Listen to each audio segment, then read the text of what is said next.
for the Naoya Inoue versus TJ. Looks like Doherty. Looks like Doheny. I mean, it's been a lot of speculation on what his name actually is, man. But we are live, man. This is a big fight. Naoya Inoue is a two-time undisputed champion in two different weight classes. That is, four division weight champion in total. So I mean, pretty big, pretty important guy, I think, in the boxing scale. And what boxing is today. Shout out to Naoya Inoue for, I mean, it's Japan, so it is late over there, but it is early here in America, talking about 7 a.m. early. So we're going to definitely lock y'all in, tune y'all into this fight. Um, thank everybody for waking up with me, man. It's early, super early. So, this being this early, I know it's very hard for people to be up this time. So it's a pleasure to bring you guys this early morning fight, because Americans don't get a chance to get privy to Naoya Inoue as much as I think that we should be. We see him on the top of those lists. We see him on the top of those boxing lists as pound for pound and all of that. And a lot of people say, well, why is he here? Why is, I've never seen him fight. And the reason you never seen him fight, because he fights in Japan. That's where his primary, you know, you, you're going to always fight where you're home at, So that's where his primary thing is fighting in Japan. And I mean, this should be an interesting fight. This should definitely be an interesting fight because Naoya Inoue is a pound for pound guy. He is one of the top guys in the sport. He is, I'm guessing, top three, maybe. So thank you guys for tuning in. Thank you guys. And Naoya Inoue is in the ring right now. So he's a megastar over there, man. He is the guy. He is boxing over there. Now don't get me wrong, you got Junto Nakatani and you got the other Inoue. These are belt holders. These are guys that held down, is doing relatively great in their respective situations. But I mean, we got the fight with you now. Here we go. Appreciate you guys for tuning in. Jimmy Lennon Jr. is going to do the ring announcement for this fight. They just had a very good fight last fight, and I'm going to read off the bit of the score. It was Takai versus Higa, okay? Takai he won the fight. On the scorecards, the judges scored it 115 to 112 for one judge, and the other two judges scored it 114 to 113. I mean, honestly, I felt like it was closer to a draw, so I do understand 114 to 113. That last round, I feel like Takei came out, battled through that, being knocked down late in the 11th round, came out fighting in that 12th and dominated that round, got a 10-8 round that round for me. There was a swing round. Some people say two swing rounds. So love to see it. Love to see it. Big fight here. Big fight.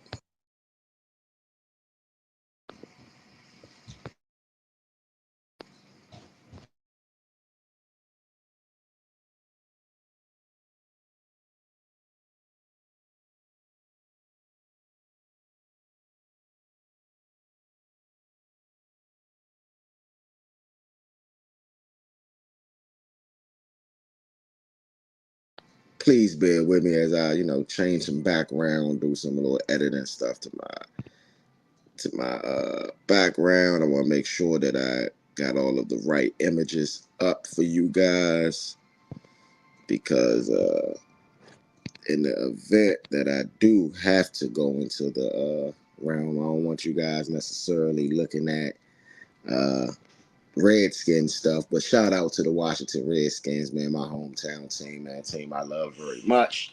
These are the two guys going to war right here behind me. You know, uh, Inoue is right here with all the belts. Just in case you never seen them before, this is the first time you're seeing them.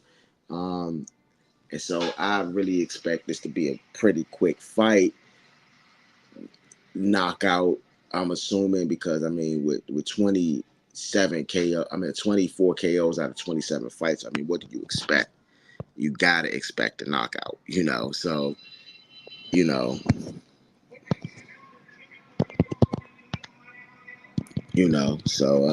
hopefully we can get one of the guys tuned back in with me, man. You know, but if not, it's gonna be point B here with you guys all morning. You know, waking up early morning. So this is a fight in a 122 weight class division, and Naoya in a way just been going through every opponent, but he was knocked down last fight. The last fight he was knocked down, got back up, and finished the fight like a true champion. So you got to have a lot of respect for somebody like a Naoya in a way that is going to potentially go to war right here.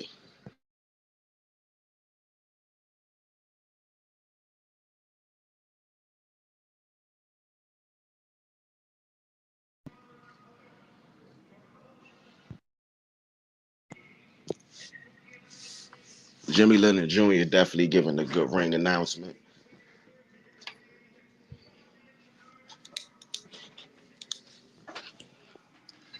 And this is an undisputed battle right here. Undisputed battle. Live on Top Rank Boxer. Nayo, in a way, is a top ranked boxer. So you will see uh, Bob Erm, the Bob Erm stable. So I mean, we expect to see a really, really good fight though. And Doherty is. I'm not downplaying Doherty. I mean, we assuming that he gonna come out to fight. We gonna assume that he gonna come out to battle. He is a heavy puncher, you know. But maybe Nayo in a way is just I think just too much in this situation. I personally think he's too much in this situation. You know. Nayo in a way, 31 years of age, 5'5", 122 pounds, two division weight undisputed champion, number 3 on pound for pound for ESPN. Won his first world title at the age of 20, and that was 11 years ago, April 6, 2014. And I mean, he is 24. He's 27-0 with 24 knockouts fighting out of Japan. I mean, this is the guy. He is the undisputed heavyweight champion at 122. He has all of the belts, the WBO, the WBA, the WBC, the IBF. He has all of them. So all of the sanctioning bodies is there. If you look at the ref, we can't show exactly on the fight, but if you look at the ref, you can see the ref having all of those sanctioning bodies on his shirt to signify. Okay, and you got CJ Doherty. He is 37 years of age. He is 26-4 with 20 knockouts. He weighed in at 121.5 pounds. He's the WBO number 2 junior featherweight contender, former IBF junior featherweight world champion. He is 4-0 in Japan and 3-0 versus Japanese fighters. So he has never lost in Japan, and he's fighting a guy that that's just that.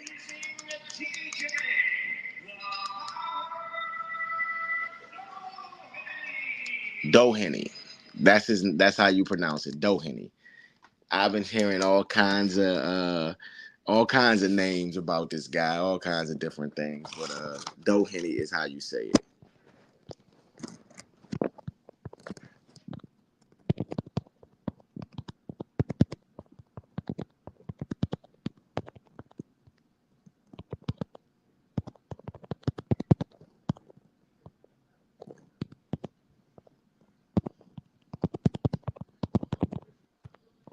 And thank you guys for tuning in with me, man. Thank you guys, man. We getting into it, man.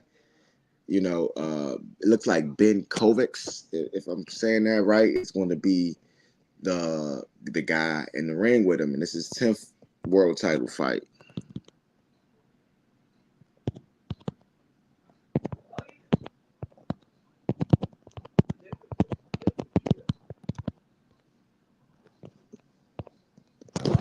Yes, sir. Yes, sir. So round one, I mean, Naoya Inoue on that front foot. I mean, he's battling. I mean, right now, Doheny's right there, not doing much. Doheny's just trying to figure out a way to get in. And I don't know if he's going to be able to get in right now, but we'll see. Naoya Inoue in the black and silver trunks, looks like some sparkles on it. Doheny is in his kind of native Irish colors, but they're white trunks with green and gold on the side. And so Doheny is doing a really good job of keeping distance. I mean, now at 37 years of age, you know, he's been in a lot of fights. You got to think about amateur careers and everything like that. I mean, I'm pretty sure he's not going to be sticking around fighting for too much longer. So he wants to make a good name for himself right here. Yes, sir, for sure, for sure. What up? What up, Big Thurman? How you doing today, brother? I'm doing swell, man. I'm up, ready to score this fight here. And Okay. thank y'all for tuning in with us on this E-Rock, off the Yeah. E-Rock. Yeah. It's early, man. It's early, man. And right now, this just been a pretty boring round, I think. Doheny goes downstairs and catches Inoue with a body shot. Inoue tries to return fire. I mean, it's a minute and 22 left in his first round. And right now, Inoue lands a really good one, too. I mean, Doheny is just backing up. I don't think Doheny lasts long in this fight, but I did want to feature the number 3 pound for pound guy. And there's another shot Inoue down to the body. Inoue just right face to face with him. He's not going anywhere. He's not backing up. And there's a you know straight away. Okay, Doheny lands a good jab right there. I mean, Doheny doesn't look scared, but he's definitely going to fight on that back foot and be very defensive in this fight because Inoue is a knockout guy, man. So right now Doheny, we see Doheny just backing up. Inoue lands a good body blow. And I mean, this first round, of course, is usually a test of filler round. So Inoue lands a really good jab, and Inoue is a orthodox fighter. Doheny is a southpaw fighter.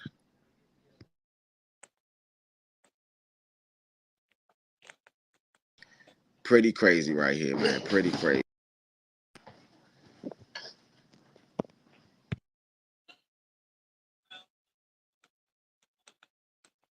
Okay, first round in the books. I mean, what you got for that first round? That first round, I probably got Inoue. Really, really wasn't much of a comparison in that situation. Yeah, okay. I think Inoue wins the round. I mean, but it's not a lot of activity. You could do a swing round there, but I mean, given that Inoue's the champion, he won't be the guy. Yeah, okay. Okay, I take your word on that. I'm just really getting into the fight, so I don't, I can't really say what I've seen 'cause I haven't seen nothing in all honesty. So I have to Yeah, take your word, it wasn't nothing that first round. It's just a your fill word it's a on fill that. out round right there. I don't think Inoue really attacked heavy, and the Henny he's kind of on that back foot for the whole fight. So, I mean, for the whole round. So I'm not sure what happens in this round. I mean, right now though, uh, they look like they squaring off in the middle of the ring pretty good. Yeah, do any look like he got a nice bounce with him? Look, he got a nice little bounce, but he ain't doing nothing with that bounce though. That's the thing. Yeah, I mean, realistically, I mean, Inoue is going to dominate this fight more than likely, and he got a Oh, bounce with him, but Inoue's not looking to probably take him out in that first or second round.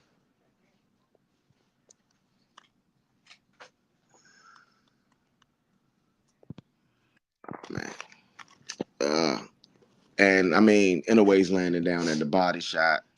I mean, not really. It's like I said, there's nothing really happening in these first rounds so far. I feel like Inoue is going to be on the attack consistently throughout the fight. Inoue lands a good shot right there.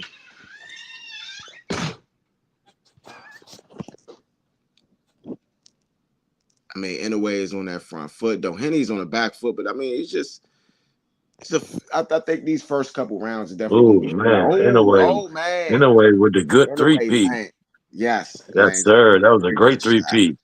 Yeah, that was a very good shot right I there. mean, he set him up. He cut him off on the ring. Then he hit him with the overhand left, then to the bad end, back to the left hand on top of him. That was a Yeah, good, excellent combination by Inoue.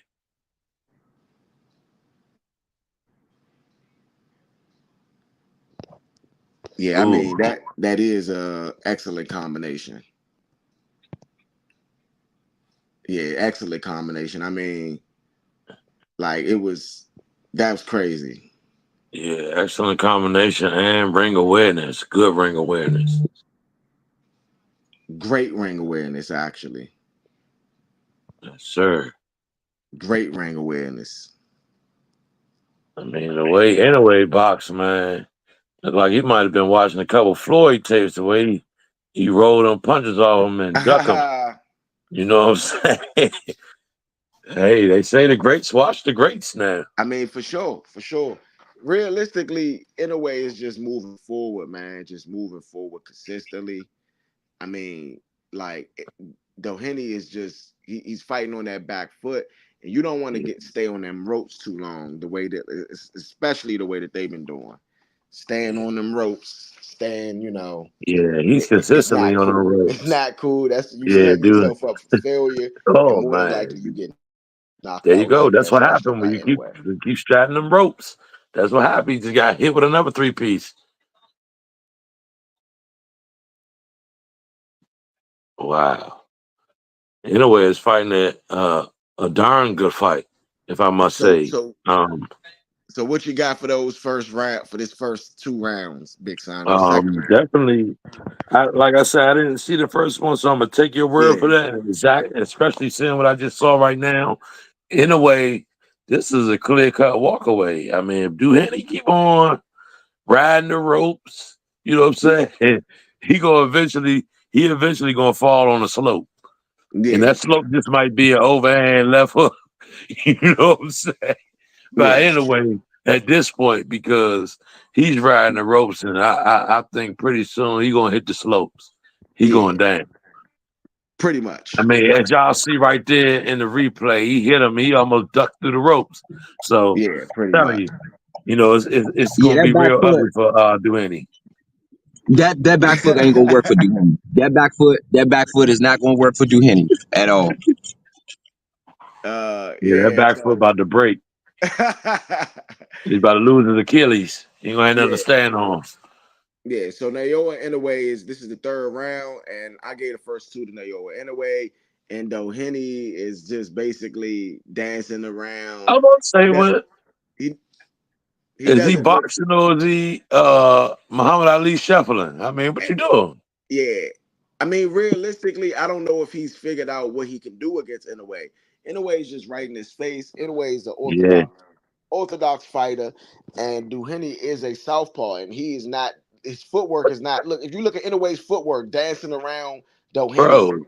he's just sitting In a way, still. what was in a way just hit him with the two step at the go go and then popped off on That's what I'm saying. If you look at the him. footwork, you look at the footwork, Inoue is completely dominating as far as like skills wise. And don't get me wrong, Doheny's throwing him back now. Doheny's throwing a couple Yeah, shots.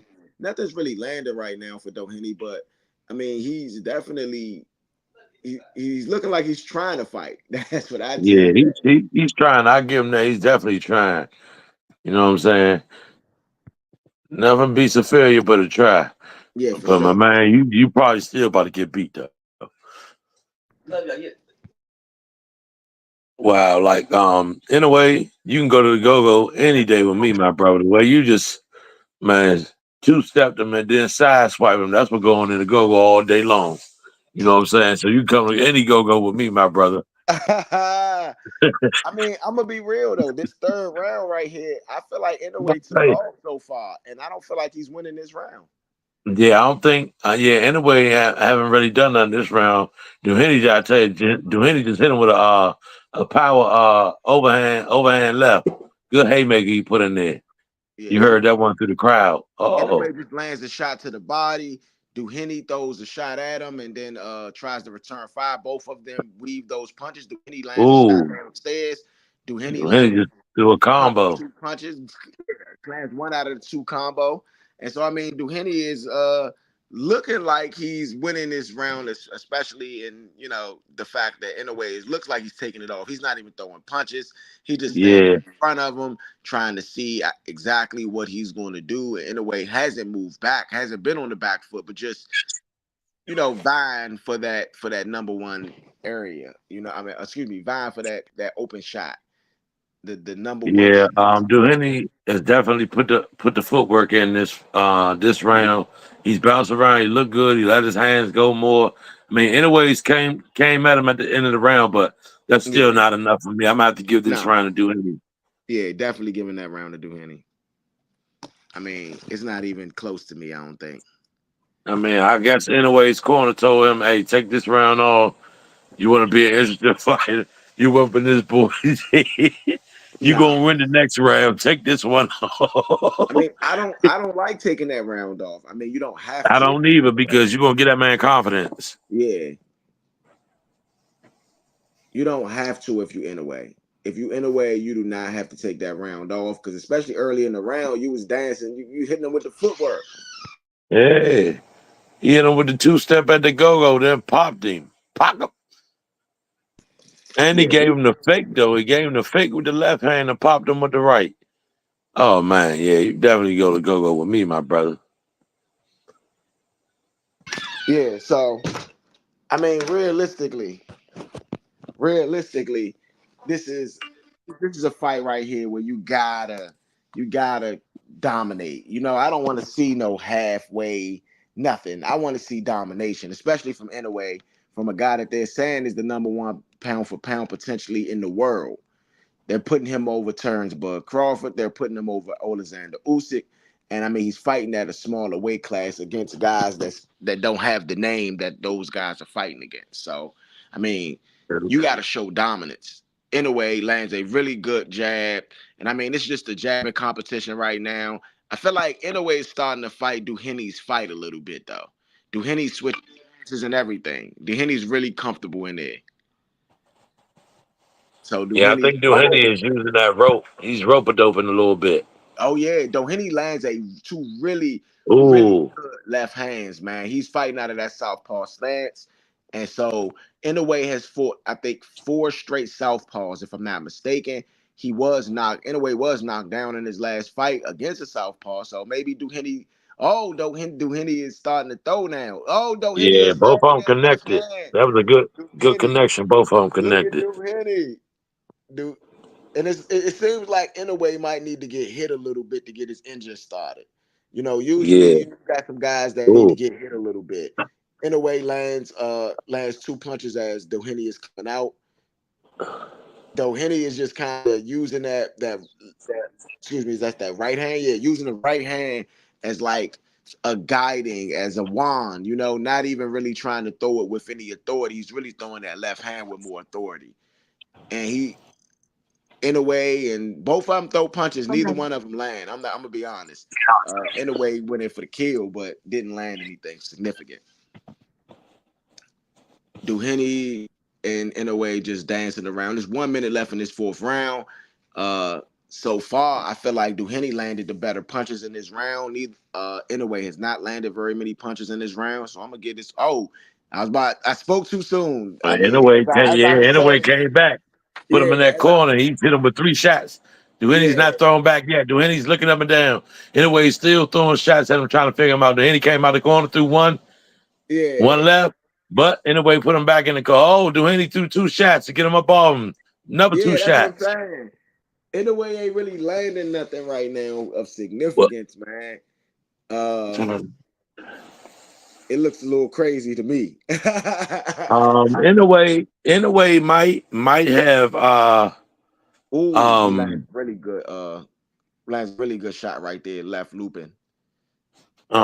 in a way might have put himself in a bit of a hole, letting Duheny, you know, come in that last round and soak up some confidence. You know what I'm saying? Yeah. Boy, to soak up some confidence. And now he out there using that confidence he just soaked up on you. So you got to be careful about giving fighters rounds, because that sometimes that gives fighter confidence that he didn't have. Well, I agree. I agree. I can say that in a way definitely gave a little bit too much confidence to Doheny in that third round. And so him giving that confidence to him in that third round to me signifies that he's comfortable himself. He doesn't. I don't think he fears Doheny in any kind of way. And I mean, we got a really good score. I mean, we got a really good score to fight coming up. And big announcement: Turkey Al Sheik is trying to change the price of pay-per-views. So I'll talk about that after the end of this round. So it's the fifth round right here. To me, I got 2-2. Doheny and winning this last two rounds, in my opinion. I got Inoue winning the first two rounds. Yeah, And it's right, very seldom that we have the same takes. He don't score the fight. But I'm right there with you, bro. yeah, I mean, I would be remiss if I didn't call it any other way. yeah. So I got yeah, I'm right I there got with you. Inoue 3-1. I got Inoue 3-1. You gave Inoue that last round. Yeah. Oh man. Okay, okay, I can respect that. I can respect Yeah, that. I heard it. He don't score the fight. Yeah, we are past this first minute in this fifth round, and right now, Inoue is just standing in the corner. Doheny doesn't look like he wants to engage fully. He looks like he wants to counter, and that's the problem. When you could be on the front foot throwing shots, you're trying to move backwards. I think Inoue sees that Doheny does not want to engage with him fully. I mean, Doheny's just throwing out a jab, just a test jab. He goes down to the body. Inoue blocks both of those shots to the body. Uh, and Doheny tries a stab jab to the body. Inoue blocks that. Inoue kind of lands a jab, but it wasn't significant. Inoue lands a really good jab there. Tries to go with combo. Doheny pivots out, throws his own three-piece combination, but yet doesn't really land. I mean, he's landing on the gloves, so maybe that's going to affect him somewhere later. Okay, Inoue throws a like good punch combo, two uppercuts to the body do land, and I mean now the action is picked up a little bit in this late in this fifth, and they're throwing. Inoue lands a shot to the body. Doheny throws. Doheny is backing out a little bit. Inoue is stalking on that front foot. Doheny lands a really good body shot, really good hook to the body. Inoue lands a good jab right there. Oh, Doheny lands a really good straight leaving out as Inoue was trying to pivot out. Inoue lands a jab. Inoue Inoue lands about a three-punch combination. Doheny fires back. Inoue blocks. Doheny is throwing some punches. Doheny's feeling himself, man, hands down, moving around the ring real good and all. I mean, I'm gonna be honest. I feel like to me the best of these exchanges is Inoue is getting the best of these exchanges. But I mean, Doheny is showing. I mean, pretty good. Inoue lands a really good jab. Oh man, Inoue lands a really good left hand. Doheny lands looks like appear to be a straight right hand as Inoue was leaving out. You guys got anything for that round? I guess not. I'm So about to get that round in anyway. Oh yeah, Like yeah. I'm listening to you commentate right now because Yes. I'm currently dropping my wife off, but from the Okay. commentation, what I hear, Inoue took that round and he Yeah, took it yeah. convincingly.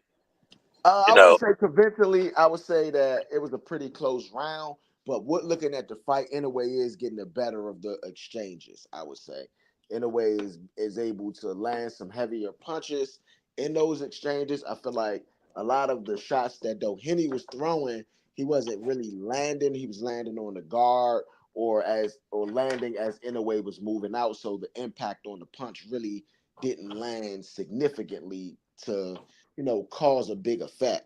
And then, yes, I'm going to get that round and they all anyway. Okay, we start the yeah, sixth round. okay, yeah. Yeah, starting the sixth round, and Inoue lands a good jab. Doheny returns fire. Doheny throws another jab. It's not really landing on the arms, but we'll see how that comes into play. This is the sixth round out of 12. Inoue throws a really hard punch. Doheny seems to slip it, but he catches a little bit of it. Inoue lands a shot to the body. Doheny is on that back foot against the ropes. Inoue is stalking a bit. Doheny throws back. Okay, Doheny lands a really good body shot, and Inoue lands a right hand. Pretty good, skillful match. Doheny is not backing down though, as far as boxing skill. He blocks two of those jabs. He catches one to the shot. Excuse me, Doheny. Doheny catches one to the ribs, and Inoue throws a jab. I mean, Inoue's pressing the action. Doheny is firing back.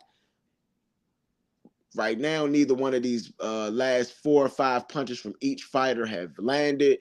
That was a good stab to the body for Inoue, and Doheny returns fire with his own body shot. Inoue is still on the front foot. Doheny pushes off. Doheny throws a right and does not land, but significant.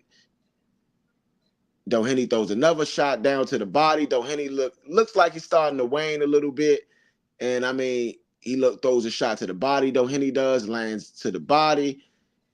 Doheny's moving back. Doheny lands a shot to the ribs. Inoue lands a really good overhand right with kind of a straight right almost. Inoue lands another right. There's 1 minute left in this sixth round, and this is Naoya Inoue versus TJ Doheny.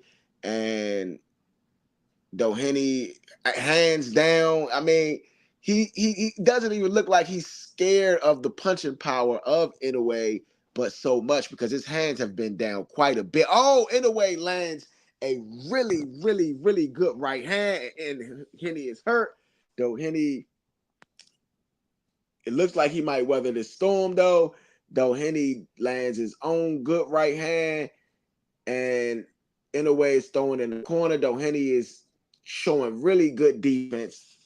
Inoue did not land much on that exchange. TJ Doheny comes back, throws a couple shots, and Inoue Doheny lands a jab. Inoue lands a jab. Inoue lands Inoue starting to fire off in that corner.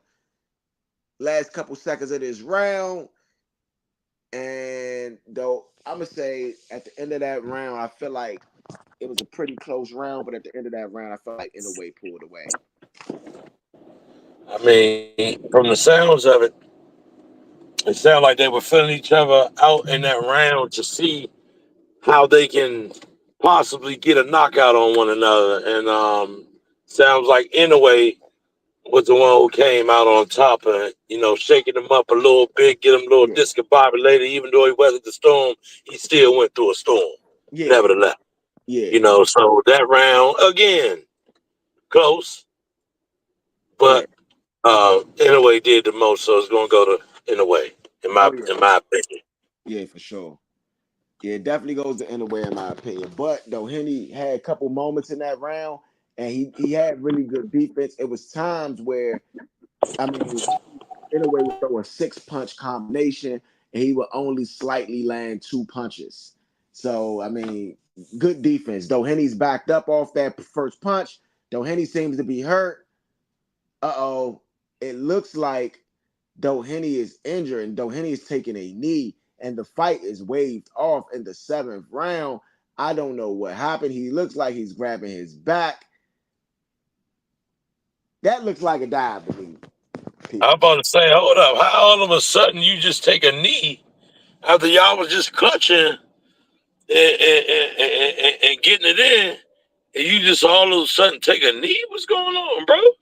Doheny is kind of limping around the ring, looking like his back is hurting.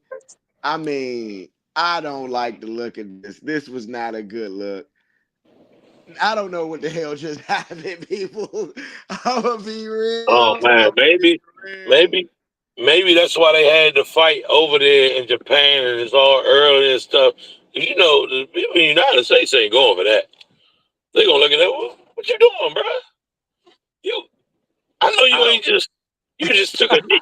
Oh no, you just See, yeah, they did it in the right place. They couldn't have did that here in America. I'm telling you I right now. mean, Inoue landed two really good punches in that round, and I mean that was it. And though Henny just kind of limped a little bit, he started doing this weird thing with his leg, and he limping away, and and that was the end of the fight. It was like the ref was like, "Let me wave this off." You know, I don't know what's going on. Let me go ahead and wave this off. Let me not play with these people like that. That's not cool though. That's not. Yeah, that's, commentators ain't got no explanation. Y'all ain't got no explanation. I It's mean, I'm just pretty sure that's they tried to. I'm pretty. I don't listen to the fight sound, so I'm pretty sure they did try to explain what happened, and I'm pretty sure we will bring you what happened on Score the Fight a little later on down the line. But I don't look at that as a big win, a good victory. I don't know what the hell that was actually. Doheny is. It looks like he's trying to explain what happened. Let me see if I could. Normally, I am going to turn it up to see if they can say something about this situation. I mean, it was a TKO victory in round seven for Naoya in a way. He improves to 28-0 with 25 knockouts, even though that seemed something like a dive to me. I don't know. I don't know. I don't Yeah, I'm not impressed with that victory. I'm not impressed with that victory. I think that it is some explaining to do that the boxing world needs to know exactly what was that. Because that's not going to work. That's not going to work. You know what I mean? When people, especially for us to support a guy that's overseas that y'all say can compete with our guys, man, we need to see more, man. That's not going to work. And well, anyway, should know that that wasn't a good showing. yeah, I can agree with that, but I'm not going to act like in a way can't compete with our guys. I mean, he knocked out our best fighter at 122, which was Stephen Fulton. He made clean work of Stephen Fulton. It wasn't even close. And then he knocked out Cuba's best fighter, Louis Neri, as well. So it's not like in a way it's not like he's hype. He is some hype, but he is knocking off the best fighters in all of these different countries.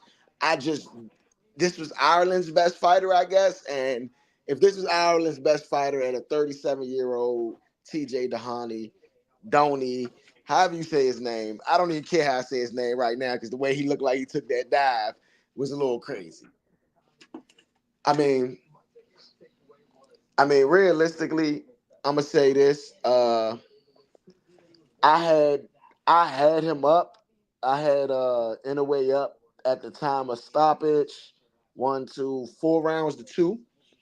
Anyway, it didn't look like Doheny other than those. I mean, don't get me wrong, it didn't look like he was trying to win the fight. It did look like he was fighting, but it didn't look like he was trying to win.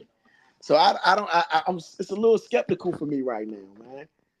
Maybe even a lot skeptical. Big time. Yeah, I don't like that showing. I think that is bad for boxing for y'all to do something like that. To me, that just looks like a clear dive. Like, Yeah. you start fake limping, then you take a knee. Like, bro, y'all. One thing we know about y'all over there, y'all are terrible acting. Y'all, when you make movies, it's all behind and words. So that was just terrible acting all around. I don't know what y'all thought we How you was gonna gonna insult the believe in people, that man? How moment. you gonna insult the people, man? No, I'm sorry, bro. That was terrible acting. Ain't no It insulting. was, bro. It's the It truth. was. That is It was. terrible acting. It The was. the movie the movies are terrible. We ain't gonna sit up here and act like the movies ain't terrible.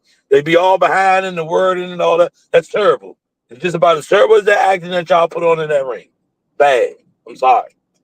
Bad. That's That was crazy. acting at its worst. That was Yes. acting at its Hey, worst. I'm hey, sorry. Big Son. Like Big Son said earlier, we don't always agree on everything straight up on this show. You know, we debate, and that's what we do. We give our different opinions. But I agree with you 1,000,000% on this one, Big Son. That was That bad was bad. acting. He from That was Ireland though. very The bad guy's from acting. Ireland. Not from China. He's from Ireland. So he's from Ireland. He ain't from China. So we can't No, put Well, no, that on they no. the Hey, Chinese, well man. hey, they put Or that they the put that Filipinos. Or the no, you Asians. You can't. can't put it on the Asians. He's from Ireland. Yeah, that's true. You cannot put it on the Asian people. I mean, this is Naoya yeah Inoue's ninth you straight win can. by Y'all knockout. act like other nationalities ain't in their movies doing the same bad acting. Oh yeah, yeah. There is some bad acting all over the world. So I agree with you, Big Sir, on You that. know It's what bad I'm acting all over the world. saying? If they paid that man to do some bad acting, he gonna do some bad acting. I mean, Naoya Inoue, he doesn't look satisfied. I I would be. Yeah, he doesn't look necessarily happy. I'm gonna be real, bro. What you were saying about him fighting in America, he might need to fight in America. Not saying, you know what, I'm not gonna say he needs to. It might be a good idea if he fights in America because I mean we want to see Inoue. We want to see we want to see the monster. We don't want to see this version of boxing. We don't want to see a guy go out there, act all scared, then take a knee. You know what I mean? That's Yeah. not what we want as boxing No, fans. you're right. You're right. You're right. Yeah, we don't. That's not gonna work. That's not gonna. Yeah, That's not that. We know what that looks like. Like we have yeah, gone through a period where people were doing that, so we know what that looks like when we see it. So yes, that would not work. Especially for your reputation, you trying to build a reputation here in America in the States, which would do you some good. Whether it doesn't matter who you are as a boxer. We love boxing, so this is a market that you want to tap into, yeah, regardless. yeah. Supporter. Now the disadvantage I would say for a Japanese fighter fighting in America is that technically the time difference is a bad thing. You know what I mean? The time difference might be affect that fighter. He would have to then stay in America to probably train to be ready for that fight for it, so his muscle memory could be exact the way that it should be. I mean, Yeah. I'm just disappointed, bro. I ain't gonna hold. I am disappointed. I'm disappointed not because I thought that Doheny was Doheny or however you say his name was going to win. I'm Doheny. dis- Doheny, yeah, whatever. I'm not even saying his name right no more, bro, because that was terrible, bro. You done disgraced your own last name. That's the way I look at it. You disgraced your own last name, okay? And disgracing You your own disgrace last your name, your homeland. Next time they see an island fight, they gonna be like, "Oh no, we don't even want to fight them. They take knees. yeah, that's They don't crazy. take bouts. They take knees." So you That's know what I'm saying? It puts a it tarnishes your name. It yeah, tarnishes your name to I agree. me. I agree. So You big. know when you do something like that. I got a question for you, man, because this has been a debate a little bit. Uh, Tank Davis versus Naoya Inoue. What? Yeah, oh yeah. I mean, it makes more sense than you think. Okay, so let me explain this. Tank Davis, right now, he walks around. Well, recently he started camp at 138. Okay, Tank Davis fights at 135. Okay, that's his weight class that he Uh-huh. fights. Naoya Inoue, he fights at 126. But the night of his last fight, he weighed in at 135. The weigh in for Tank Davis though at 135, he weighed in at 133. So the night of the fight, Inoue weighed 135 for him. The night of Tank Davis fight, the weigh-in, Tank Davis weighed 133. So if you think about it, Inoue was heavier than Tank Davis. Basically going into his fight. Tank Davis he weighed around 138 the night of the fight. Inoue was 135. That's a 3 pound weight difference. Not much of a weight difference exactly. So do you think that maybe Inoue should entertain the fight with Tank? I mean, if I was in a way, yeah, I would entertain a fight, especially money wise and my name. You know what I'm saying? Who I am. I'm definitely going to jump out there. But jumping out there, you got to realize you're going to get your head whooped. You know what I'm saying? Tank is going to do that to you. Realize that. Do you want that L on your career for some money? I Think mean, about it. I don't think he takes the fight if he don't think he can win. Oh man, he a fool if he think he gonna beat Tank. Not really. I mean, you got to think about it like this. This man is right now. Tank Davis is 30-0, 28 knockouts. Naoya Inoue is 28-0, 25 knockouts.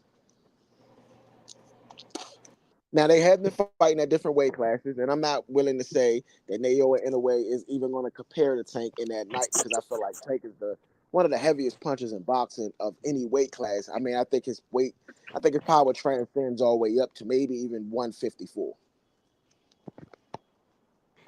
But I don't know. I think it's an interesting fight because Inoue has skills. The one thing that Inoue does have is skills. I don't know if Inoue is able to battle against Tank's power though. Um, yeah, that was my main argument. Like Tank power on another level. It definitely ain't no Doheny punch. I'm gonna tell you that now. Nah, but You I know what I'm mean, though, saying? Doheny ain't even hurt in a way though, so I can't say I've seen in a way knocked down in his last fight.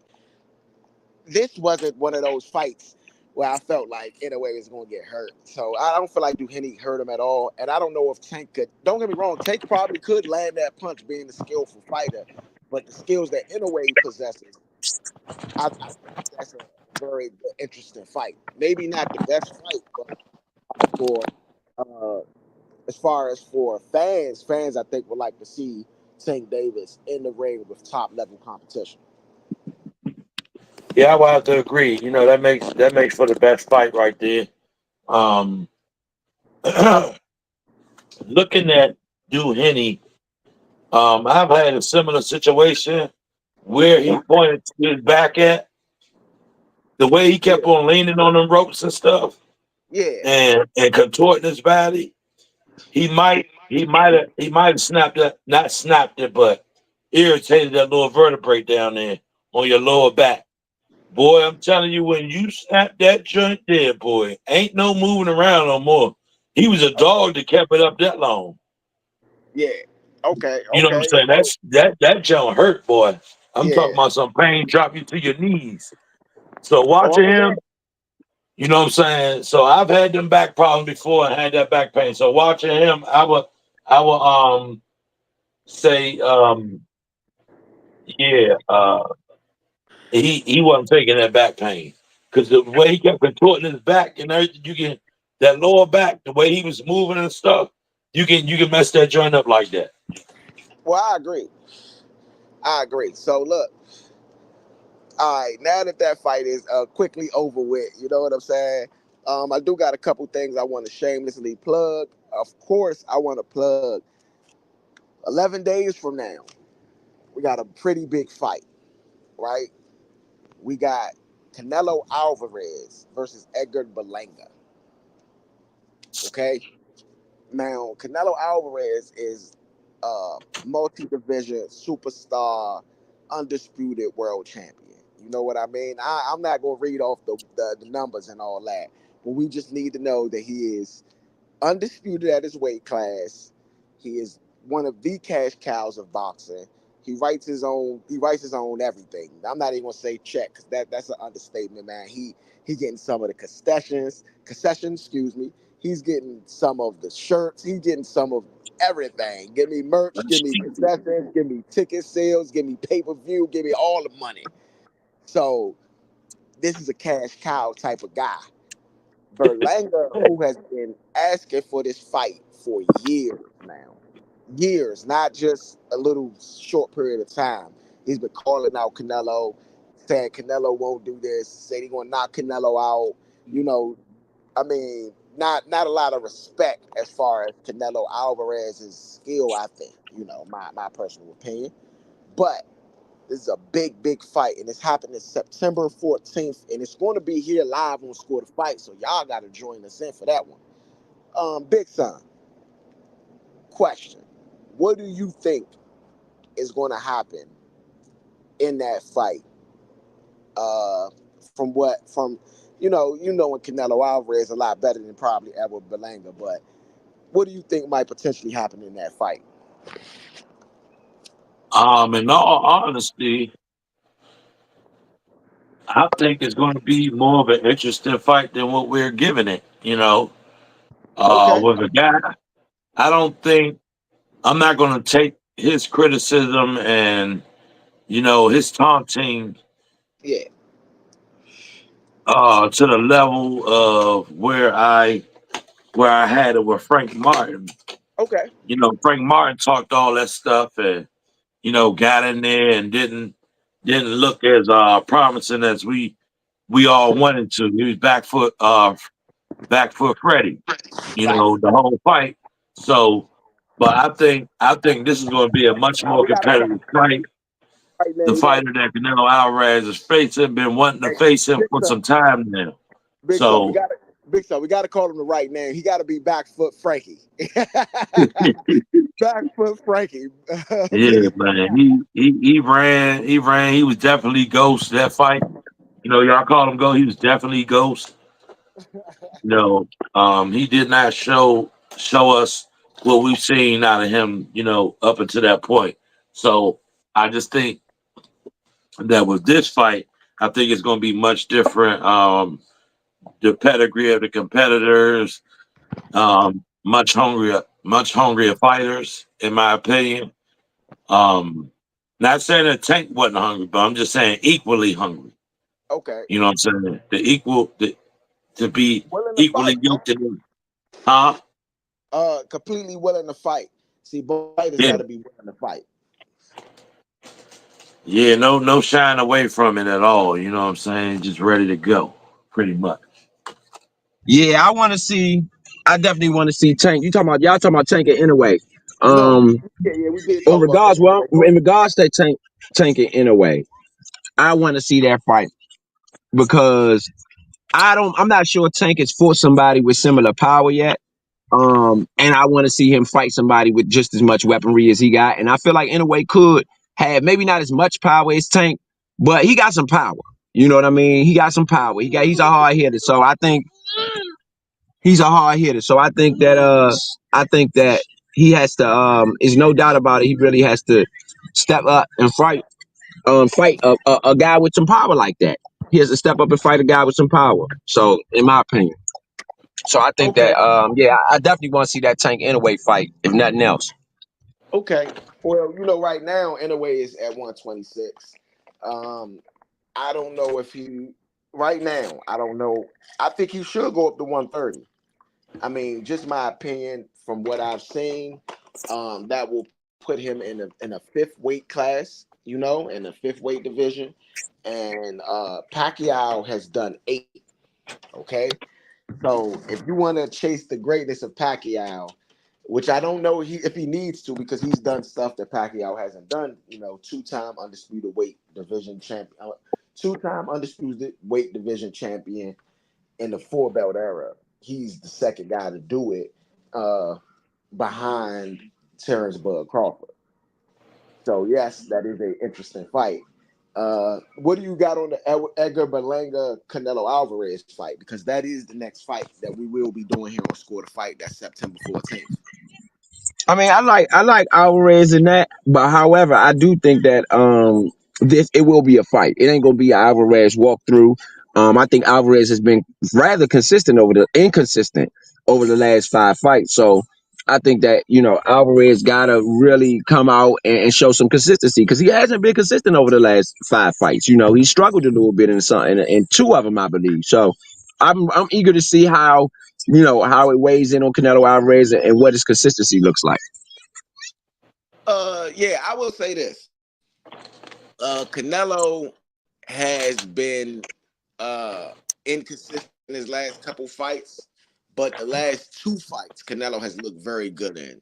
Um, Charlo being one of them, and Jaime Mugia being the one that we did here on Score to Fight.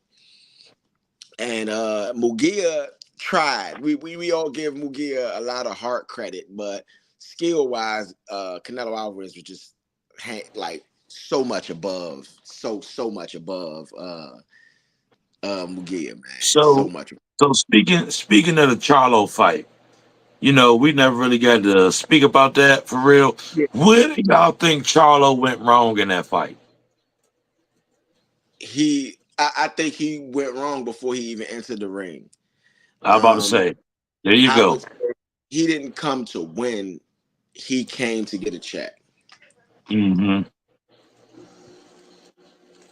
Yeah, that's why I Yeah, think he went wrong.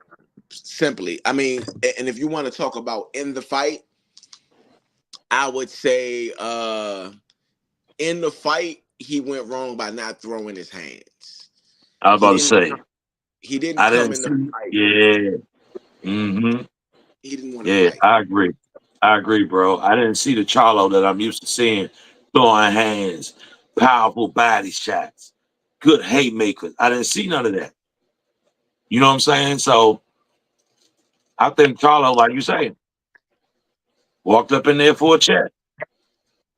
Yeah, And he if walked up. anybody's seeing it any other way, I think you blind to Yeah, the yeah, fact of yeah. what was really going on. I think that Yeah, was I agree. I yeah. I think definitely agree. that was clear that he wanted to check, bro. Like clear. And how long had it been since he had a fight? And then to that magnitude. Oh, question. Yeah. So question.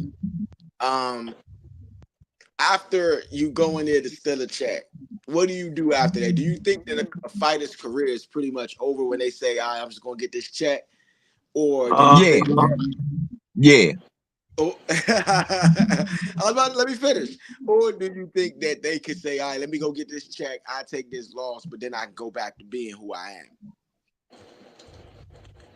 I don't know if you like. Okay, so it was a point in time when we had like Muhammad Ali and all of them. They cared about their record, right? And Floyd Mayweather too. I'm gonna give him some credit.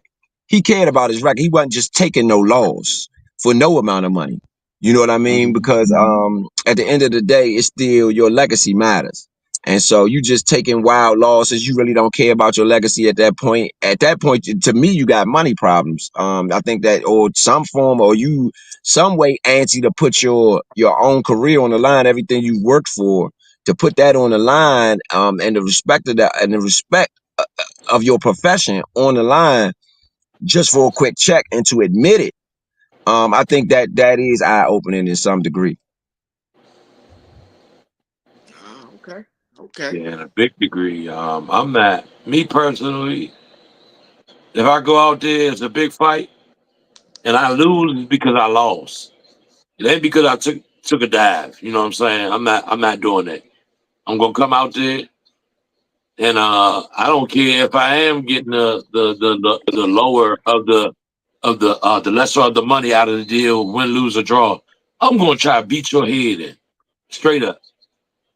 Okay. I'm coming in there, and I'm coming to take your belt, to take your the to take everything from you, Slim. The belt, the way you control your hands, the way you fight, the way you dominate. I'm coming to take all of that. You won't dominate me. You won't fight me good. You won't get no belt on me. You won't keep your belt if I come to see you. You know what I'm saying? That's my energy coming in. I'm not Okay. taking no time for nobody. Yeah, no, I equate that. If y'all know, if for the people listening right No, now, I y'all don't think know he if took a y'all been dive. watching. Listen. Oh, go ahead, bro. No, I was gonna say I don't know if y'all been watching, the nature sports, podcast, which we do in relation to the Redskins and how I talk about them tanking last year and how I feel about that. And that's what I equate the dive to is tanking. You know what I'm Okay. saying? So Yeah. Or hey, even y'all not know even a how I feel dive, but about just taking a it. fight for money. Yeah, That I yeah, equate it the same way. Because if yeah. you're not ready to fight that fight, why are you taking it? Yeah, it's about betting. I mean, it compromises the sport and the integrity of the sport in so many different ways. Because you still got the betters, you still just got us. Just the integrity of the sport. Who wants to watch something that's been pre-set up? I might as well watch wrestling. Yeah, No question. yeah, for sure, for sure. So, while we here, I can get you guys takes on a couple things. Right now, Turkey a la Sheik, right?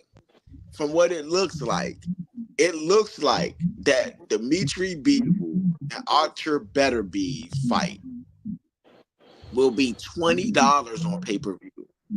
See, I Turkey, agree. Turkey a la. Hold on, let me finish. Mhm. My bad, A la my bad. Sheik. Nah, I know. This been a juicy comment. I mean, it's been a juicy topic, right?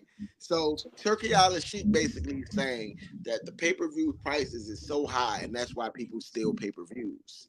Okay. Um, what do you think? What do you Mm. think is a good idea first, and then second, do you think that other companies will follow suit? No, they will not follow suit. I'll say that first. I do think it's a darn good idea. I'm gonna tell you why. Y'all people who don't know about money and how stuff flow, a lot of people when Shaq brought them Shaqs out, he was with Reebok, and he heard how people was crying about prices and everything.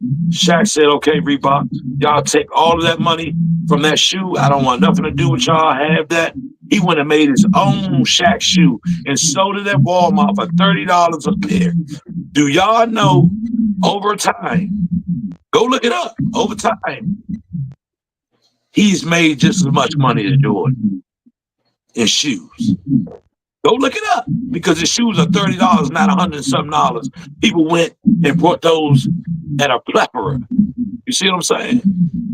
Yeah, So when you just because you downgrade the money on something, don't mean people probably gonna come in there and buy it at a higher rate yeah, just because of what it is. You know what I'm saying? So this is the pay per view that was 150, $100, all that crazy pricing. Now it's yeah, 20.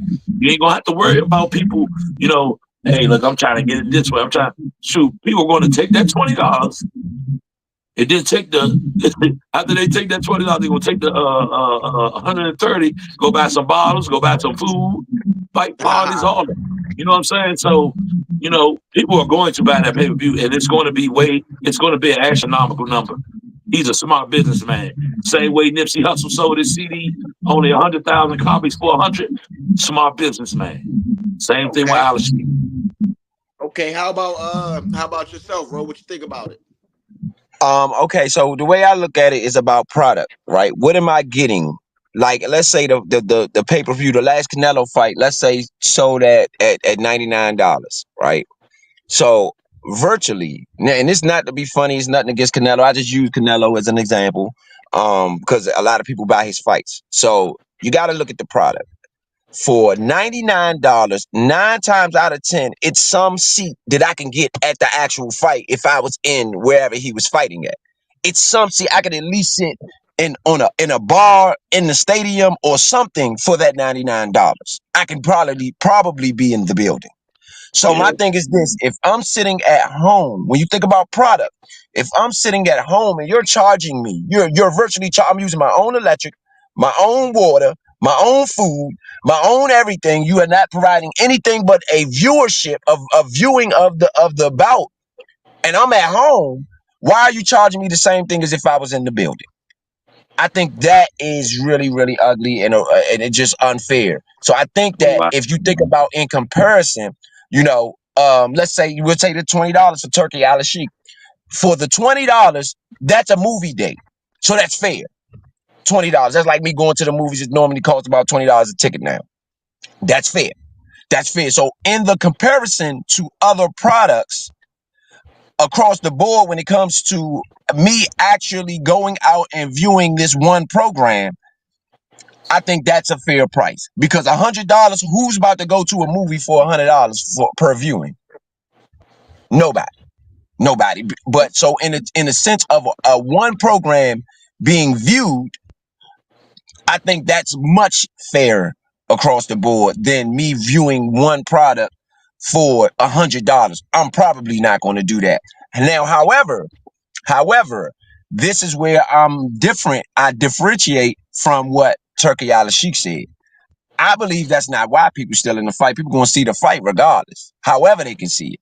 If they know how to steal it, they're going to steal it. If they only know how to buy it, they're going to buy it. If they only know how to go to the fight, that's what they're going to do. If they want to see the fight, they're going to go by any means of seeing the fight. And I don't think the money really matters if they want to see the fight, in that sense. So I don't think that the stealing going to go down. I do think that the pay-per-views are going to go up, though. So. Man, you make a great point when you say they do not pay your electricity, they do not pay your cable bill. They're just Yeah. providing that showing, that viewing. Yes, you are getting other fights in that viewing, but the main event is the one you really want to see. Yeah. Okay, sometimes on the card it's other fights. Like, okay, I want to see that jump, but people are really watching for the main event. So for y'all to charge me $150, $120, and that's all of y'all providing, that's not fair to nobody. And I think Sheik is about to change the game. So Okay. all y'all other promoters out there, take notes because he's going to get a lot of fights I because he's agree. going to bring in a lot of money, guaranteed. Y'all thinking about the $150. No, think about the people that spend $150. It's only a small group of those people that spend it. You know how many people are going to spend that 20? Y'all Yep. crazy. $20. $20 is going to be like a dollar bill to them when it comes to this pay-per-view. Let's tell you next. Okay. Uh, couple more, things coming up on that card, right? They have just added Shakur Stevenson. Okay. See, see. On that card, they added Shakur Stevenson. Now, I don't want to get this wrong, so let me go make sure I get to my notes real quick to make sure this is I get the right lineup. Okay, so on that card, you have and this is the undercard, Shakur Stevenson versus Joe Cordina. Shakur Stevenson did not take the Gervonta Davis offer. Okay. Uh what do you guys think about that? I mean, I don't know what the offer was. I can't say that they sent a viable offer, but do you make that fight? And shout out to Shakur Stevenson as well because he just signed with Matchroom Boxing for a couple fights. So, shout out to Shakur. But do you take Uh-huh. that fight with Joe Cordina or do you go after Gervonta Tank Davis if you are Shakur Stevenson? No, we just talked about um, taking fights and going in the fights that you know you're ready for. I think he know he ain't ready to go see Tank yet, and that's smart on his part. We Okay. talked about staying in your career. You still you kind of in your prime. No, not kind of. You're in your prime. So it would Okay. be a foolish move of you to sit up here and take a payday fight. That's a payday fight because of y'all names. That's a payday fight. You're good, but I don't think you're ready. No, I not think. I know you're not ready for tanking. You know it too. That's why you didn't take that fight. Whoa. All right. From my perspective, the thing is, we talked about this last night, Big Son, again on the Nature Sports podcast. Um, Mhm. you can't talk trash. You can't keep talking trash. Talk about what you're gonna do to the man, and you ready for and this, that, and the other. And like you said, you ain't ready. You can't talk Mhm. trash. And I think Shakur Stevenson has talked a lot of trash in regards to Tank. I believe at the Tank fight he had on an I Want Tank shirt or something to that degree. So Oh you wow. can't you can't do that. No, And then that now was it's Ryan time to, Garcia. huh? Oh, That that was was Ryan. Ryan Garcia. Okay, yeah. Well, he got up there after the fight. I believe he yelled out, "I want Tank too." And Yeah, Ryan I believe Garcia, he yeah. told. look at Ryan He's been Garcia. Look at calling what No, out not Tank Tank. Ryan told. Garcia. I'm talking about Shakur. Shakur Stevenson had a few things to say at Yeah, that last Tank fight. I remember that. yeah, And he's been talking trash. He's been talking trash. It ain't like he said, Tank, I'm gonna go ahead and stay away from that subject right now. Next question. He ain't been doing that. He's been very vocal about his aspirations to fight Tank. And yeah. so you see, so if you are that, you gotta fight that man. You can't talk trash like we said, Big Son. Hey, what we say last night on the show. Hey Yeah. man, y'all been talking all this trash. It's time to play now. We here. Season started. You got Tampa Bay in Tampa Bay. So all of that trash y'all been talking, I don't know if it's good or bad, but you talked it, so you better step up to the plate, or I'm gonna have something to say as a spectator about y'all talking all that trash and getting what? Or night, or in this case, maybe shying away from the fight. So if I'm Shakur Stevenson, because I talk so much trash, and again, I want my word to mean something, I'm gonna go fight Tank. Okay. But the thing is, you know in your heart of hearts that your word, your Right. word don't mean That's your word, what though, you man. say anything. You know what I'm saying? So why would you go out there and be made a fool like that? Because see, what's going to happen is, I think, no, I'm going to stop. Like I said, I'm going to stop saying I think. I know for a fact if you go out there, he's going to embarrass you worse than he did Ghost. Okay, you're not ready, boy. You know it. So shut your mouth, stop talking, and put the work in. Let your work do the If talking. he's all right. I got a good question here. If he's not ready now, Big Son, will he ever be ready? I mean, Yeah, I, realistically, I, Tank said that. Hold on, let me explain this. Why I'm saying this before you give me the context. Tank says he only fighting 6 more fights. Okay, if you don't take this fight, that means he's fighting 5 more fights. That means he got 5 more fights after this that he might potentially fight by the time you fight your next fight. Right? Is Shakur Stevenson one of those 5 fights? let me tell you something. If I see a big giant, the Tank ain't no giant, but in the sense of a boxer, he is. Okay. If I see a giant, I'm not running down on that giant. I'm going to walk. Like I said, we talked about this last night, bro. I'm going to walk. I'm going Yeah, to take my time and yeah. visualize. I don't care if I catch him on the last fight, but we going to fight. But just not right now. I see how you over there demolish and stuff. I don't have the skill to demolish you yet. I got to watch you some more. You know what I'm So saying? So if I have to wait till your last fight, let it be. I'm still young. I'm younger than you.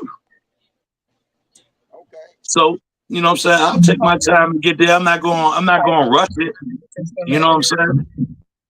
So that's Okay. my thing. I'm gonna walk down on you. I'm not running down on you. You walk if you go in there and fight now, you running down on that man with no conscience. He gonna beat the brakes off. Okay. So guaranteed that it won't be this year because I don't see Tank fighting twice again in the next 4 months.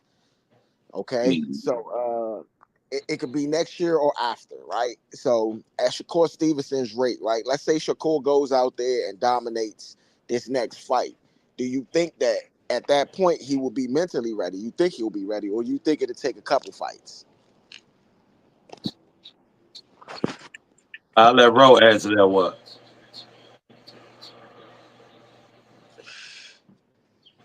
I don't know if he's still with us. He might be. I know he's moving around right now. So Okay. I would say yeah, a couple more fights. Even if you dominate your next one, okay, I dominated this one. oh, Let me take that same domination to this fight and lock in. You'll be ready. okay. You know what I'm saying? Lock in and I mean dominate the fight. Don't play around. Dominate, come So in, you said put your work so in you and do saying what you at gotta least do, you'll be ready. so you saying at least 2 more fights. At least two more Yeah, at fights. least two more. Okay. Okay. I can respect that. I can respect that answer right there. Me personally, I feel like Shakur Stevenson is ready for Tank. I think if he's not ready for Tank now, he may never be ready for Tank. I don't know if he gets better within the next year to be ready for Tank because realistically, I say fighters that's active fight at least once every 6 months, and more active fighters fight every 3 months. Mm. So I would assume Shakur just fought 3 months ago.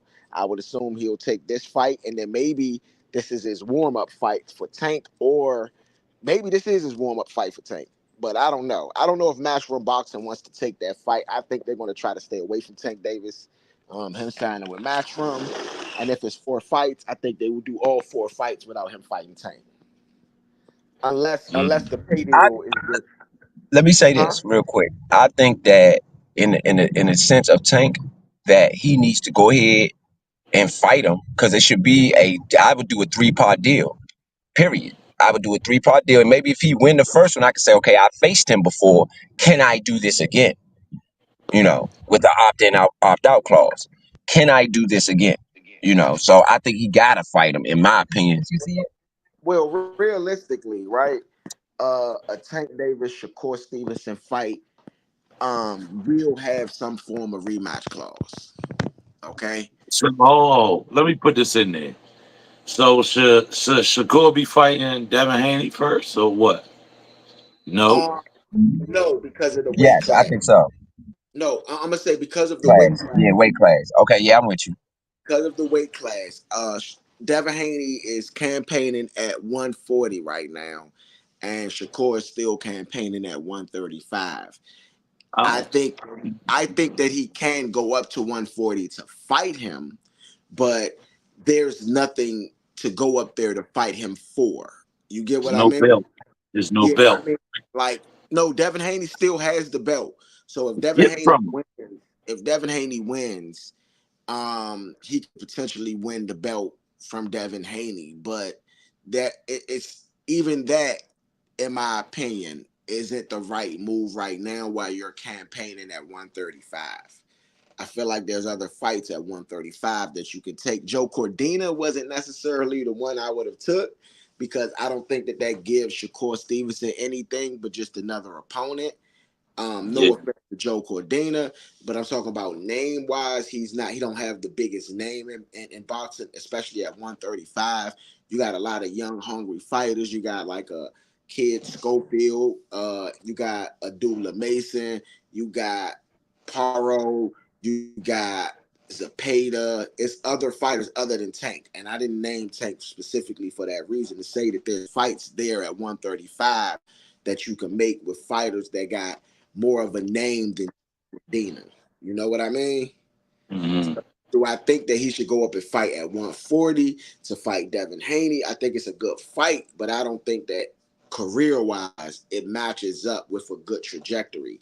I think fighters, unless you want to go fight at 140 and campaign at 140 and stay at 140, then you got options because you are the champion at 135. So you can get unification fights. You can get fights with young fighters with good names. So I don't see a reason why you would go up in that. Go up to 140 to fight Devin Haney. Just for that. That's a fight for a check too. The way I look at it. Right now, there's a lot of talk. There's a lot of talk in that 140 weight division. Devin Haney is on his way back. He has not announced an opponent yet. Um, but he's on his way back. And of course, Ryan Garcia's suspension is starting to dwindle down right now. You know what I mean? So normally we don't talk about him, but would you guys like to see that fight again? I'm about to say, could that be a potential fight? It possibly could. But I think it will result in the same thing again. You know, I think Ryan will beat him again. Okay. Haney and Garcia. Haney and Garcia. Yeah. Yeah. Yeah. That's what you talking about? Garcia too. Yep. Huh? Oh yeah, Haney yeah. Yeah. I would like to see that again. I would like to see that again, because no offense, Haney, you kind of really went in to protect your win. Like you went in. I don't know if you snitched on the man. I don't know what happened to the point to where the man was drug tested or came up dirty. I don't know if you paid if you paid somebody to come up with a dirty test. Oh I don't know really what happened there. So I think they both need to fight again, and I do think it will be the same result. I'm with Big Son right now. That's the only thing I got to go on is what I saw last time, and he was knocking you all over the ring and was literally dropping his hands. He didn't even look mentally sane half the fight, and he still was knocking you out. So I mean, I think I would have to side with that. But however, I think it's enough controversy for us to want to see that fight again, just to make sure that whoever wins wins, whoever loses loses. okay, okay, that's cool. That's cool. If you are Tank Davis, right? Are you mad that fighters on that top level have been ducking you for since your last fight against Frank Martin? I mean, Lomachenko clearly said that he's not fighting Tank, who Loma appeared up until this point ready to fight him. Shakur Stevenson, who they've If had a you lot of seen words with. if you seen him knock out Frank Martin, when he hit Frank Martin, it was like he tapped him on the shoulder, like, oh, he was gone. It's like somebody tapped you on your shoulder, you don't see him. That's what he looked like when he hit that boy. Are you honestly gonna run? That's what I'm talking about, running down on the giant. Lomachenko ain't no fool. He looked like he was ready, did he? So they was like, oh nah, let me start walking a little bit more. I thought I was ready. But at least he honest enough to say it. You know what I'm saying? Well, You Loma didn't say he was. Loma, what Loma said is he's about to go spend some time with his family. Now, I don't know what's going on in his life, right? I cannot say what's going on in his life. He may have something going on in his family that he that needs attention. It may be his mom or it may be his kid or anything. So I can't really say what may be going on in his family. But I will say that at this point, it does appear to look like he is ducking him, right? It yeah, appears to look like that he is purposely not taking the fight because it is Javante Tank Davis. That's what it looks like to me right now. Okay, so I don't know if everybody else feels that same way that I feel, but that's how I feel. I think that Javante Tank Davis is is probably the best fighter in that division, hands down.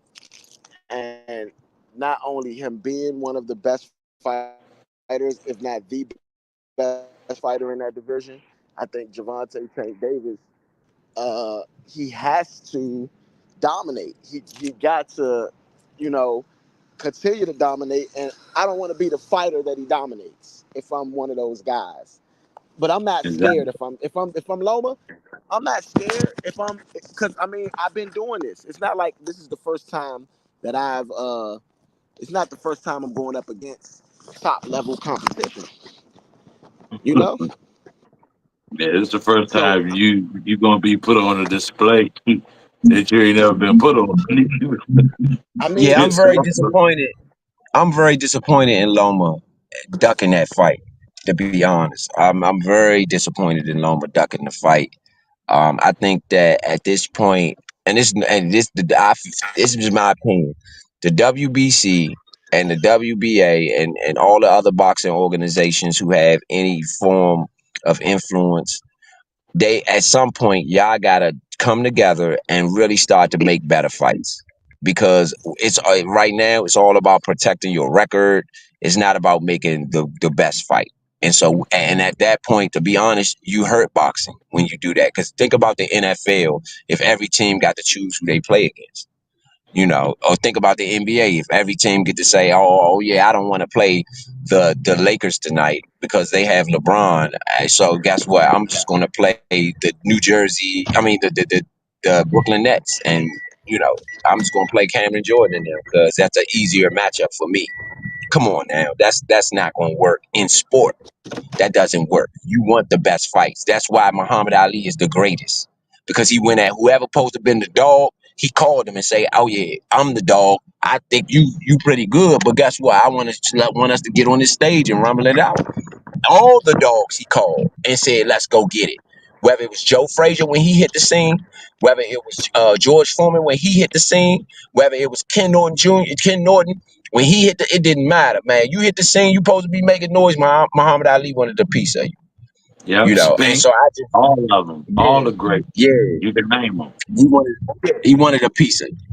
So he, I think that that is something that's lost in boxing right now. But I think the organizations have to come together and figure out how to navigate that, because we're missing guys who are in their prime. Like, it's unfortunate we didn't see Pacquiao Mayweather in their prime. And yes, we did see them at some point, but they wasn't in their prime. It's unfortunate we didn't get Tyson Holyfield in 91, 92, 90, when both men was kind of in their prime. They both was at their top of their game. So when you got fighters like right now, Tank is at the top of his game. Y'all need to make a fight with somebody else that's at the top of their game too. Even if you don't have a guy that's all the way maybe doing what he doing, you got a guy that's doing his thing. You know what I'm saying? And I just think they got to make better fights, man. The organizations got to come together. Everybody got to come together and say, where do we want boxing to go over the next 5 years? How can we make that happen? And the first thing that will come about, in my opinion, is they would say, y'all got to make better fights. You got to yeah, make better fights. yeah. I mean, I think that that's obvious. I think that making better fights is what has to be done. I agree with you 1,000,000%. Do I think that it happens though? Do I think that the boxers, you got to think about this. The boxers, they got to want to fight each other too. So you know, the boxers wanting to fight each other is one thing. The fight actually being made is another.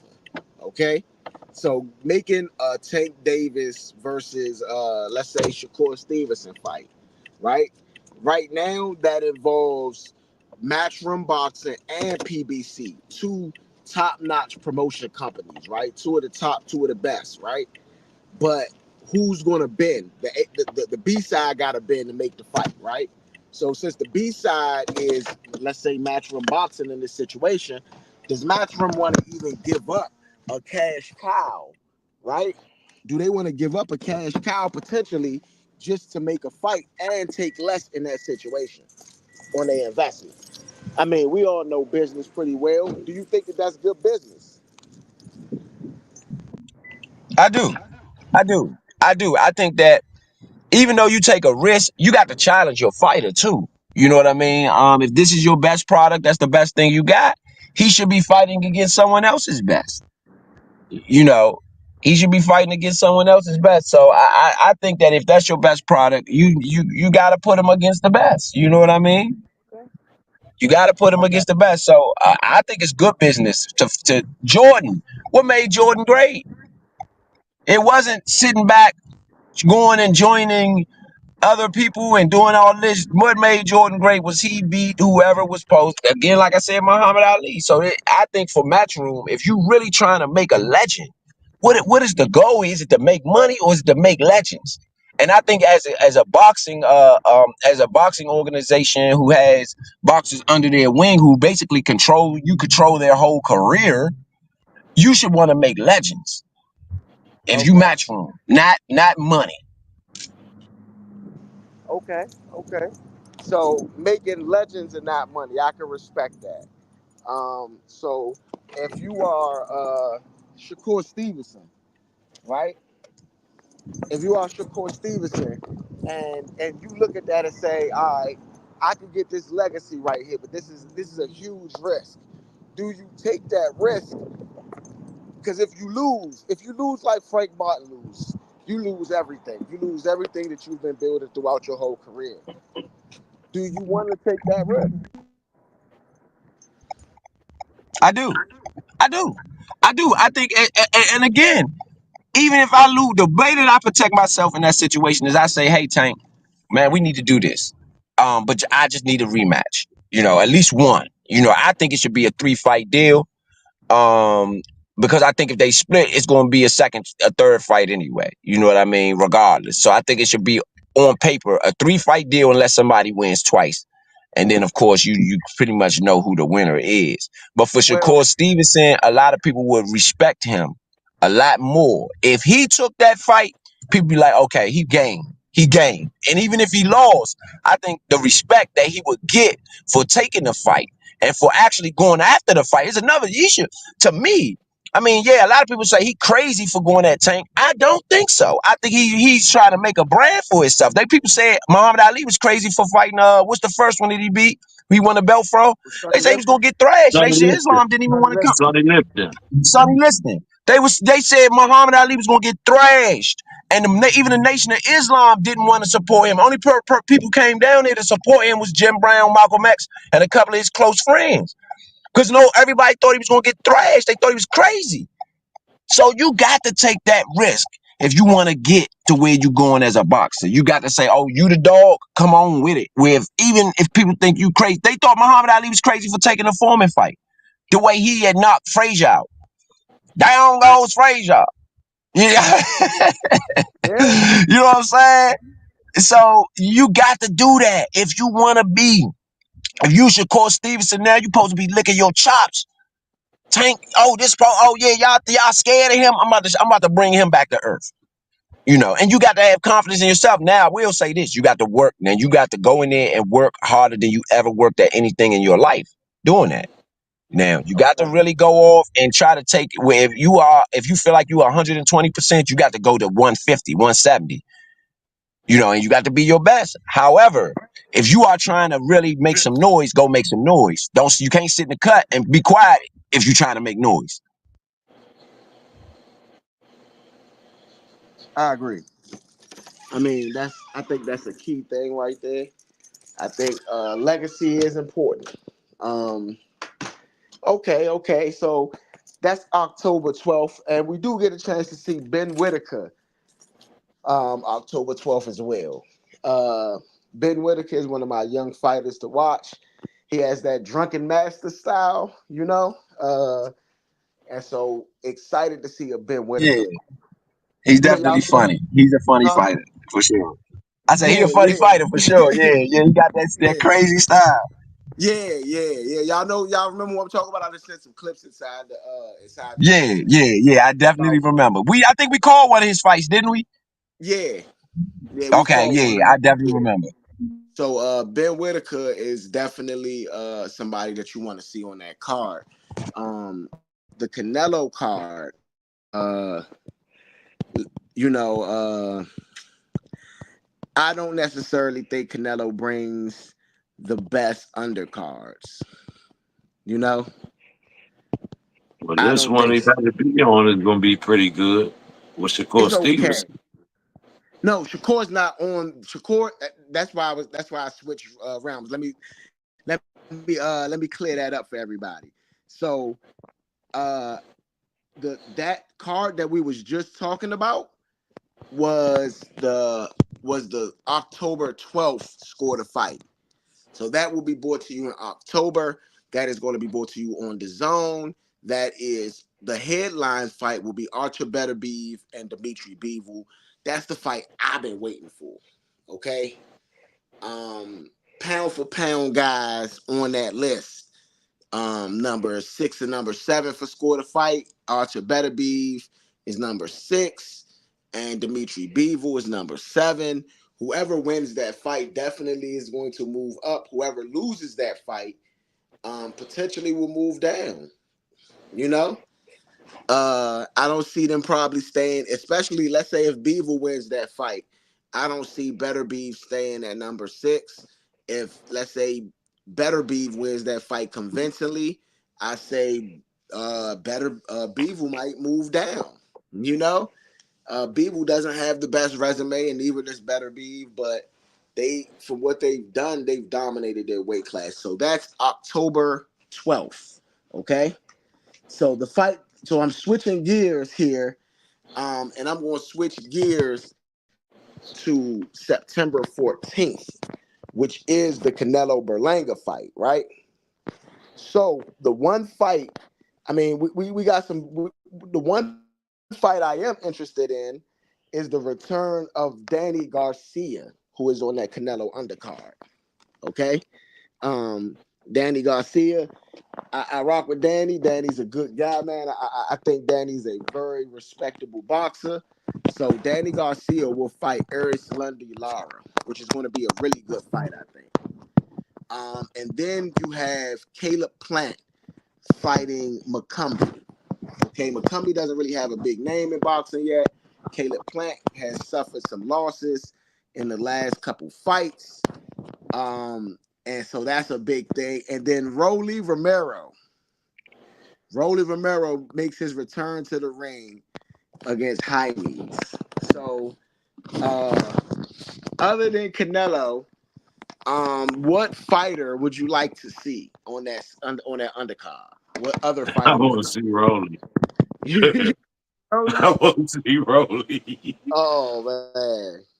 How about Because to be honest, I'm laughing, but to be honest, he was getting his man a little bit against Tank. You know what I'm saying? Before he got knocked out, he was fighting a pretty good fight, in my opinion. So I'm interested to see him bounce back because we haven't heard or seen from Rolly in a while. okay? Yeah, because last time we seen Rolly, he was getting pummeled by Pitbull. That's the Yeah. last time we seen Rolly. Ro, you still with us? Yeah, yeah, yeah. I said, For me, I would want to out see. of this You just named him, undercard, Pitbull. I want to see Pitbull again. I think even no, though no, no, no, not Pitbull. No, he's no, Ro, not Pitbull. So I was no, saying, you asked who would I want to we see got on the undercard, right? Nah, no. I'm nah. He saying was saying he out would of the Oh, want. people that I named. Okay, out oh, of the okay. people Go that back. I named, Who's the options again? yeah. So the options is it's Eris Lundy Lara versus Danny Garcia, and then it's Caleb Plant versus McCumbee, and it's Rolly Romero versus Jaimes. Mine is McCumbee. We do one of his fights. I believe we did one of his fights too. Did we or did we not? Even if we I didn't, think he fought on one. I don't think. Yeah, I think he fought on one of the undercard jokes that we was watching. But I yeah, don't think we yeah, actually did the fight. yeah. So for me, it's Um, McCumbee. You know what I'm saying? I think it's do you McCumbee. think Huh? McCumbee stands a chance against Caleb Plant? No, that's why I'm saying. I honestly, I do think he stands a chance against Caleb Plant. That's why I want to see him because no offense to Caleb Plant, but I think McCumbee is a good enough, at least defensive fighter, to at least hang in the fight. You know, that's just my Okay, opinion. I think he can give you enough defense to stay in there. okay. Me personally, out of everybody, I want to see Danny Garcia fight. Um, I think that Danny Garcia, Urs Lundy, Lara presents a very interesting fight. I've always said that Urs Lundy Lara is one of the guys that I feel maybe got robbed a little bit in the Canelo fight. When Canelo was fighting at 154, I think that Danny Garcia returning to the ring is pretty cool. I mean, because after losing to Earl Spence Jr., I think Danny Garcia, wasn't in the best of mind states. He had taken some L's, and so I think that him returning to the ring is pretty interesting. And that's going to be September 14th. That is our next score to fight. Okay, so that's 11 days from now. So you guys definitely going to want to tune into that. I was saying that I don't normally think Canelo has a great undercard. I don't necessarily feel like this is a great undercard, but I do think that all of the fights have a fighter that you want to see in those fights. Especially Big Son when he's saying Rolly. Do you think Rolly has a good enough chin to actually be a top boxer? Big Son. I don't. Oh, okay. I don't. Yeah. Yeah. I I was don't. I hoping. think that. Yeah, yeah. I think that. Yeah, I don't. I don't. I don't. Yeah. Yeah. I've been hoping for a Rolly Romero versus Devin Haney fight. I would love to see that. Okay. I feel like Rolly got a little bit of pop with him. So I think that Devin Haney's probably in a little bit more danger than Rolly, but I feel like Devin Haney's the better boxer. I don't feel like either one of them have the greatest chins. So I think that that's an interesting fight, especially with both of them fighting at 140. I think that that's a pretty interesting fight. I Uh, got to step in defense of my man Rolly and say I think Rolly will punish Haney. you think Rolly will punish who? Haney? I think Rolly will punish Haney. Oh man, I don't know, man. Yeah, I don't know. I think Haney don't. I think Haney don't want it with Rolly. I'm telling you, he don't want it with Rolly. Wow, He wow, don't want that smoke with Rolly. wow. I think that's the best fight for both of those fighters, though. Actually, I think that's the best fight right now for both of those fighters, because it's still a big fight. They both still got decent names. Both of them right now, especially after that Garcia loss, chin is in question. We've seen Devin Haney hurt several times now. I think that's a good fight right there. I think that's a premier type of fight. Okay, I don't think so Rolly got enough chin. I think Devin Haney's a little bit too smart of a fighter for Rolly, you know. But again, I'm with Devin Haney ain't got no chin though. And neither do Rolly. So I think it's gonna be a bunch of knockdowns and That's it's what I'm gonna be saying. My man yeah. Rolly gonna get on. He gonna get on top of something. I'm telling you, no But I do diddy. think Devin Haney's the smarter fighter. So I would give the edge to Haney because I do think he's the more experienced, smarter fighter. However, I'm not, that chin that we saw uh uh against Garcia, man. I don't know if I could bet with it. I don't know if I can bet with it. But I do think that I do think he's a more experienced fighter. I You mean, can what be about smart, Rolly with but Pitbull? let What me tell about you Rolly something with about. Pitbull? Rolly did a good job with Pitbull. But that's why I said his defense. No, he Remember I didn't, said bruh. I No, liked he Rolly. didn't. Nah, No, I Rolly mean got not beat up time. by Nah, Pitbull. Pitbull beat Rolly Yeah, up, man. he He did beat beat him him up. up. Hold up, but no, he did beat him up. I still think he handled Pitbull well. Pitbull's style is weird, bro. He just will bull rush you. You know what I'm saying? Like literally, he's a pit bull. So I just think that even though Rolly got whatever, I think he still handled him well. Well, see, Personally, the thing about it, Pitbull last fight that I think we saw, he he was lost. trying to I rush know. Slim, but Slim wasn't going for it. Yeah, Yeah, you right. You know what I'm You right. saying? Slim did a better job for sure. yeah. And again, I don't think Rolly has a good enough chin. I'm with y'all on that. I do think though that when it comes to Haney, because Haney doesn't have a chin, I just think that he can hang in there. He can use his offense for defense a little bit. Man, Rolly hands is quick. So when I was Right, watching him, but his chin is if he suspect. hit His chin Devin, is suspect. if he all right, but if he hit Devin Haney with them punches he was hitting Tank with, Tank ain't go down. Devin Haney ain't got no chin. If he hit him with some of them Right, short, right. he's going down. Maybe, yeah. I mean, maybe. But this the thing. Devin Haney actually got good defense. You know what I mean? That's He why don't have the best he's a chin, smarter but he fighter. has decent defense. You know what I mean? So I Well, can see And where he you well, don't coming mind from. holding. He don't mind holding if he got to. You know what I'm saying? He ain't going down without a fight. We saw that against Garcia. Haiti ain't going down without a fight, baby. Not at Shit or all. not. Not at He all. gonna hang in there. I don't care if it's by a shoestring. I don't care if you gotta cheat after the fight. I don't care if you gotta go and get your drug tested after the fight. He gonna find some way, baby. He gonna hang up in that fight, you know. I ain't denying that. I ain't denying that. I feel like Haney will do what it takes, right? But so when you think about that, I think that those are interesting fights at 140, and that's honestly why I don't think Shakur Stevenson needs to go up to 140 because there's a lot of fights up there right now. Devin Haney is in negotiation to fight Liam Paro. Liam Paro took the belt from Sabril Mutias. So right now, that's what it's looking like. Haney versus Paro, and they're aiming for that fight to be done in December. So that might be Devin Haney's return. Of course, it will be before Ryan Garcia's return because Ryan Garcia is suspended for the whole year. Uh, now, Question. Oh my. Oh man, my bad. I dropped something. Now, the next is we do get to see Anthony Joshua versus Daniel Dubois. And we've talked about this in the past, but I'm asking any changing of the heart in this situation. What do you guys think about Dubois versus Anthony Joshua? I think I actually Anthony. got. Go ahead. Go ahead, bro. No, I No, was gonna you say got it. I got Dubois. I got Dubois in that. I think last time we saw Dubois was the 5v5.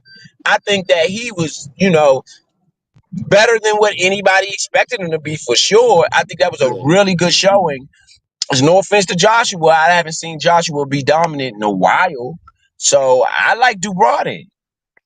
No, I've seen him. No, he was dominant against Ndagu. I was about to say, last His time I last really fight. seen, remember, before everything Y'all happened, call that dominant? he was Yeah, Or did but putting y'all it say that remember, was real. bad competition? Nah, he ain't no bad uh, competition. Nah, no sir.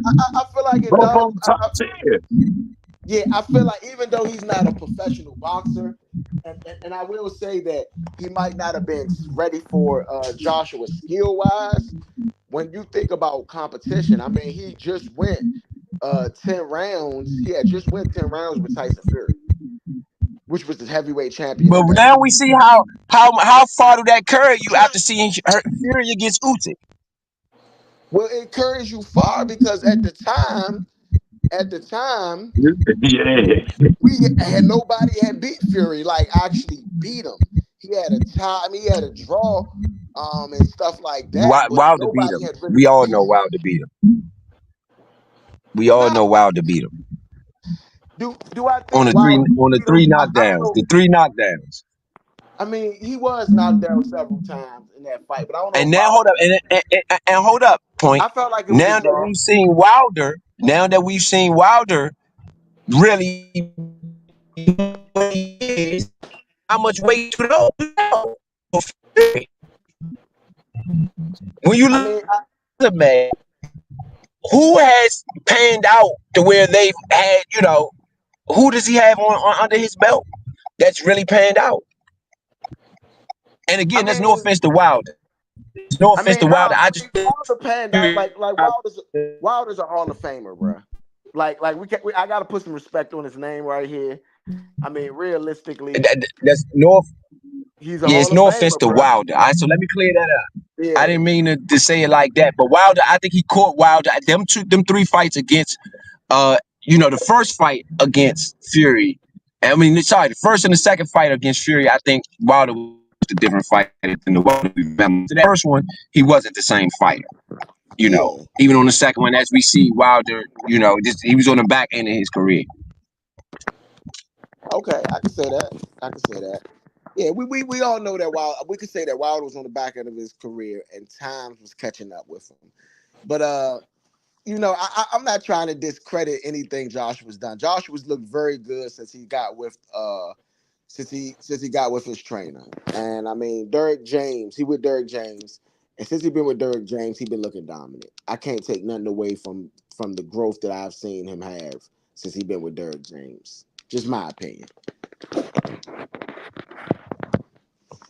My opinion. So, in that one, so who you got, Big Sir? You said Dubois. Nah, Joshua. You got Joshua. Okay, Yeah, yeah, man, I Rogan. gotta making a comeback and putting that sting on. When I first seen him, I'm like, who is this dude? I ain't never heard of him. Then he knocked Slim out. When I Yeah. first seen him, I don't know, I can't remember the fight I seen, but I was like, oh, Slim putting that work on people. He was a big dude. They both in there slinging. And man, he hit Yeah. this dude with an overhand and knocked Slim out. I was like, oh my goodness. So Okay. I'm interested to see what he come back looking like. I'm taking him for the win. Okay. Okay. So we got one Joshua, one Dubois. I'm not gonna lie. I think Anthony Joshua wins. I think Anthony Joshua's been hot. I think Daniel Dubois is a very good fighter, but I think that Anthony Joshua right now with the exception of one Alexander Usyk, I think Anthony Joshua was the second best. Well, well, yeah, I'm gonna say it the right way. I think Anthony Joshua is the second best heavyweight in the world. There's only one person I feel like is above him, and I feel like that's Alexander Usyk. I feel like Dubois is a very good fighter. I feel like he's shown, especially in that last fight, that he is not only coming to fight, but a notch above what he's shown in the past. But I think Anthony Joshua right now is just a little too much. Uh, so on on that fight, okay. I want to move to the next one. We do get. What do you guys think about Jake Paul and Tyson and Mike Tyson? Who do you think wins that fight? I think Tyson convincingly, of course. I mean, not just because I'm a fan of Tyson, but because of the scope of the fight, the words that have been exchanged. Y'all got to think about it. Last time Tyson fought, it was against Roy. They didn't talk nowhere near as greasy as these two are talking to each other. I think Tyson is not going to take. I'm not saying that he took Roy lightly. I think him and Roy just went in there. Actually, you know what I'm saying? Got it in like, hey, look, I'm me, you. Let's show the world who we are. But it's not going to be that when they step in the rings. It's not going to be that. There's no respect there. Tyson don't respect this man. Tyson gonna It's knock going to that be boy different. out. Tyson gonna knock It's that going to be boy out. different. That's what I think. I think if Tyson is fighting, now we'll know by the way Tyson, if Tyson is actually going out there to fight, I don't think Jake Paul stands a chance because I don't think Jake Paul is a good boxer. And that's just my opinion. I think his style is whack. I think his technique is whack. I think he gets in times in the fight where he just kind of does anything. Where he kind of does anything, literally. Like he drops his hands. The way he will punch like a hammer, sort of like he's banging a hammer. I've seen him do it. So you talk about fighting Mike Tyson, the ultra professional. No, I think Tyson will knock him out. Wow. Um, I'm 50-50 on this fight still right now to this day. While I do think that Mike Tyson is Mike Tyson, okay, he's one of the greatest heavyweight champions of all time. I think that Mike Tyson definitely still has. This might be Mike Tyson's "I got one more fight left in me" type of mindset. If Mike goes out there with that Mike Tyson mentality, like Rose said, then easy fight for Mike. I don't think Jake Paul lasts 3 rounds. I think third round knockout at best for Jake Paul in that situation. And when I say third round, I feel like he only lasts he gets hurt in that second round and maybe just stumbles into that third round, but gets stopped early in that third round or seconds into the third. If Mm. I had to make a prediction. Uh, but I'm not gonna leave age off the table in this situation. Okay? Yeah. Um, I'm not gonna leave age off the table. If Mike get in there feeling like a 57-year-old man, 58-year-old man, because I think he's 58 now, um, it's gonna be a long day for Mike. We are not gonna look at Mike and say he is the same Mike Tyson of old. That's still you still not gonna try Mike Tyson, okay? But he isn't the Mike Tyson of old. We gotta realize that, people. We got to Mm. realize that we still looking at a near 60-year-old man, and that even though he's near 60, he may his body may be either he might be 55 in body or 52, or he might be 41, which then a 41-year-old person could beat Jake Paul. You know what I mean? That's what I'm saying. Like if y'all have seen Mike train, Mike still training like he fight. Yeah. at 50 some years old. I So mean, when you look at a person that's taking I care of am their body, currently. regardless of what he do, smoke, whatever, I guarantee you Mike ain't smoking right now. Mike getting ready for a fight. I mean, realistically, I am currently watching some Mike Tyson video right now. Some clips And of man, Mike. if you watch the joint when he hitting his trainer with the bodyguard on and all that, and his trainer, like, woo, hold up, Mike. Mike still got that power. Yeah, I Regardless mean, of if that you age, look, Mike still, you know what I'm saying? yeah, I'm gonna turn my screen so I can get y'all. My goodness, look at oh my that's what I'm saying. That's dangerous. That's a dangerous man. Look how he hitting. If he hit Jake Paul going down. Yeah, so this Hit is Jake Mike Paul like Tyson that, he's trainer, going down. courtesy of YouTube. So Mm, mm, and I mean, mm. Look at how he turned the how hook many? on E. Woo. I Oh my mean, goodness. Oh, ow. That's uppercut work. Ow. bro, do you think that's enough? Mm. Yeah, I mean, I don't know if it's enough, man. I think the deeper the fight goes, the more the fight goes, then the longer the fight goes. I think that benefits Paul to a certain Yeah, degree, it but I definitely don't does. think Paul is going to be able to take his punches. I Man. just don't think. I just don't see it. I don't see it. Ow. I think once he feel the first or the two, especially if Tyson is really fighting him, right? Now, I don't know if Tyson is really. I don't know if Tyson is really going to go out there to fight him. You know what I'm saying? I just don't know. Now it could be a bunch of hype and then be a real charity event. But if this is a real boxing match, Jake Paul don't stand a chance.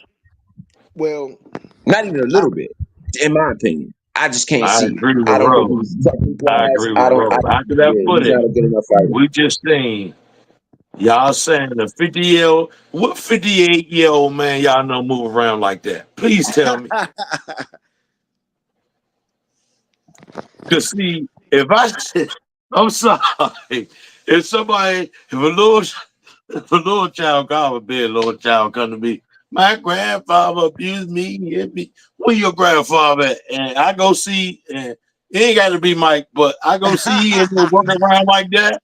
I'm gonna go grab the strap. Ain't no need to fight that man, put myself in jeopardy. None of that. I'm gonna go grab the strap straight up. Pop's about to get the two. You 58, you moving, and I'm a Hey, man. You crazy. You crazy. I'm not wrong. I'm not running up on that man. No sir. no Not sir, big son. huh? Big son, go grab the gun. Go get the gun. Okay, okay. So speaking of heavyweights, man, we in that heavyweight division right now. Fury Usyk 2 coming up. That's the last fight of the year that we got slated for Score to Fight. But early predictions, I mean, we a couple months away from that. But any early predictions on Usyk versus Fury 2? I actually think Fury is going to fight better. I don't know if he wins. But I think Fury is better in his rematches than he is in his original fight. So I would actually pick Fury to win that fight right now. Just if I had to pick, I think that he did. He was competitive in the fight for most of the fight. I think he did too much playing. And if y'all go back and look at the score of the fight and look at what I said, even during the fight, like he's dancing, he's sticking his tongue out, he's dropping his hands, he's really out there playing, and he got his knocked out, or knocked down or whatever it was. He should have been knocked out. I think it went to the decision, but Yeah, it we know did. that was a long count. It, It was a we, long count.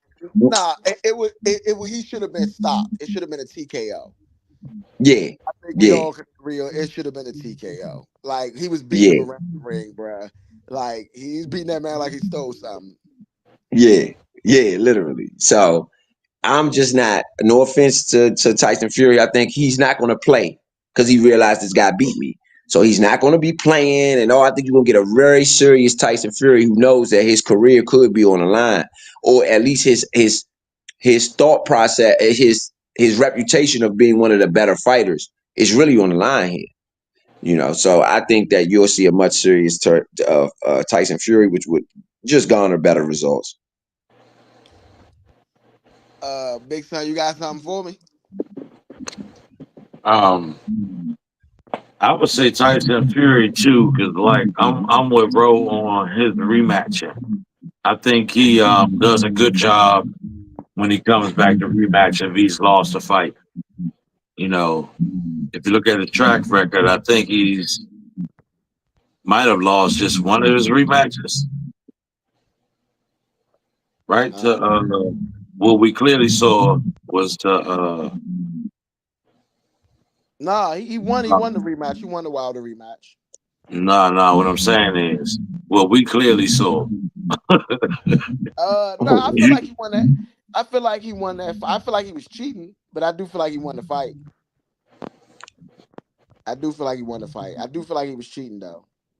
that's what I'm saying. In retrospect, to if people really remember that fight, I just think Wilder won that joint.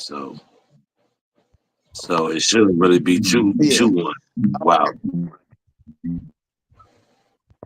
But Okay, and I then and think now we Fury got. Fury will be the Fury is going to be the guy in that one. I mean, I'm not. I don't agree with y'all. I'm gonna say this right now. I don't agree with y'all. I think that Usyk wins the fight, and I think he wins a lot more convincingly. I think as the fight waned on, uh, you had Usyk figure Fury out, and I think that carries into the next fight. I think, to be honest, I think Alexander Usyk is still hungry, and he knows the job isn't done. He has to go, and this is the only thing I'm questioning right now, because that right now, if Usyk goes and beats Fury, like I think he will retain his three belts, and then it will be a fight between the winner of Anthony Joshua and Daniel Dubois, and Usyk already beat Joshua twice. So I don't now that makes if Joshua is actually going to win this fight because realistically, I think he beat Dubois twice. I think he beat Dubois too, though, if I'm not mistaken. Either which way, I don't think that there's a fighter in the heavyweight division that could beat Alexander Usyk. I think Usyk will retire probably undefeated unless he go up against one of the. I don't know. I don't know who beats him right now in the heavyweight division. I just don't know. I think his footwork is probably too good for most people to beat him. You know. Well, I So think that's why I say I think Fury was up in the fight, the majority of the fight. I think Fury really dominated a lot of the fight, and Usyk got him in the later rounds. you feel like he But I think dominated? for majority of the fight, I liked what Fury was doing. It's just he was playing too much for me. Oh man, I don't know about that. I don't know if I can agree with that one. I No, feel you like called the fight. We called that fight. We can go back and listen to the fight and listen to yeah. your own commentary at the time of it went left for him. No, I don't think that it ever. I don't think that. I don't. I think Fury had a good beginning of the fight. Fury was doing some things in the beginning of the fight, and we all did say he was playing too much. Okay, you know. Yeah. But Usyk, we just kept saying Usyk is coming on strong the whole fight, and I felt like Usyk figured him out, and I feel like that's pretty much going to be the same thing. Right. I don't What know. I don't have it what going new that way. I think what he's new gonna cut the game playing plan? out and he's gonna have a better showing. What new game plan could he implement to be better? I couldn't hear you broke up. Like, what could he implement to be better? I said, what new game plan could he possibly implement to be better? You talking about Fury? Yeah, Fury. He need to stop playing. Stop dancing. Come out to some real theme music. He up there beating his feet when he come out there. He be literally beating his feet in the ring, But bruh. Come I'm on, man. saying, Come like, on, man. in the ring, what can he do? Because I mean, realistically, he had some success, but it wasn't like dominating success. He was doing well, but he wasn't dominating Usyk. Did we feel like Usyk was getting dominated? In parts of the fight, I think he was. I think maybe in the Uh, fourth, the third and the fourth. The fifth, I think that it was. I mean, it was to me, it was pretty convincing. Tyson Fury. It's Uh, just, I think in later rounds, I think Usyk hit him with a shot. As a matter of fact, at the end of that round, we talking about, he hit him with a shot, and I don't think Tyson Fury quite recovered from that shot or covered, within the fight. I think he recovered as far as physically, but as far as the fight itself, I'm not sure that he recovered from I that. think that was like I think that was like the fourth or fifth round. You know, it's relatively early in the fight. I think not like late, When he late. took that shot, no, it was Yeah. like eighth or ninth. It was late. But I'm saying up until no, I mean, what it was late, but up until that point, nobody had really had the lead. Let me see if I can go back and see if it is on. It is not on YouTube. We gotta get that up on YouTube. It's on the Studio Runners YouTube. Yes, it is. It's on the Studio Runners YouTube, and it's on the Studio Runners, I believe, Twitter too. We just showed it yesterday or 2 days ago. We just My bad, replayed my it. bad, my bad. Let me It's definitely on the Studio Runners YouTube. So yeah, that's what we do here on the Big Sports Network. This is Score to Fight, but we have all the information. We have so much content, but we got it all stored for viewing. exactly. So Sir, I got a question. I'm gonna name these off before we get into this next situation.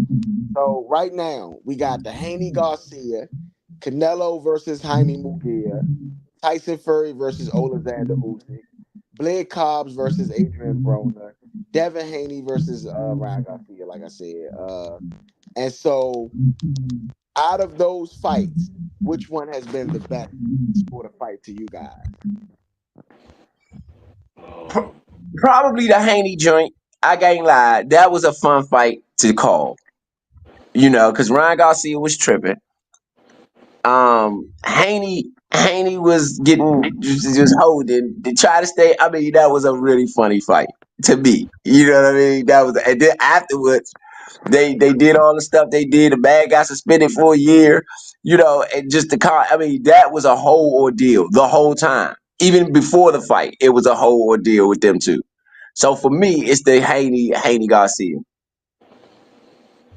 Okay. Big Son, how about yourself? um, And my bad, I forgot one. Bud and Israel Madrimov. So would you swap that out for No, Haney? actually, yeah, that was a tie. You know what? I gotta call it a tie because the Bud fight is when we had a lot of crowd participation in the Bud fight, and that was a really fun fight to call too. To be honest, to be honest. I'm gonna have to So go I out. can, yeah. My bad, big son. You good? Yeah, I'm gonna have to go out on a limb and say the the Blake Cobbs and Adrian Broner fight because for one, Adrian Broner is just comical anyway, and we just the whole fight kept telling him, Adrian, throw your hands, you can win the fight. So, like, I would have to say that one was the most fun one to call for me. Um, I'm gonna go and say the tank fight, man. I'm gonna say the tank fight because I just feel like the energy for the tank fight was crazy. I mean, don't get me wrong. I do agree with. I would say, if it was one, two, and three, it would be the tank fight, then it would be the Bud fight, and then it would be, the Haney fight. Because I don't get me wrong, the Haney fight was too crazy. That was everything Yeah. surrounded around the Haney fight was crazy. Okay, too crazy. So I definitely agree with you there. But the Bud fight, we had so much crowd participation. I feel like that kind of was driving the show a lot. And the tank fight was just so enjoyable because if it was what we thought it was going to be, we pretty much knew Frank Martin was going to get knocked out. We didn't know it was going to be that type of knockout. We did, it was celebrities. It was a lot of people there. The energy was just amazing for the tank fight. So I would pick the Tank fight, me personally. Um, whew. Now we done went over quite a few. Uh, what is the fight that you want? I'm gonna read off the fights that we still have on the card for this year. We got Canelo Berlanga, we got Joshua Dubois, we got Better Be Beevil, we got Tank. Now Tank will be my bad. Let me we didn't get to one fight. The Keyshawn Davis versus Gustavo Lemos fight. Um, More than likely, Keyshawn takes a win on that, but that is going to be a score to fight, and it looks like right now we have Tank Davis questionable for November 2nd. He has already got the venue for November 2nd, so more than likely Tank makes his return on November 2nd. Uh, we don't know who he will be fighting. We don't know his opponent. So, and Devin Haney and Leo Paro potentially, and Keyshawn Davis and Gustavo Lemos, which seems to be pretty locked in solidly iron. So I'm gonna read them off again. Now that I went over that, we got Canelo Berlanga, Joshua versus Dubois, Better Be versus Beeble, uh, Tank versus somebody, Keyshawn Davis versus Gustavo Lemos, Tyson versus Paul, and then we got Haney versus Paro and Usyk versus Fury. Which one of those fights are you guys looking forward towards the most?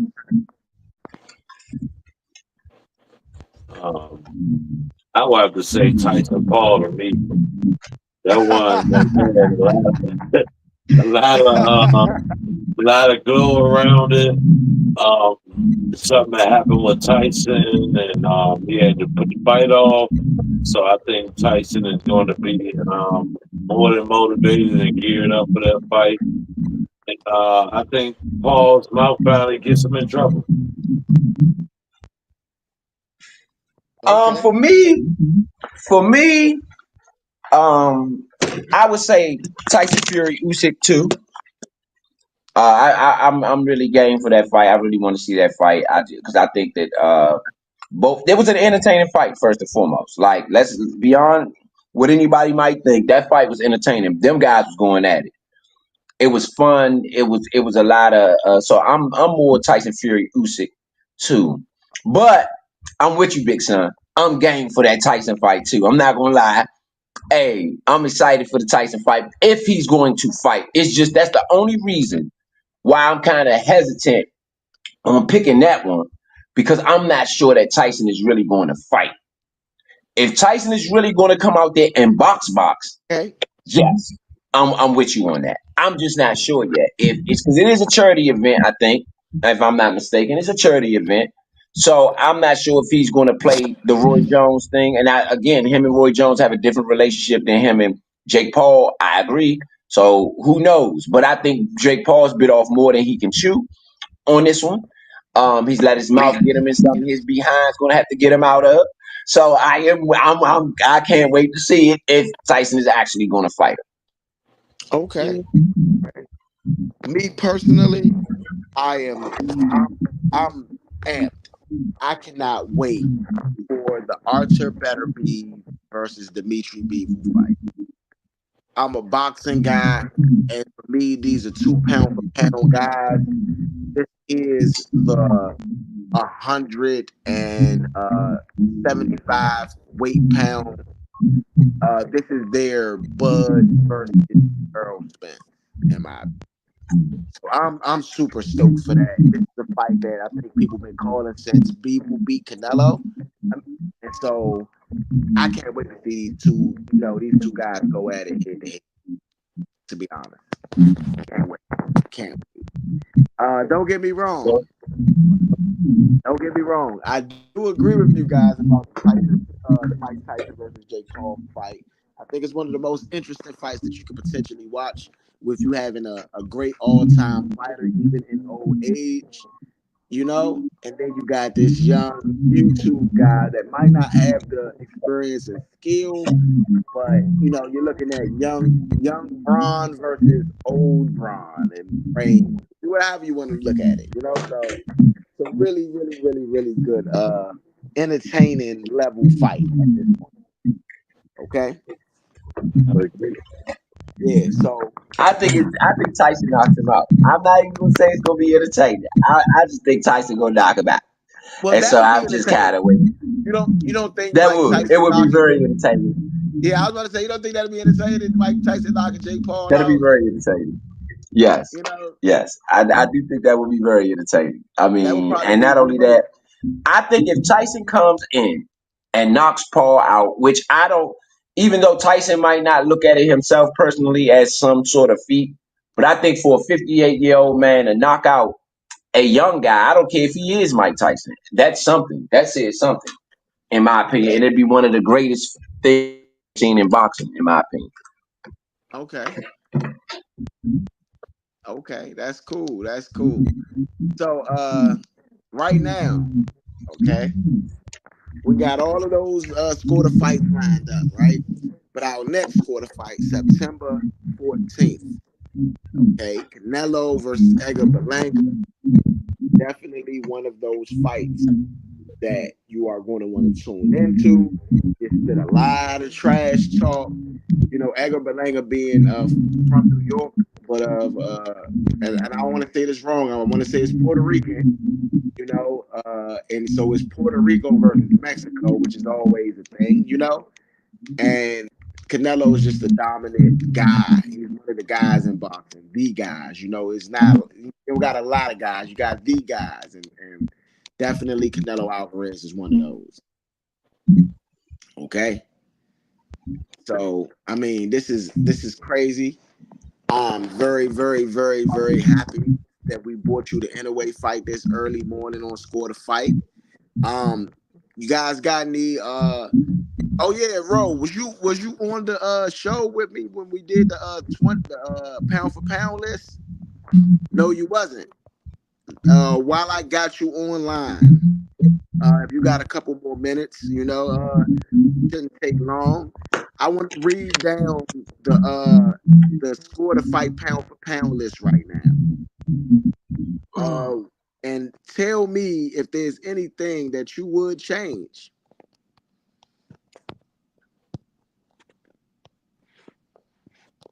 You got some time? Yo, can you hear me? You I might think be you on you mute, bro. Yeah, we got you. I got you. I got you. What's the question? Repeat the question for me. I was saying, you got a couple more minutes because I wanted to run down this pound You for good? pound You list. good, bro? Do your thing. Yeah, All we right, here. all right. So, right now, I want to get to the list. Okay, so let me read off a couple things. The score to fight pound for pound. We go. This is how we rate the pound for pound by resume, victories over high quality opposition, wins in big fights, skill. Can skill transcend weight classes? If they were in another weight class, if they use that same skill, will it work? Belts, title fights, and champions beat. So this is what our criteria is of how we get to the list. Okay. Right now we have Virgil Ortiz. Okay. Virgil Ortiz is 22-0 with 21 knockouts. Okay, he's the number 20. We've starting at 20, okay? Uh William Zepeda, 19, is number 19. He is 30-0 with 26 knockouts. Then we have Jamal Charlo. He is 33-0, 22 knockouts. This is not the same Charlo that fought Canelo, okay? Then we have Vasily Lomachenko coming in at 17. He is 18-3 with 12 knockouts. Then we have Teofimo Lopez coming in at 16. He is 20-1 with 13 knockouts. Then we have Devin, the American Dream Haney. He is 31-0, 15 knockouts. That one has been taken off of his record. And so he Man, is we all still saw it though. We 13-0. all saw it. We all saw it. My man. Okay. My Then bad. we have then we have Junto Nakatani, 27-0, 20 knockouts at number 14. We have Earl Spence Jr., 28-1 with 22 knockouts at 13. We have Tyson Fury, 34, 1-1 with 24 knockouts at number 12. We have Jesse Bam. You know, they just call him Bam. You know what I mean? Rodriguez, excuse me. And he is 20-0 with 13 knockouts. Then we have Shakur Stevenson, who is at number 10. He's just the top 10 now. You know what? We're gonna stop at 11. Bro, any of those guys from 11 to 20 do you think should not be on the list? Nah, I think that's pretty solid. Yeah, I think that's pretty solid. I ain't got no complaints. Do you think anybody should be higher on the list? You think Loma should be higher, or T.O., or anybody should be top 10? No, no. I think all them guys have done enough to be top 20, but not enough to be top 10. Okay. Okay. So right I now, beg to differ. going going into the top Oh, he 10. said he begged to differ. What you got, big son? What you got? Well, me and Leo already had this conversation. I thought that Lomo Shaker should have been up a little higher, maybe not top 10. And I definitely think Tyson Fury should be in top 10. Even though he lost to Usyk, I think he should definitely be in top 10. Okay. That's I not a mean, bad argument. I can respect your argument. Now we can listen to the top 10. Top 10 right now. Shakur Stevenson, 22-0, 11 knockouts. Jerron Boots Ennis. He is 32-0 now with 29 knockouts. We have the Mexican Monster, David Benavidez, coming at number 8. He is 29-0 with 24 knockouts. Then we have Dimitri Bivol. He is 23-0 with 12 knockouts. We have Archer Beterbiev, who is 20-0 with 20 knockouts. Then we have Canelo Alvarez at number 5, 61, 2-2 with 39 knockouts. We have Naoya Inoue, who we watched today. So I'm updating it. I'm updating it right now as we speak. He is 28-0 with 25 knockouts. That's number 4. Number 3, Tank Gervonta Tank Davis. He comes in at number 3, 29-0, 27 knockouts. Then we have Alexander Usyk, 22-0, 14 knockouts. We have Terrence Bud Crawford at number 1, 41-0 with 31 knockouts. Any one of those guys that you think should be higher or lower on the list? I think I like Tank being a little higher right now. I think Tank is the number one fighter. I agree. That's what I said. I agree. So I think Tank should be higher. I think Canelo should be higher. Mm-hmm. I think Canelo should be higher. I think, with just the 2-2 and 62, I think that 62 number stands out amongst his peers. Nobody has done it like that right now, and that's fighting. I mean, the way he's doing it with belts, so I think the 62 number stands out to me. So I'm gonna ask Big Son, who Hey, gets bro, hold on, bro. Before you go on, that was my exact sentiments when me and Point had this conversation. I said, Point, I not Point, but Tank should be higher. I said that Canelo should definitely be higher. And what was the other guy? The Mexican Monster, Benavidez. You hear me? I like. Yeah. I think Benavidez. Where's Benavidez at? Where's Benavidez at? He's in like 7 or something. He at 7. He's at 8. Yeah, I gotta Yeah, put like no. Benavidez a little bit higher. I gotta put Now, Benavidez a little bit higher. hear me out. Hear me out. So listen.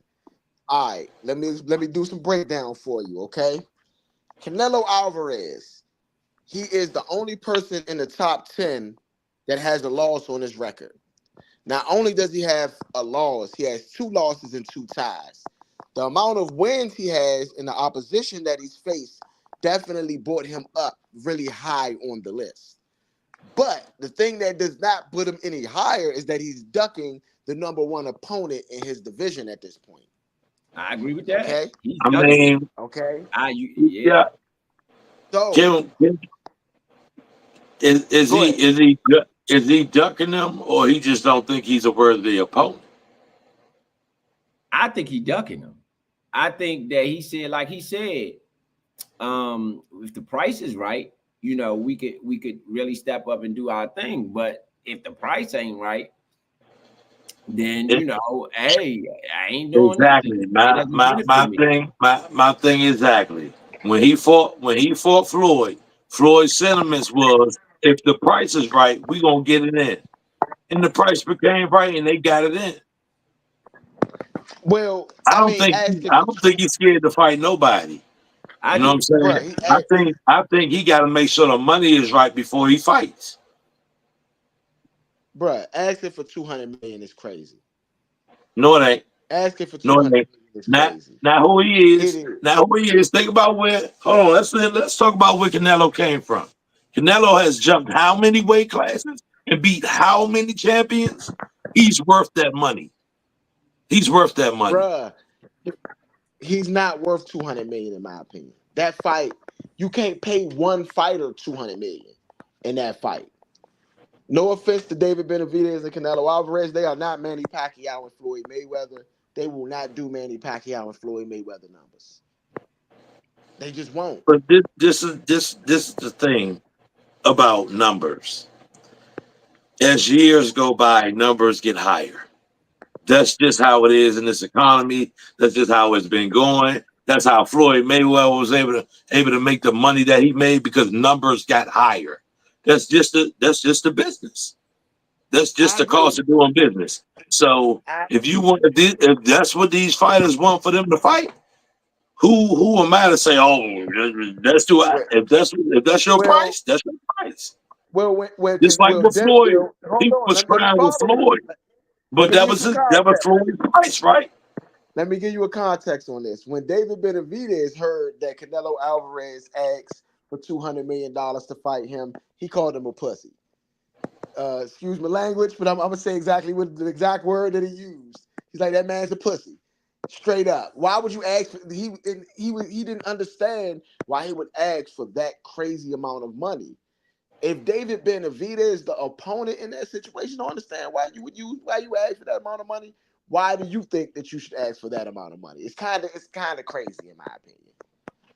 You didn't ask for 150. You ain't asked for none of that. You said I'm not doing it unless it's 200 million, bro. That's a lot of money. And if you can't make that money back, then you're taking a big loss. Yeah, I think that you can't ask for that if you really want to fight. I think you gotta you Yes, I you mean can. yeah, you outprice even the promoters. Can't nobody how Yes, they gonna make money if they give you 250 whatever, and they not boxing, you're boxing.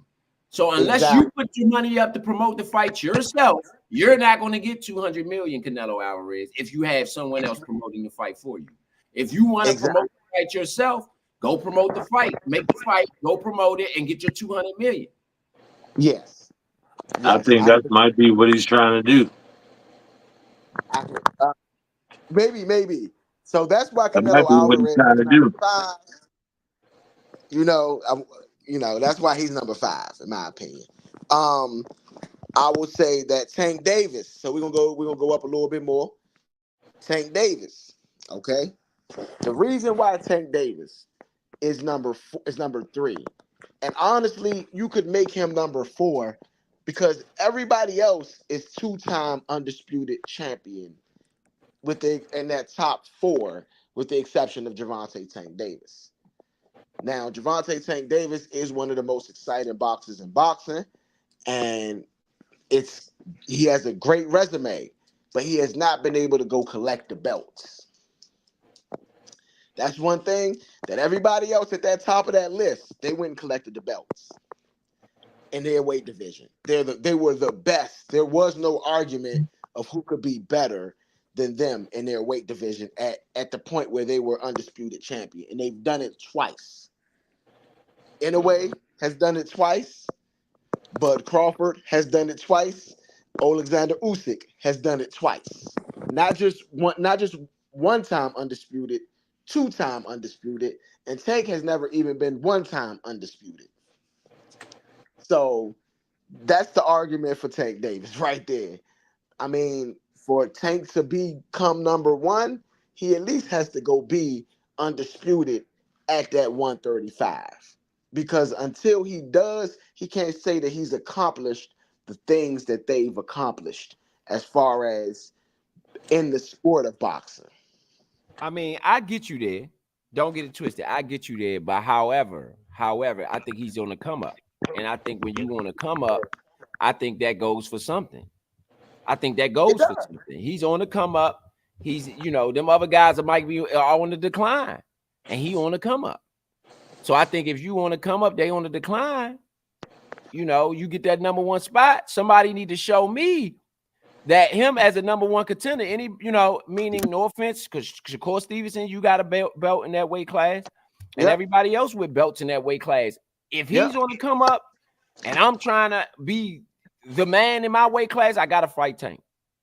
Yeah, I agree. I got to fight Tank. I agree 1,000,000% on that. I definitely agree with you on that. And it's no knock to Tank Davis. He's the boogeyman. This is why somebody like David Benavidez is as low as he is, because he can't get the Canelo fight. So the ability to make fights is part of the criteria, is what you're saying? No. The credential of making the fight and winning the fight. Right, but what if they ducking Tank? They ducking Tank. So if they ducking you, what do you do? Tank was ducking Loma. Has he? Yeah. I mean, not Tank himself. I would never put that on Tank. I don't think Tank is afraid to fight anybody. I don't think he's ever been afraid to fight anybody, especially anybody in his weight division. But I do believe Al Heyman, the money team, did not allow him to take that fight, even though Loma and them would have made that fight. So yes, you would call that a duck. But do I feel like Tank? Like me personally, do I feel like he was ducking? No. Do I feel like Al Heyman maybe have ducked Loma? Even though Al Heyman wasn't getting in the ring? Yeah, maybe. Yeah, I could probably say that Al Heyman did it more than anybody else, more than even Floyd, because that's how Al Heyman moved with the PBC. He takes certain fights, and if he felt like it was a threat, he probably wouldn't have took the fight. Maybe he did. Maybe Al Heyman, because I feel like Al Heyman is smarter than the average bear most of the time. So maybe Al Heyman knows, okay, I can't make this fight yet. I hold him off a little bit. We build Tank a little bit more. Then we make the fight. But at least to most boxing fans, it appears at that point in time. But it's not Tank ducking. I've never felt like Tank was scared to fight anybody. I've never felt like he was ducking anybody, to be honest. My opinion. Just me. Yeah, I can't see him ducking Loma. I think no offense to Loma, this ain't a knock to Loma. I just think that, Tank wasn't made, whether it was strategy, whatever that was going on. I think that Loma wasn't all that eager to make the fight either, if you ask me. Loma didn't go out his way to make the fight. Loma didn't go out his way to make it happen. to no, he didn't extend no hand to no extent. And now it looked like Loma's straight ducking him altogether. Yes, yes. It appears that Loma is straight ducking right now. Tank wasn't doing that. Tank wasn't doing that. That's Loma my is the one, like right now, in boss talk, right? Loma's a boss. If Loma wants to make that fight, even though even though Top Rank probably won't make that fight. Bob Earn probably is like, no, we don't want to fight Gervonta Tank Davis. Like, real talk. But Loma is a boss. If Loma really want to make that fight, he can make that fight. Even against his advisor, Bob Earn. But I'm just saying, Bob right Earn now, known for ducking too, though. So whose decision is it? Is it Loma? Is it Bob Earn? Who's because Bob Earn is a ducking a duck, the duck master. Bob well, Earn is a duck master. So is it Loma or is it Bob Earn ducking? it's a partnership, is what it is. So they both And ducking. so, They both duck goose. well, in a partnership, bruh. I mean, think about it. You got a partner. Like right now, right? Say we want to do something on the network, right? We talk to each other. It's not like we just go make the decision. We talk to each other. We say, all right, this is what the decision needs to be.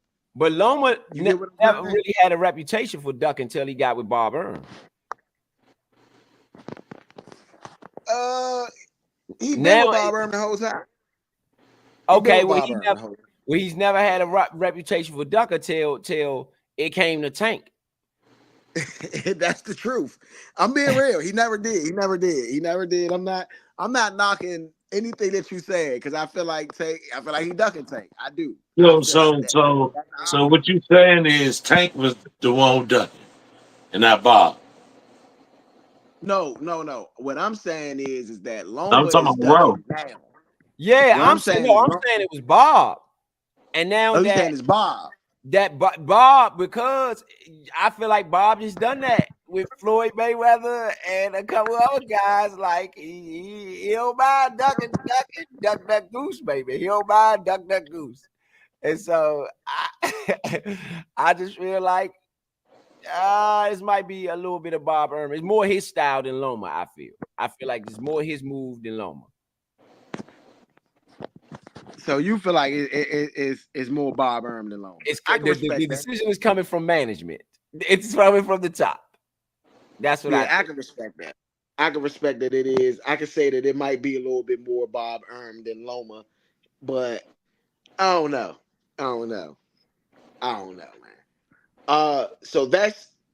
I mean, those the guys that I feel like And then now when you think about the top two, uh, Usyk, he's beat everybody from cruiserweight and heavyweight. He's beaten undefeated fighters. He's fought everybody they put in front of him. He beat Anthony Joshua. He beat Tyson Fury. I mean, Tank ain't do that. Even if he is the boogeyman. You get what I'm saying? I Tank ain't do mean, that. Never given the opportunity. everybody that they put in front of him, not people that he put in front of him, that they put in front of him, he haven't beat. Yes, he's beat everybody that's been put in front of him, and he's still undefeated. And I agree with the undefeated record. That's why he's number 3. But when you talk about now, you get to the point of like we got past skills. Can his skills go there? Yes, his skills is good enough to go there, right? So uh then we say resume. His resume is good enough to be up there, right? For sure. Victories over high quality opposition. He has victories over some high quality opposition. So all that's there. Wins in big fights, all that's there. All of these guys on the top 5 meet the same criteria, right? Mm-hmm. You know? And then you get to looking at belts. Because belts got to be a part of it too once you get to that point.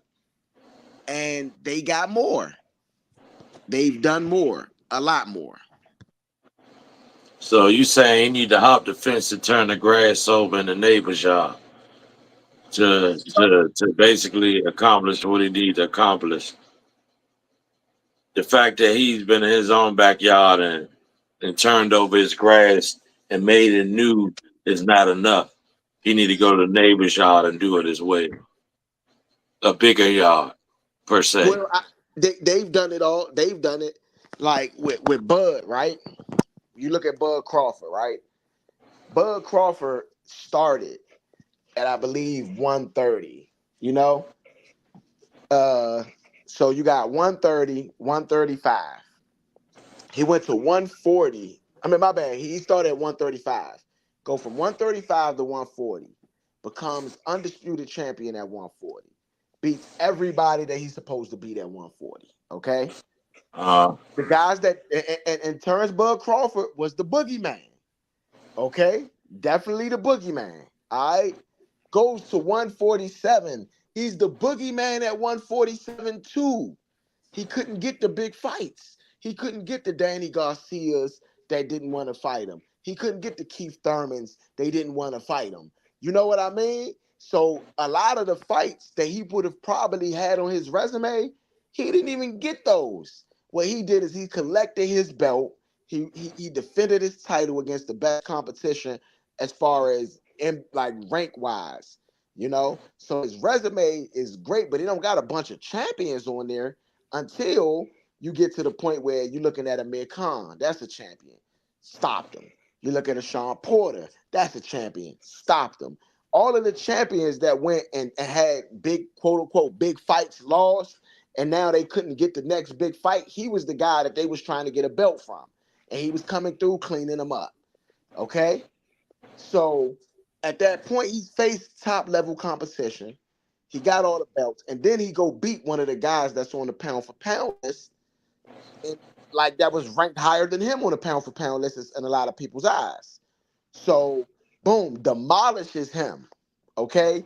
Now you're the undisputed at 147 as well as 140. He went through the tough journey, the same journey that Tank technically would have to go through. Let's say if he went through two weight divisions. The thing about Tank is that he was at 130 for a little bit, but he been at 135 for a long time, and he ain't go collect all the belts. He didn't go beat Devin Haney when Devin Haney had all the understood. belts. Understood. You get what I'm But saying? yeah, but to Tank's defense, and please, the Nate Sports Network, don't take this as no joke or nothing. But to Tank's defense, Tank is a much smaller guy, and to put on all of that weight like that, I mean, you're essentially trying to look like Victor Ortiz in the ring at some point because you know what I'm saying the Victor Ortiz of today, not of yesterday, because we seen him not too long ago. He's all big and chubby, so and he's a little guy too, you know, but not as little as Tank. Tank's much smaller, so to put on a lot of pounds like that, I don't think Tank wants to do that. You know what I'm saying? And to his defense, that's probably in his best because I mean, not saying that he's going to be heavy, but you're going to be essentially looking at keep climbing up in weight. You know what I'm saying? When you've been at this weight for so long, just fight the people that's want to fight you, people that's in front of you, and dominate your division. If you start picking up some weight, so be it. You know, jump on to the next round. Or like you say, he's only at the 135 right now. Devin Haney and them at the 140 and all of that. Hey, go see them guys. Jump up. Start cleaning up. That's true. well, If you are who you say you are, start cleaning up. well, in my opinion, this is the 5 pounds thing. ain't that much weight to jump up. You know, it ain't Oh like a no. sweet axe at 20 or 25. Like, yeah, jump up 5 pounds and beat their head in. Well, I think that the jump up, right? It's not a big jump up, 5 pounds, right? I think that he can, but I mean, let's be real. He been at 135 for all of these years, and he still hasn't been a unified champion. He still hasn't had two belts at the same time. Do you Now, think that was because he was with the money team, a result of being with the money team for so long? Is that why? yes and no. I think that he lost his belt on the scale one time, and that's because he was ready to move up. And I think that at that point, his mindset changed on belts. He really started looking at money fights. It started being, all right, look, I've already been a world champion. Let me just go get this bag up. You know what I mean? And there's nothing against that mentality, but it's like I want to make big fights. I don't really care about if they the champion. I want the name, you Yeah. know? And so I think that and when you look at when you get to this level, right? And I feel like any one of those fighters could be the best fighter in the world at the top of that list. You know, you could say Usyk is the best fighter in the world. You could say Bud is the best fighter in the world. You could say Tank is the best fighter in the world. You could say Inoue is the best fighter in the world. You know, any one of those guys. You know, so you at that top level, and little centimeters is going to separate the guys. It's not going to be feet. You know. And so when you look at the centimeters of it, you say, all right, Bud has been a champion 10 times. Tank has been a champion twice. You know what I mean? Like Hmm. it's kind of a difference at that point. Those are centimeters though when you think about both of them fighting champions, both of them fighting top level competition, both of them fighting at, the highest level that there is. They're not fighting the lowest level guys or none of that.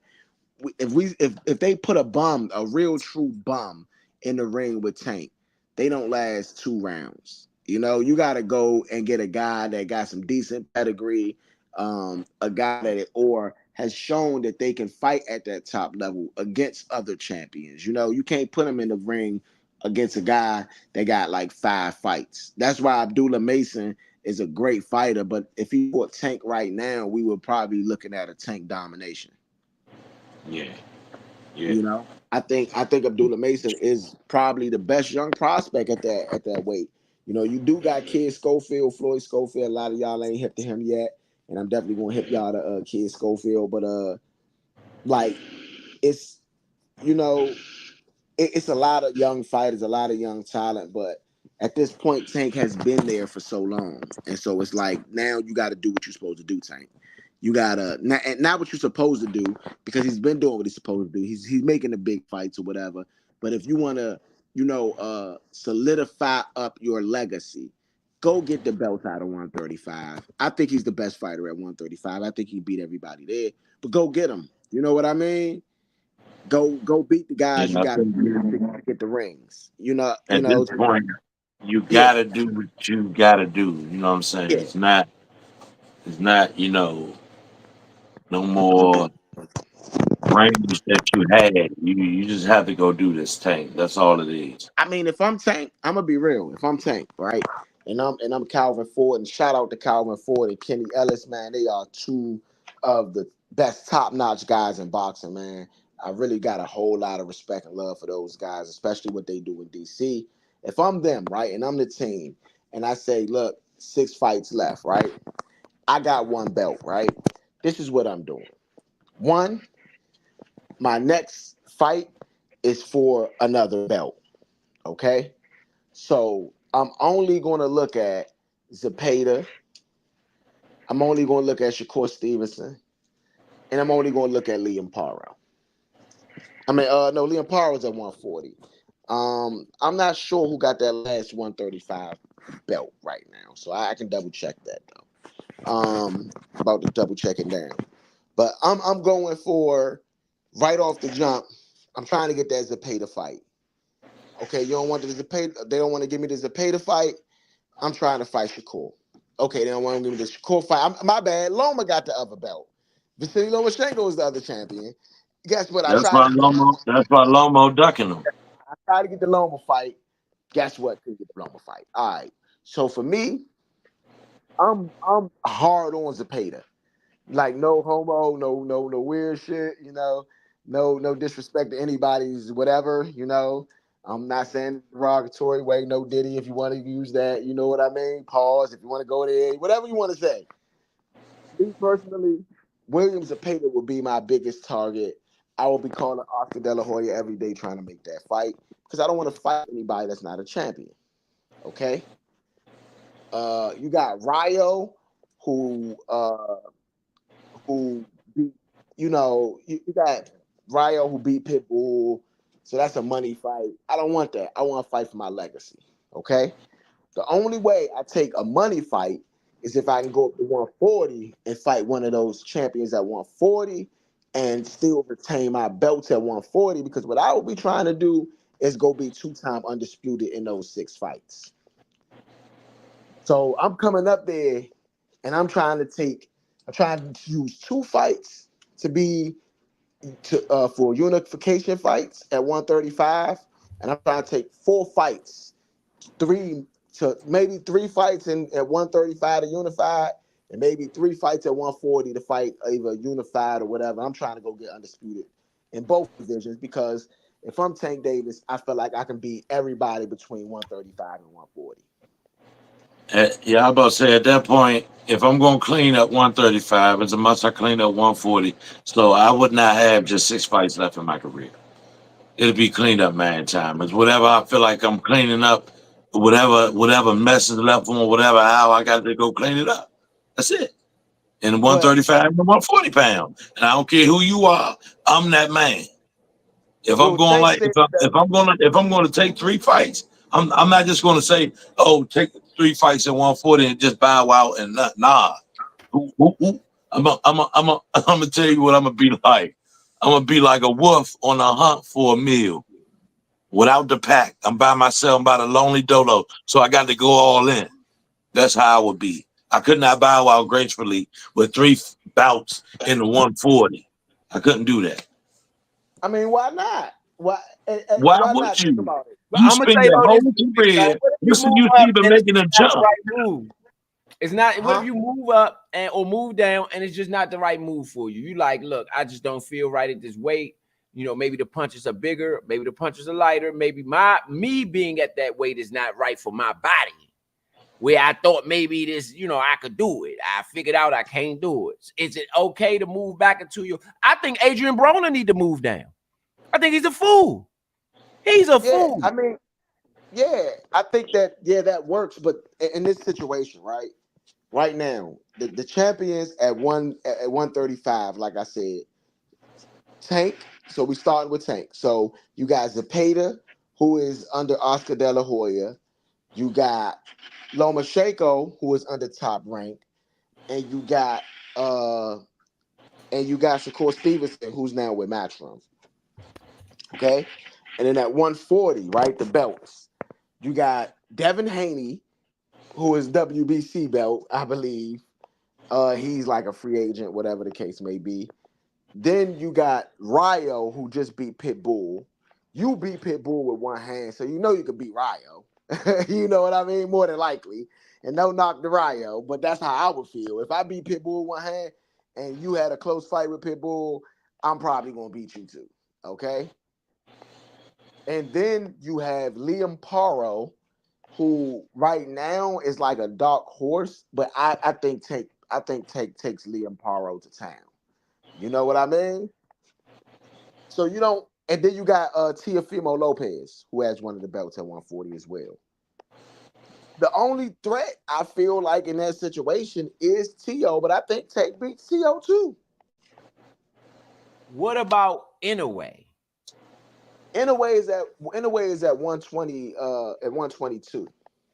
He'd Okay. come up to 135 I and mean, fight Tank. You think he would? and no, no, he absolutely won't come up to 135. The furthest I see him going up right now is 130. And Tank can Tank make. had to come down to 130. Would Tank come down? I think Tank could probably make. I think it would have to be a catch weight around 133 because I think Tank could probably get down to 133. That's what he weighed in at as his last fight. I don't know if he can go much lower than 133. Um, I think Tank would beat Inoue and beat him Yeah, I mean, convincingly. yeah, I think he's too big for Inoue. No offense and no offense Inoue and pause or whatever else, But yeah, I don't think Tank has a concern when it comes to Inoue, in my opinion. But that's what I'm saying. If I got 6 fights, right? Let's say because Liam Paro and Devin Haney's supposed to fight. So let's say either one of them win. Let's say Devin Haney win for the sake of speaking. I think Tank beats Devin Haney, and you can win the other 2 belts against Tiafimo. You know what I mean? Do y'all get where I'm going with this? Nah, I see where you're going, but I'm just saying I wouldn't make that jump and do all of that, make the jump and only do 3 fights in that weight class in my career. That's all I'm saying. I wouldn't make that jump and then that be my end all be all, just 3 fights. That wouldn't be it. I've been like I said, if I cleaned up 135 and I make the jump, I'm gonna clean up 142. Yeah, I think you owe it to yourself that if you do that, but not if you don't feel like it's the right move for you after fighting at that late weight. I think you give yourself one fight to figure out if you can handle it. And if you really know you can't handle it, I think you should move to where you belong or where you were at previously. I felt like, again, I use Adrian Broner as the example for that. I just felt like he should have been moved back then.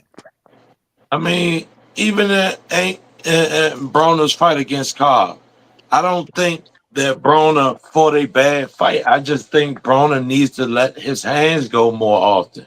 If he lets his hands go more often in that fight, he wins that fight easily.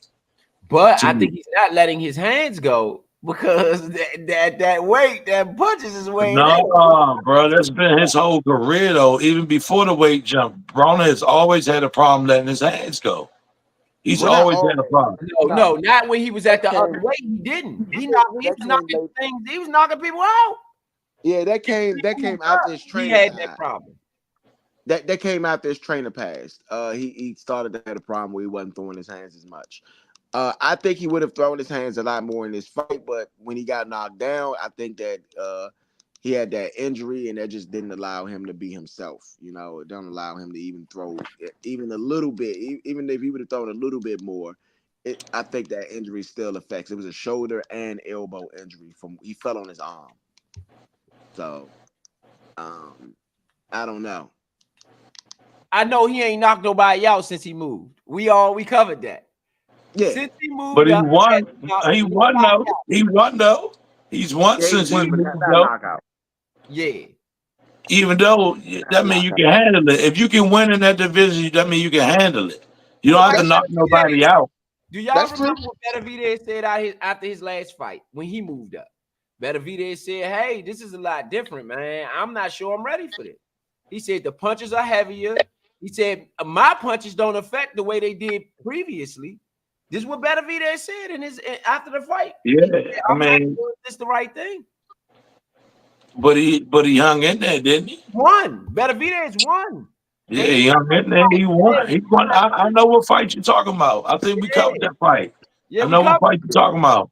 Yeah. Um, but even in that, he's even in his truth, he's still letting you know, hey, yeah, they heavy, y'all. I agree, but he's really telling you, I'm still that dog, though. Even though they are heavy, hey, I'm thinking to myself, is this right for me? But he won the fight.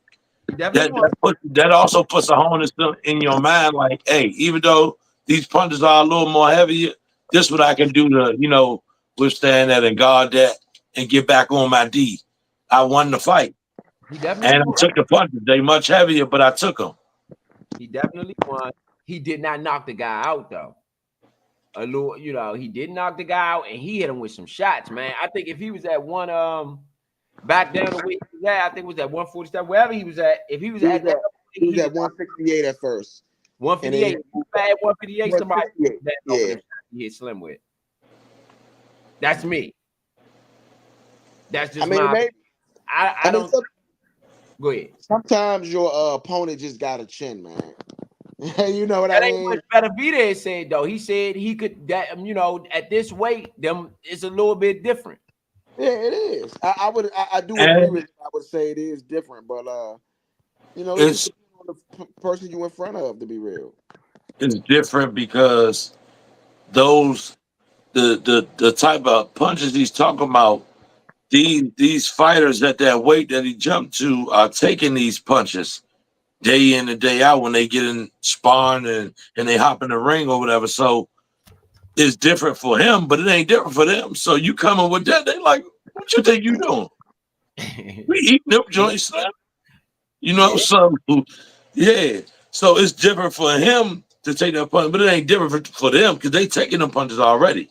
You know Right. what I'm saying? They already get the hit with that. Who are naturally Yeah. weight. Naturally. So Mhm. and my thing is only time you move up is if you came down, in my opinion, from your natural weight. I don't think you should go above. This is my opinion. I don't ever think you should go above where you naturally are walk around weight. I think you should stick around there, maybe go up a little bit, but to jump 10, 20, 30 pounds, oh, heck no. Nah, no way. Yeah. I think It's that's a a fight. much. I think you should move down, though. You can move down if you normally 165, move down to 147 if you want to, or maybe somewhere around 10 pounds. Because I think if you at 157, you could still do a catch weight. 147 catch weight, you'll end up back at like 155, 160, come the time to fight once you put the fluids back in you. I don't know, man. I think that's a relative thing about what the sanction allows and how big you blow up. Right. How big you blow up. Right now, they are talking about Terrence Bud Crawford potentially fighting Fundora, the Towering Inferno. Remember we did the Tim Zoo fight? Yeah. The tall guy that Tim Zoo fought, basically. So And that's Bud Bud's potential next. still at what? 150? What we at? He in the 50s, Yeah, right? 154. Yeah, 154. 154. How did y'all? Yeah. I didn't like his showing at 140 at 154, the first one. I didn't like his showing. I mean, that's another good example. And a lot of other people didn't like his showing either. We did score the fight. And if we go back and look, a lot of people said the other guy won. I Yeah, a lot of disagree people totally thought the with other that. guy won. It was a I close totally fight, but I believe Bud took it over. They were going back and forth a lot in the first half of the fight, but I believe Bud took it over in the second half of the fight. Yeah. I The agree second with half of the fight was totally dominated by Bud. I don't even think it was close. I think it was 8-4. After rewatching the fight, I thought it was closer than that. Watching the fight, I gave it like a 7-5, which is a decently close fight. But I definitely gave it like an 8-4 after watching the fight. I don't feel like Madrimov really wanted to engage as much as people thought he did. He did land some decent punches, but he wasn't trying to engage. Okay, but I don't think Bud was as dominant as he was previous to moving up. That's more I think. I don't think he was as dominant. Now it was his first fight at that weight, so you got to give him some time to see what he could do with it. You know what I'm saying? But for me, if we didn't see the same Bud Crawford at 154 that we saw at 147. Yeah, I mean, I can say I that, still but agree. But I would say this: it's about the opponent as well. Your opponent, like we were saying, your opponent got to be one in the fight. If your opponent come in the fight ready to fight, then that's one thing. If your opponent literally dancing around the ring, and whenever you coming in close, they move back just an inch, then that's not going to be a very entertaining, wanting to fight. It's not going to show that they ready and wanting and willing to fight. I think the guy was he was willing to fight. That guy that Bud for, I forgot his name. He was willing to fight. I don't feel like Marjorie yeah. was. He was willing to fight. That wasn't the Madrimov I was used to seeing. That's what I'm gonna say. I was about to say the Mondramov that I seen in highlights and stuff, that wasn't him. It was him a little bit, but he didn't let his hands go as much. And I think Mondramov might have got hit with a punch that made him think twice about letting his hands go. I think that's possible. I can see that. Because Bud has knockout power. We already know that. Knockout power, you don't lose your knockout power because of if you really a knockout artist, you don't lose your knockout power because of the weight class. I'm sorry. If you really about knocking people out, that's what you do. It's gonna go with you from your weight class to weight class. I agree. However, I still think that this wasn't the same Bud. That I can't. It wasn't not from where I was standing. It wasn't the same Bud. I mean, I think the muscle memory of Bud has to be the last stand of what he did before he jumped to the upper class And what he did to Earl Spence still stands out in people's mind. Like, Yeah. oh, that's what he's supposed to do to people. But Earl Spence was a whole different story. Like, I don't know what was going on with Earl Spence in that fight, where his head was at because he didn't look like himself at the beginning of that fight. I'll go ahead and just say it because I seen a post with him hanging with Mike Tyson 3 4 days before the fight, and Mike Tyson gave him one of them gift boxes, and it had a little bit of everything in there: shrooms, some couple tray fives, some wax, some dabs. And that little when Earl Spence showed up, it looked like Earl Spence had done the whole box by the time he showed up. To be honest, if y'all was looking at Earl Spence, the boy looked high. I'm gonna just be Yeah, honest. he did. It's He about he was did. dehydrated. No, the boy looked high. But he I'm gonna still, just be honest. Bud still dismantled a top level fighter. He Bud definitely still did look high. dismantled a top level He fighter, man. did not blaming it on him being smack or nothing, because that's He his was fault. You smacked. want to come in and fight smack? That's your fault. You know what I'm saying? Not He was blaming it on none smacked. of that. So if you couldn't come down on whatever Mike gave you in 4 days, that's your fault. You shouldn't have hung with Mike. Somebody should have told you to stay there. Stay away from Mike. You about to fight. Don't you go visit Mike. If you had a good friend, he would have told you, hey, Earl, don't you go do that. You Yeah. see, I might be tripping on the video sometimes. That's gonna be you.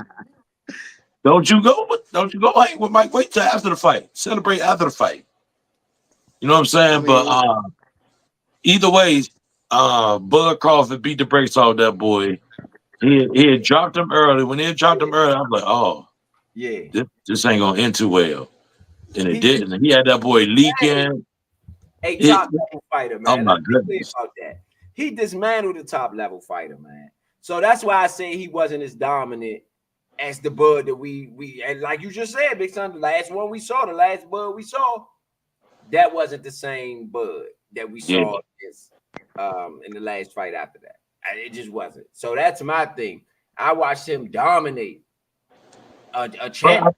I think we can welcome that Bud into this weight class though. I think we will see that Bud in this weight class, and I think he's going to prove it in this next fight. I mean, I just look at it like Madrimov. Madrimov is a sturdy, he's one of those guys that he can move. He got really good footwork. It's gonna be hard defensively. He's a lot better than most fighters, and I think a lot of people just not giving Madrimov credit. They're talking about Jaron Ennis is potentially trying to fight Madrimov next, so Mm. that'll be interesting as well. If Jaron Ennis is able to get Madrimov out, I don't know if he is. I think Ron Ennis is a beast, but Madrimov is a different animal, especially when you come to footwork and you come to sound fighting. He was just sound the whole time, and that's You hard talking to. about boots? No, I'm talking about Madrimov. The whole No, fight with I'm talking about Bud. Ennis. Yeah, I know. I'm saying the whole fight with Bud, Madrimov was sound. I don't know if Boots can necessarily take Madrimov off of that. Mm. That's Yeah, interesting. yeah. I So mean, it is. even with him wanting to fight Madrimov is interesting because that mean you want to smoke with Bud. Yeah, he is. He does want smoke with Bud, but he's not in Bud's weight class. I really think it's a bad move to chase Well, Bud. is Madrimov in Bud's weight class? Yes, but Boots is not. So that's what So I'm Boots, saying. Boots would be potentially jumping up a weight class, right? yeah, yeah. And which has Boots cleaned up his weight class? No. And what weight class will he be in? All right. So right now, Boots is in 147. Okay. Uh, Bud Crawford just vacated the rest of his belts in 147. Now that he's the 154-pound champion. Okay. This was Bud's first fight away from 147 and into 154. Okay. Boots is at 154. Excuse me, at 147. Okay. He Hmm. has a belt at 147. He actually has the belt that was stripped from Terrence Bud Crawford after the Earl Spence Jr. fight. The IBF basically, the IBF does a weird thing where they give you a mandatory opponent, and if you don't fight the mandatory opponent that they give you, even if you do get into a unification or undisputed fight or whatever, you do become undisputed that night, but they usually immediately strip you after. So you can't go fight for the full belts again as an undisputed champion. You can't like defend your undisputed titles a lot of times because the IBF a lot of times jump in and say, all right, well, you ain't fight our mandatory champion, so we stripping you of the belt. I mean, you ain't fight our mandatory contender, so we stripping you of the belt. And so that's what happened with Bud. Right after he fought Earl Spence Jr., he was stripped of the IBF belt and they gave it to Jerron Boots Ennis. Jerron Boots Ennis just defended that belt recently. Okay. So right now, Boots only got one belt. He ain't cleaned up nothing in 147 yet. You know? Interesting. So I think Boots needs to clean up 147 even before, like, I think that's more important than going up against Bud. I disagree. I disagree. I was about I got a rebuttal. go ahead. Let's I hear. think I personally think that he should fight Crawford. I think he should. Because at the end of the day, like I was saying about Shakur Stevenson, if you can't sit on the sidelines if you're trying to make noise. If you're trying to make some noise, go make some noise. And I can't be mad at him for trying to get at Crawford. I can't be mad at him. Boots feel like, we watch Boots. Boots can go. And Boots want to fight the best. So I welcome that. I want to see more of it. I don't disagree with that, but what I'm saying is you got to do your work at home before you go on foreign land trying to do work. And right now, his home is 147. He ain't done enough in 147 to say that I'm the man in 147. You know? Do you think anybody in 147 can rock with Boots right now?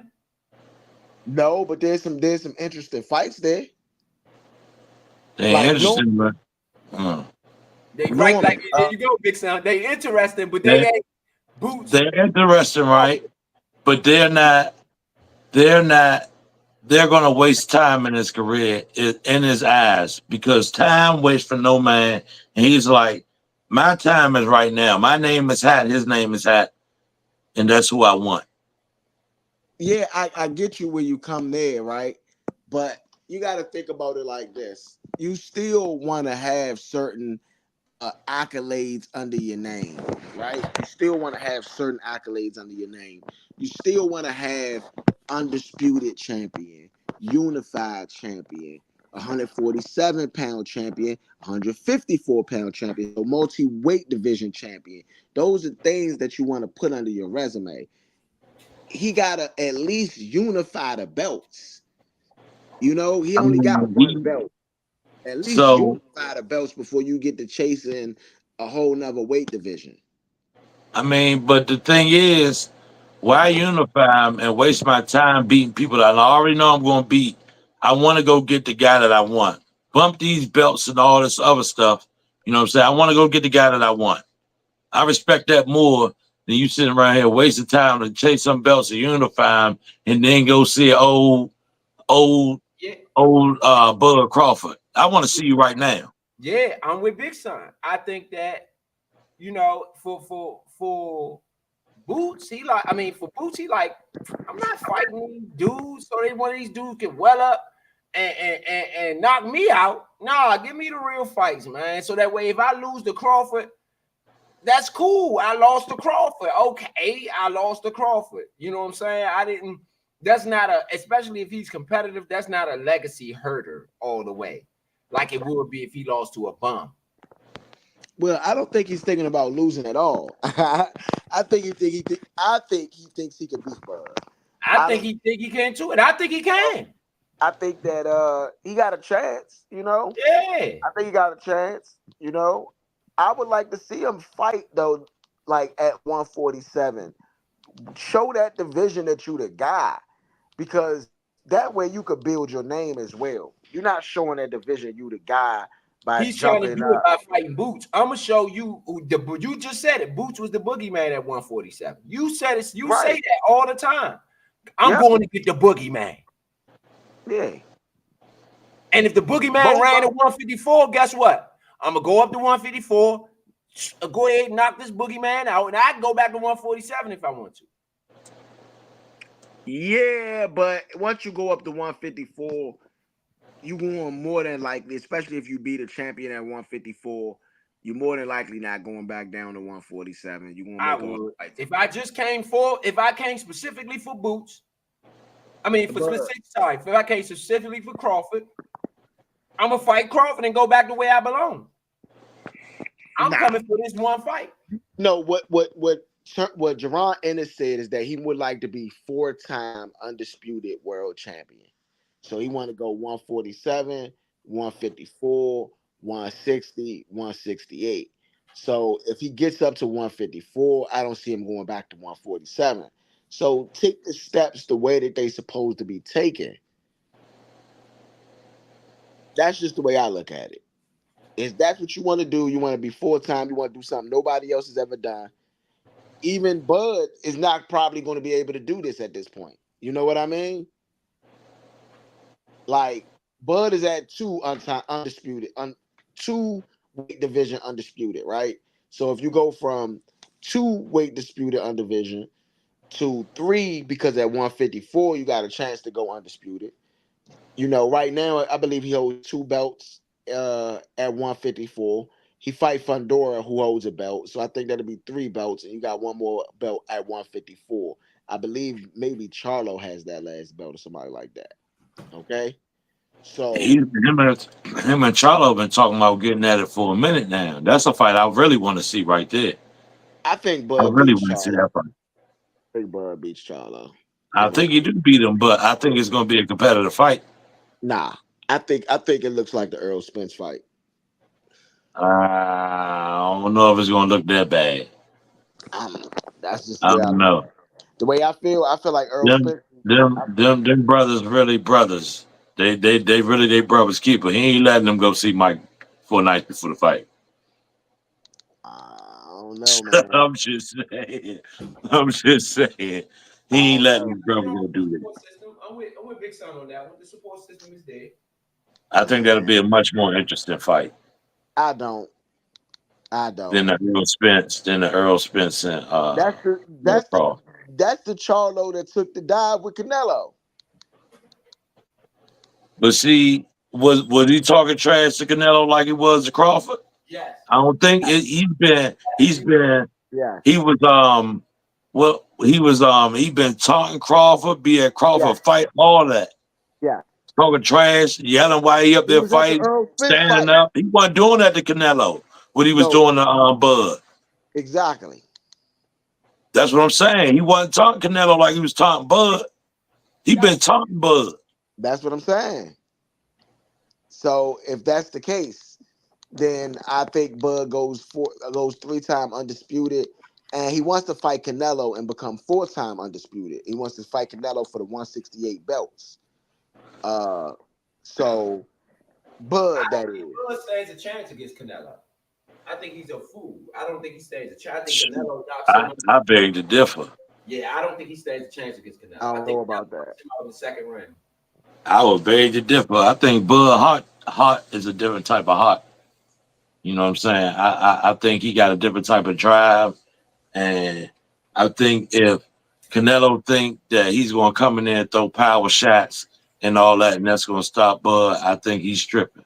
Now I do think Canelo ducks the fight. He's going to duck the fight. But I think if they ever make it to the ring, then I think Canelo knocks him out either. Oh I no, No, oh no! absolutely not. That's me. Absolutely not. I don't think he knocking Bud. I don't think he knocking Bud. I don't even think it'll be close to knockout. You know what I mean? I don't think Bud's going to get hurt that bad to be knocked out. You saying knockout? like a knock, like literally knockout, like him getting Or counted. knocked down. I think he knocks him out. Sorry, let me Like come over count here. to 10, knock him I think out. he knocks him out.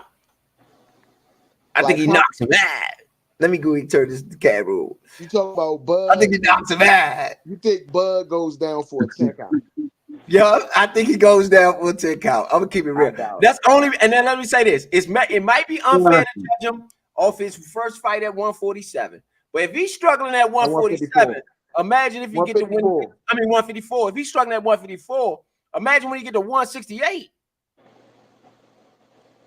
That's my Bruh. thing. Until I see him at 154, look like somewhat of the Bud that I know Bud to be, I'm just going with Canelo. I think we're gonna see that Bud in his next fight. We're gonna Hey, see bruh. that Bud in his next Even fight. if we don't, even if we never see that Bud again, bruh, I don't see him getting 10 count knocked out, bruh. I don't. I And don't. neither do I don't. That's a I'm stretch, bruh. seeing I think he's going down. I think Canelo is that good of a fighter. And I don't know, but my thing is with Canelo. This is my only problem with Canelo. He do duck. He's ducking Benavidez. And so before I want to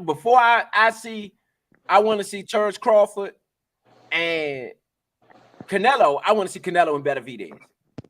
nah, Canelo top dog. You gotta see Crawford and Benavidez first. No, I want to see Canelo and Benavidez. I think Benavidez has earned a chance at Canelo at this point. I think he's earned it. Yeah, it's the order of things though. How You know what I'm saying?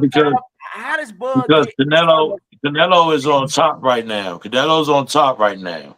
And Bud is below Canelo and Benavidez right now. He will have to see Benavidez first. He will No, have to I see him think first. Benavidez have already beat all the contenders. Crawford He ain't. Crawford is a rookie in the weight class. He's not even a factor in that, in my opinion. I think the factor is Benavidez is the main factor for Canelo.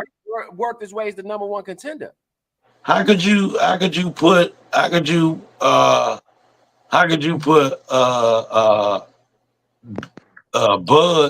to fight? You saying Bud to fight Canelo first? No, I'm Okay. saying Canelo Benavidez to fight Canelo first. I think Canelo should fight Benavidez before he take any other fight. Even the one he about to fight now, I don't think he should have took it. I think he should go ahead and fight Benavidez. All of this, I need 200 million. I need this. We don't want to. No, you need to get in that ring. Is what you need to do. I can agree with that. It's on that man's terms though. I don't see, but his terms are, I'm going to use my terms to prevent me from having to fight. That's what he's doing. Hey man, look, this my number. And this is my number. It's a big enough fight. Why wouldn't he? Because he know that it's impossible to do, so he's using it to duck. That's kind of how I feel too. I don't think he's ducking.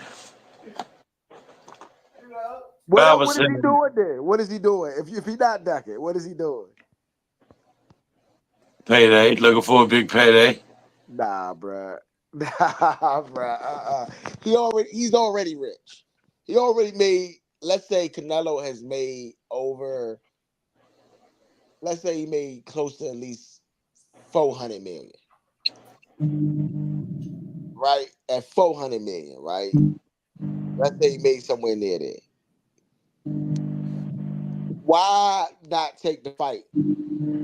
Why do you need half of your career earnings to go where you talk about going? Where it's the next space to go. It's literally the next spot to go to. Yeah. I believe that he saw Benavidez can boogie, man. I think he's scared of Benavidez a little bit. That's my opinion. Benavidez can boogie. Benavidez ain't no slouch. I think he's scared of Benavidez a little bit.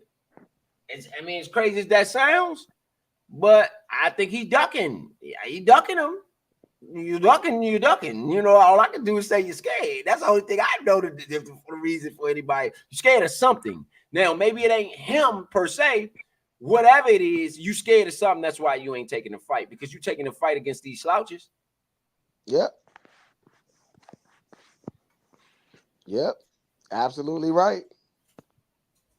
I can see if you wasn't fighting nobody. You fighting the slouches. So it's something about Benavidez that you like, look, I need 200 million. That should tell you guys you ain't getting 200 million for the slouches. Yes. Agreed. Mundo. Agreed. Y'all hit on right there. I've been saying That's this. where I'm He going. trying to get a payday off Benavidez. Yes. I can agree with that 1,000,000%. Like, It's because of the name. The other guys don't got the name. seriously, I can agree with that. I mean, what would be the deal? He take 2 and Benavidez take 1, 100 mil. Benavidez ain't getting 100 mil. I'm just asking. I'm just asking. I If don't know. Canelo get 2, Benavidez ain't getting 1. That's 300 What, million. what, It's what, not three to go around. The most that fight grosses is about maybe 125, 130. And that's a good number. If you could gross 130 million in one night, you're doing good. So I think that's the highest they might can get. They don't have 200 million to give him. He know that. He know when them numbers coming. Come on, now he been doing this for 65 fights. He know that goodness. but they the biggest. Hold on, they the biggest. They the biggest though. He know this. They the Man. biggest. They the biggest. They the biggest in the Mexican market. Mexican market. They not. They the biggest in the Mexican market, yes. Thank you. That's But big. So is Mexico driving 200 million in one day by themselves? Probably so, maybe more. No, bro. No, they ain't done Not it. Mexico, Mexicans, and they everywhere. They ain't just in Mexico. Stop playing, y'all. They ain't just in Mexico. They here, they everywhere. Okay, well, how come they ain't drove 200 million for him yet? He fought 60-something fights. They ain't drove that type of number yet. Only fight that was maybe even worth that number was the fight he had against Mayweather. That didn't even drive no 200 million. Nope. Why didn't it? It wasn't, bruh. It didn't. What was their payday? What was their payday? I think Floyd got 100. Mm-hmm. And but Floyd is a promoter, bruh. He's a promoter. Yeah, that's why he got 100. Yeah, I think Floyd got 100, and I think Canelo was around like 65, 70 million, something like that. So Floyd was a promoter. In the Canelo fight, Canelo's not a promoter. Benavidez is not a promoter. I think Canelo Canelo is going to be the promoter. Canelo is going to be the promoter. I think Canelo he don't have a choice. Right now, don't you think Oscar De La Hoya is going to let him promote that fight? No way. No, Canelo Alvarez ain't the he a free agent. He can do what he wants. Oh, you're free agent. But right now he under PBC. Right. So when has Canelo even talked about having an aspiration to promote? I never even heard that come out his mouth. I mean, he technically does promote, but right now he's signed to PBC. Right. He signed to a promoter. They gonna have to split money. Mm-hmm. They gonna have to split. I agree. That's all I'm saying. I agree. That's a high number, bruh. That's a high number. And he know, and like he said, like Pointer said, even in the Floyd Canelo fight, Canelo got 65. If let's say Floyd got 100, right? That's 165. Y'all didn't even gross the 200 he's asking for total, bruh. He's asked for 200 by himself. Yeah, no. He's no way he's getting 200, bro. They don't have it to give. It's no way. It's no way. The only way you get 200 is if somebody just paying literally to watch that fight and say, I don't care what I gotta pay you, I'm gonna pay you whatever. That's the only way that fight happens. Well, I'm about to say, with the move Al Sheik making, that fight can happen. Because people gonna grow, you gonna get that money. You gonna get that money right there. I think it does make sense for that. You can get Mexicans to buy every Mexican to buy Canelo. I'm telling you, bro. That's what I'm about to say. Boy, if you see the liquor store I be by on Friday, and how many cases of beer they come up out of there with, they give up the 20. Yeah, that's nothing. They're gonna give up the 20. They definitely gonna give up the 20. But I mean, it doesn't make sense though. That's what I'm saying. Does it make sense? You Not know? if you're trying to make money. Not if I'm a businessman. Because I'm gonna want mine too off the top. I'm gonna want mine before Canelo even get his. Because I'm not fighting Canelo. You're fighting. Only thing I'm here to do is make money. You're here to build a brand and go off into the sunset with a great legacy. And I'm not here for that. I'm here to make some money as an investor.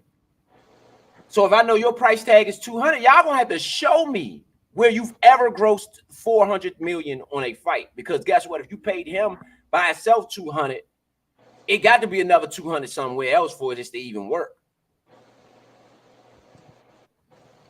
Yeah.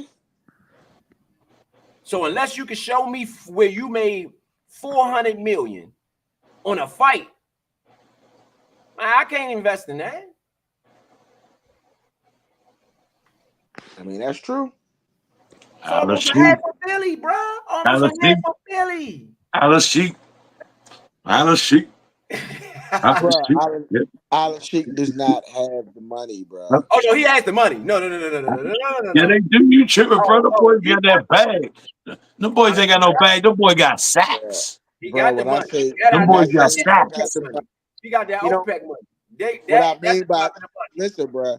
What I mean by he don't got the money is he don't got the money to throw away, bro.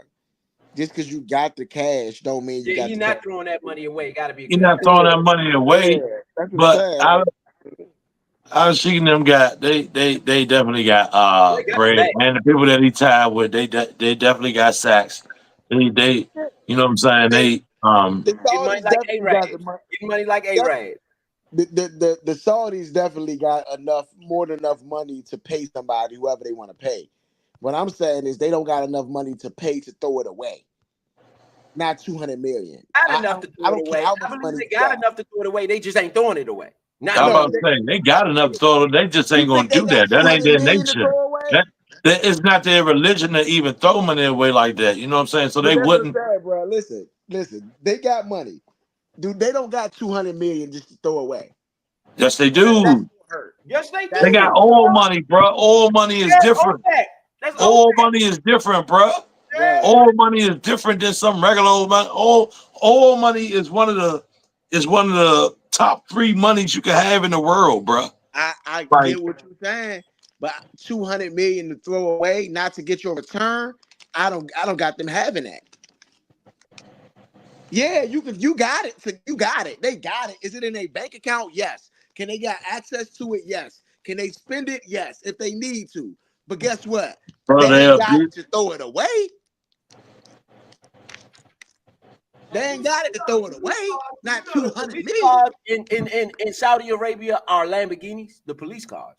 In Yes. Saudi Arabia are Bro, Lamborghinis. I'm about to say, bro, they billions in money. You think 200 million, man, when you billion, that don't matter. 200 million does matter. Not to billionaires, bro. To Yes, it millionaires, not to does. billionaires. Not So to billionaires, bro. a billionaire does, but they're more than a billionaire. They're trillionaires almost. Our whole GDP is driven through OPEC, and that's Turkey Al Sheikh and them. Our whole GDP, the whole American GDP run off of oil. When the gas prices went up, guess what happened? Everything went up. And guess who paid? Guess who's paying? Who we paying the surplus to? Them. They got it. They definitely got it. Now, what you're saying is that these are business people. They're not going to just throw that type of money away because they're business people first. They got it not to throw it away, though. You know, but that's they're not going to throw it away. I agree with that because they want to see a fluke. Because when you say you have Canelo Alvarez is being greedy. They ain't gonna do it. When the term money to throw away comes in, that means you have so much it doesn't matter. That's what I'm saying. Y'all, they got so much money, 200 million wouldn't even matter to them. I agree with that. They have that much. They do. They have that type of money that 200 million is like what? They're not scrambling and life crisis because they lost 200 million. That's what I'm saying. Nah, it won't be a life crisis, but best believe you me, they ain't going. They going to take it slow for the next couple months after that. That's No, what I'm Hey, saying. hey, They ain't going to still, huh? nah, nah. I don't see that either. I They don't don't know know. how to take Well, it. trillionaire, yeah, we talking trillion, so that way overseas a lot of stuff. You might not make that mistake again, but you probably won't be moving I'm lightly. just You saying know what I'm they saying? not going. All right, put it this way: they not going to take that loss of 200 million lying down. I tell you that. They gonna find a way to get that 200 million back. Of course, every hustler finds their way. Of course, They gonna be looking. that could be 2 cents on. That could be 2 cents on the gas, 2 cents extra on the gas. And Yep, people like get 2 cents extra. Yeah, think about all the gas stations in the world. That yep. clean them up right there. You know what I'm saying? So, but yeah. Hmm. Yeah, now I do agree with that. Now, if you was Turkey Al Sheik, would you pay $200 million to Canelo Alvarez? No, because it's the way he's asking, and the reason he's asking it because he's ducking the fight. I ain't giving you 200 because you ducking the fight. No, the reason why he asked is he's being a greedy, greedy individual. I'm not gonna say what I want to say, but he's being a greedy individual. Um, and and greed and pride and all that stuff is right before the fall. So be careful in being greedy like that, Alvarez. You know, uh, you've made a pretty decent amount of money as we've stated in your career. You're at 62 wins in your career. You haven't reached double numbers in losses or ties or anything like that. So you've had a pretty decent career. Don't outweigh the goods you've done on this one deed. And that's what I say. He's tampering You with know his what legacy. I'm saying? Yeah. He's tampering with his legacy. I do believe that. I mean, and there's no offense to Canelo Alvarez because I am a fan. I do think he's a great boxer. As Leo to point just read out his scorecard. He was one of the ones I said should have been higher. So it Yeah. ain't about me not respecting him. I respect you, but you ducking right now, bro. Like, you know what I'm saying? Like, you ducking right now, bro. Like, you need to go ahead and fight that man and stop talking about why you can't do it. Stop telling me why you can't. Tell me why you can't. You know what I'm saying? You know, I don't want to hear why you can't. I don't want to hear that no more. We heard it enough. Tell me why you can't. Tell me how do we make this happen other than 200 million? Because that ain't about to happen. I don't know. I don't know. So how long has David been chasing him, quote Oh, unquote? he been chasing him for a while. Uh, I would like to say probably about like 4 years now, 3 years now, maybe. Still Oh got yeah, it? that's a duck. Yeah. That's a duck. About 3 years. Yeah, Um, that's a duck. probably about like yeah, probably about like 2020, 2021, around that time, I believe, is when he first started, like really, really being. I'm gonna say 2 years where people knew who David Benavidez really was. You know what I mean? So I'm gonna say 2 years, but 3 years total, but like 2 years where people start to say, okay, David Benavidez is worth even acknowledging what he's saying. You know what I mean? Hmm. Yeah. So, but I kind of see it like how before Pacquiao and Mayweather fought. I kind of see it in that light too. Um, because Pacquiao was a guy we all saying like y'all saying he should be fighting Pacquiao now. But what's going to happen is I believe what's going to happen is before Bud, before Benavidez and Canelo ever fight, I think he's going to have to see Bud before. well, he said he's more open to seeing Bud. Who Canelo Why Canelo? Alvarez. y'all think Yes, that is? I told you gonna knock him out. I told y'all. bruh, bruh. I'm just saying. I don't think he's knocking Bud out. I don't think so either. I don't think he's knocking Bud out. I think he will have a better fight against Bud. One because of the reach And Benavidez, yeah, Nah, the Mexican fighters are different. nah. It's gonna be a clutch out. You know what I I'm saying? mean, And the reach difference is staggering when you talk about reach difference. Canelo and Benavidez. yeah, the reach difference. Benavidez got the longer reach, but I think it's more or less about you know, that's Canelo's, in my opinion, last big payday. Because there's really nobody else for him to fight after he fight Benavidez. So I feel like And he that's why I think he would let Crawford and them go at it before he go at it. what Crawford and Benavidez. Because it'll build the stage picture.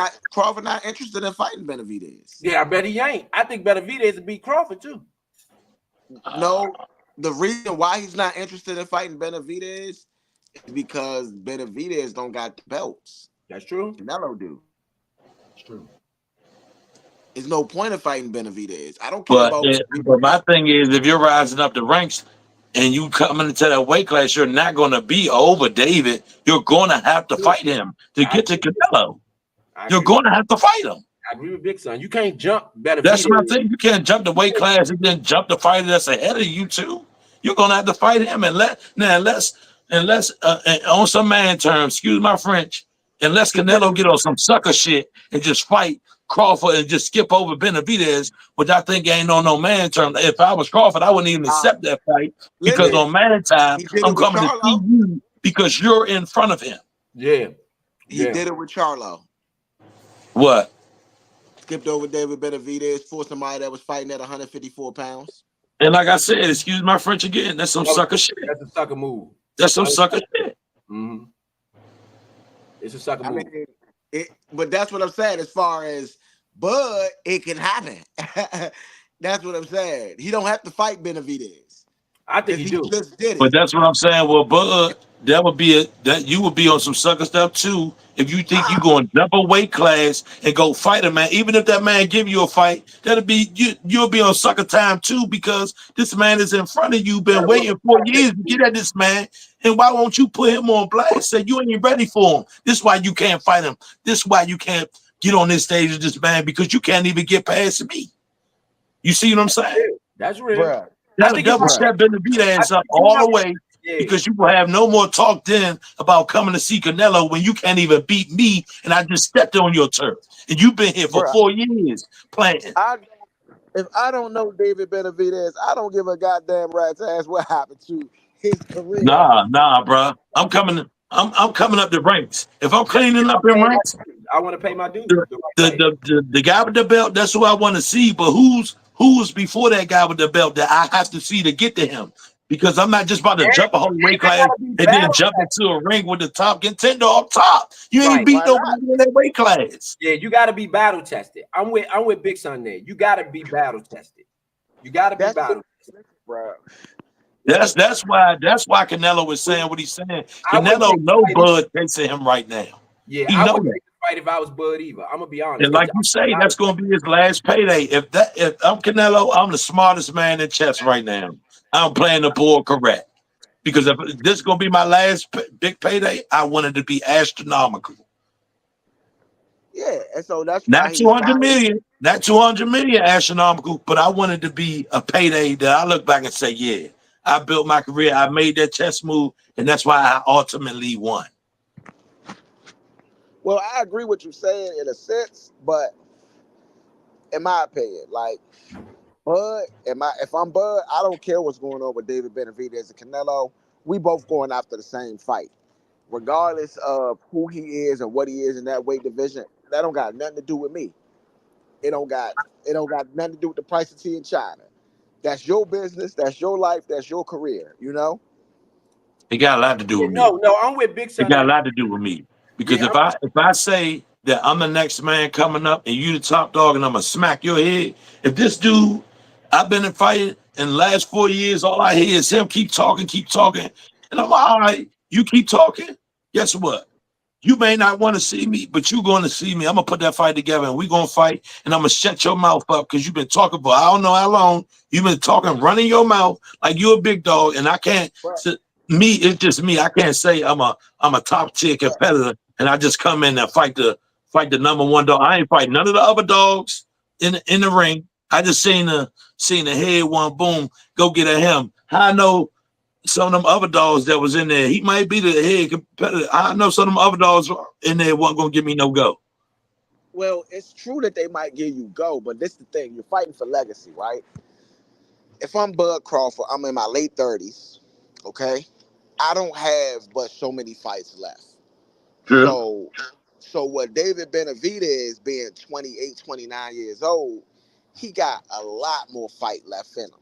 A lot more fights left to go. So if I'm Bud Crawford, right? If I'm Bud Crawford, then David Benavidez, you got 5 years left after me to do what you want to do. If you never get that Canelo fight and you go win all of the belts, nobody's going to say anything about your career or anything like that. If I go beat Canelo Alvarez, I can be named the greatest boxer of all time. I'm not going to let your career stand in the way of that. I'm already one of the greatest boxers of all time because I've got undisputed in 2 weight classes. Nobody else did it before I did. I was the first man to do it. So now I'm going to submit my legacy by going up several different weight classes and beating another undisputed champion, becoming undisputed in that weight class as well. So that'll make me 3-time undisputed weight division champion. Do I let the fact that you've been ducking that the fighter that I'm trying to fight been ducking another fighter get in the way of that? Yeah, No. yeah. It's not for me. It's not about Benavidez. I mean, it's not about Benavidez for me. If I'm Crawford, it's about making sure I'm ready to fight Canelo. And the only way I can make sure that I'm ready to fight Canelo is I got to do it the right way. I got to go up through the rankings. I got to fight the next contender to the next contender to the next contender. And then I'm really ready for Canelo Alvarez. Mm-hmm. I don't want agree. to skip and then Canelo, get the Canelo and he And knocked I'm my about ass to say, out. in what world do Canelo, you jump up to the next level in boxing and you just automatically fight the champion? when you become the super champion of your weight division, that normally lets you get a title shot in the next weight division, right? Now, Yeah, but you normally don't just jump right in and fight that champion. You no, normally fight someone else. normally you do. If you the super champion, like if you like Bud, he was a super champion at 147, which gave him a title shot at 154. Now, this is 2 weight divisions we're talking about, which is not unprecedented, but it doesn't happen. We're gonna be real, it doesn't happen. But at the same time, it's happened before. Like when you look at who beat Canelo, right? Mhm. Canelo got 2 losses on his record, right? One to a bigger fighter, okay? Straight up bigger fighter. Beaver is bigger than Canelo. Beaver was 6 feet and fights at 175. Canelo was fighting at 175, which is not his weight class. Canelo jumped himself to weight, okay? And then he got a loss to a smaller opponent, right? They was fighting at a catch weight, okay? So Canelo talked that shit about Floyd and said, I could beat you at 152. And and Mayweather said, bet, meet me at 152. Canelo at that time was at 154. Okay. So, but Canelo blows up to 170, 165 at that time. Okay. So he lost to Mayweather. He didn't lose to Mayweather about punching power or none of that. He lost. And I guarantee Bud Crawford looked at it like, I got those same skills that can beat Canelo Alvarez. Right. I get it. But still, he can look at it like that, but it's a different when you actually got to get in the ring and absorb punches and hang them out. And Yeah. I'm not sure that if you want to just jump and do that and run straight to the best person in that class without at least really paying your dues to some degree, I think that's very foolish of Bud Crawford to move like that. I think you got to be battle tested. Yeah, it's Well, dangerous territory. that's why he took Majrum off, which was Canelo's sparring partner. And he didn't Okay, look great. He didn't even look great. He did not look great against Mazarov. he did not. But he did win the fight, in He my won the opinion. fight.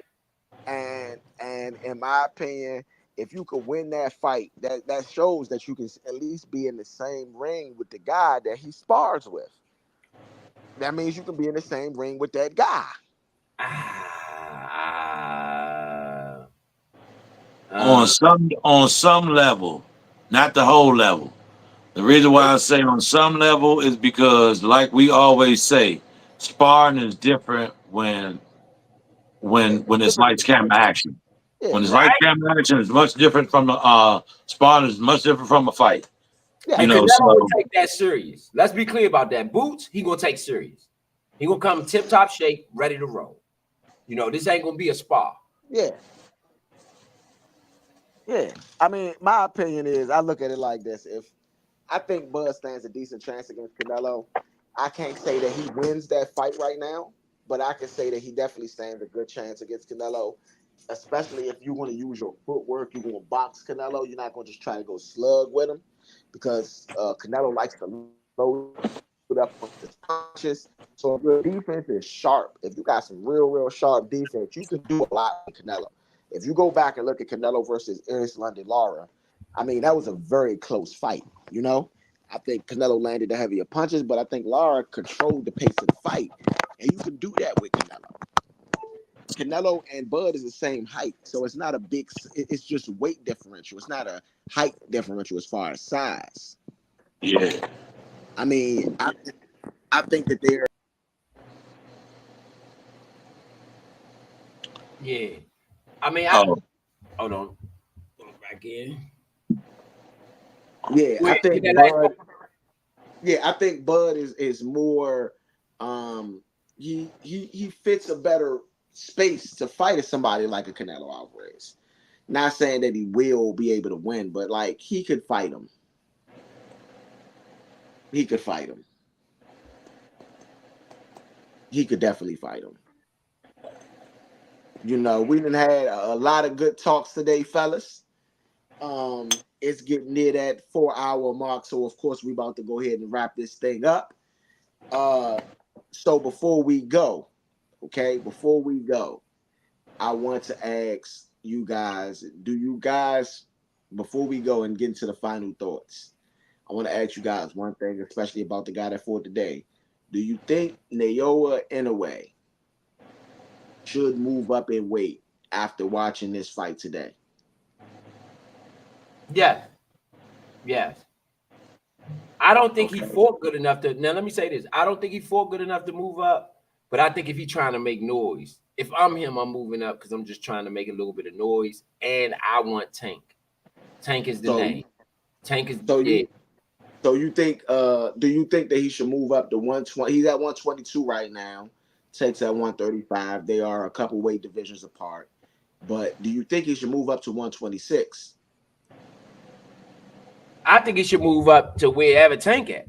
So if you got to go to 130 and catch him at 133, you at 130, whatever y'all at, do that. I think he needs to Okay. fight Tank though. If I'm in a way, I want Tank because they're similar fighters. They both got a lot of power. It'll be a big payday for both of them. Two different Okay. markets, two different communities. I just think that'll work. So if I'm in a way, I'm looking at Tank as an opponent, a worthy opponent, and somebody I would want to fight. Okay. if I'm in a way, I'm looking at Tank as a worthy person for me to stay the heck away from. I'm telling you right now. I'm not jumping. I'm not adding 15 pounds of weight to my body, you know, just to get knocked out by Tank. No, I'm not doing it to myself.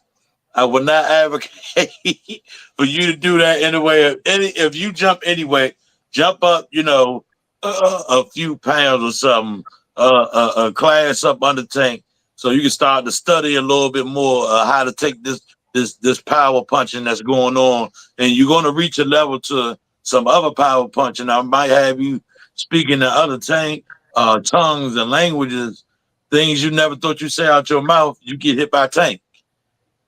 Okay. See what I'm saying? So I would suggest you stay away from that, man. You got some power. You good at your 28 no. But like I like to say, walk down on the giant. Don't run. Walk down on him. Okay. Okay. Okay. So I do want to get some final thoughts from you guys, man. Give me some final thoughts. One, I'm gonna give you a subject, and then you can finish out with whatever else you want to finish out with. Um, I want you to give me your final thoughts on the state of boxing right now. What do you think Ooh. boxing, where it is, or what it needs, or whatever whatever the state is you want to talk about? That's up to you. I'm gonna say, um, a lot of people said boxing has finally made a comeback, right? Oh, boxing finally made a comeback. Boxing is finally interesting again. And I just want to tell y'all right now, don't call it a comeback. Don't call it a comeback. Boxing is still, it might not have been as interesting as it's been as we when we were coming up.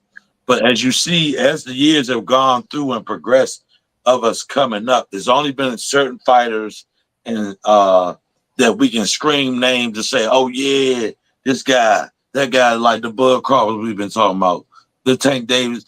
These guys have been around now for a few years, and these are the top tier guys now. We don't have a plethora of guys. This is not the 80s. This is not the early 90s. This is not that. This is a whole different era that we live in now. So for us to expect to see that level of competition that we seen coming up, or the competition before them, you know what I'm saying? You're not going to see that type anymore. So I think that the boxing has upped this level and these days.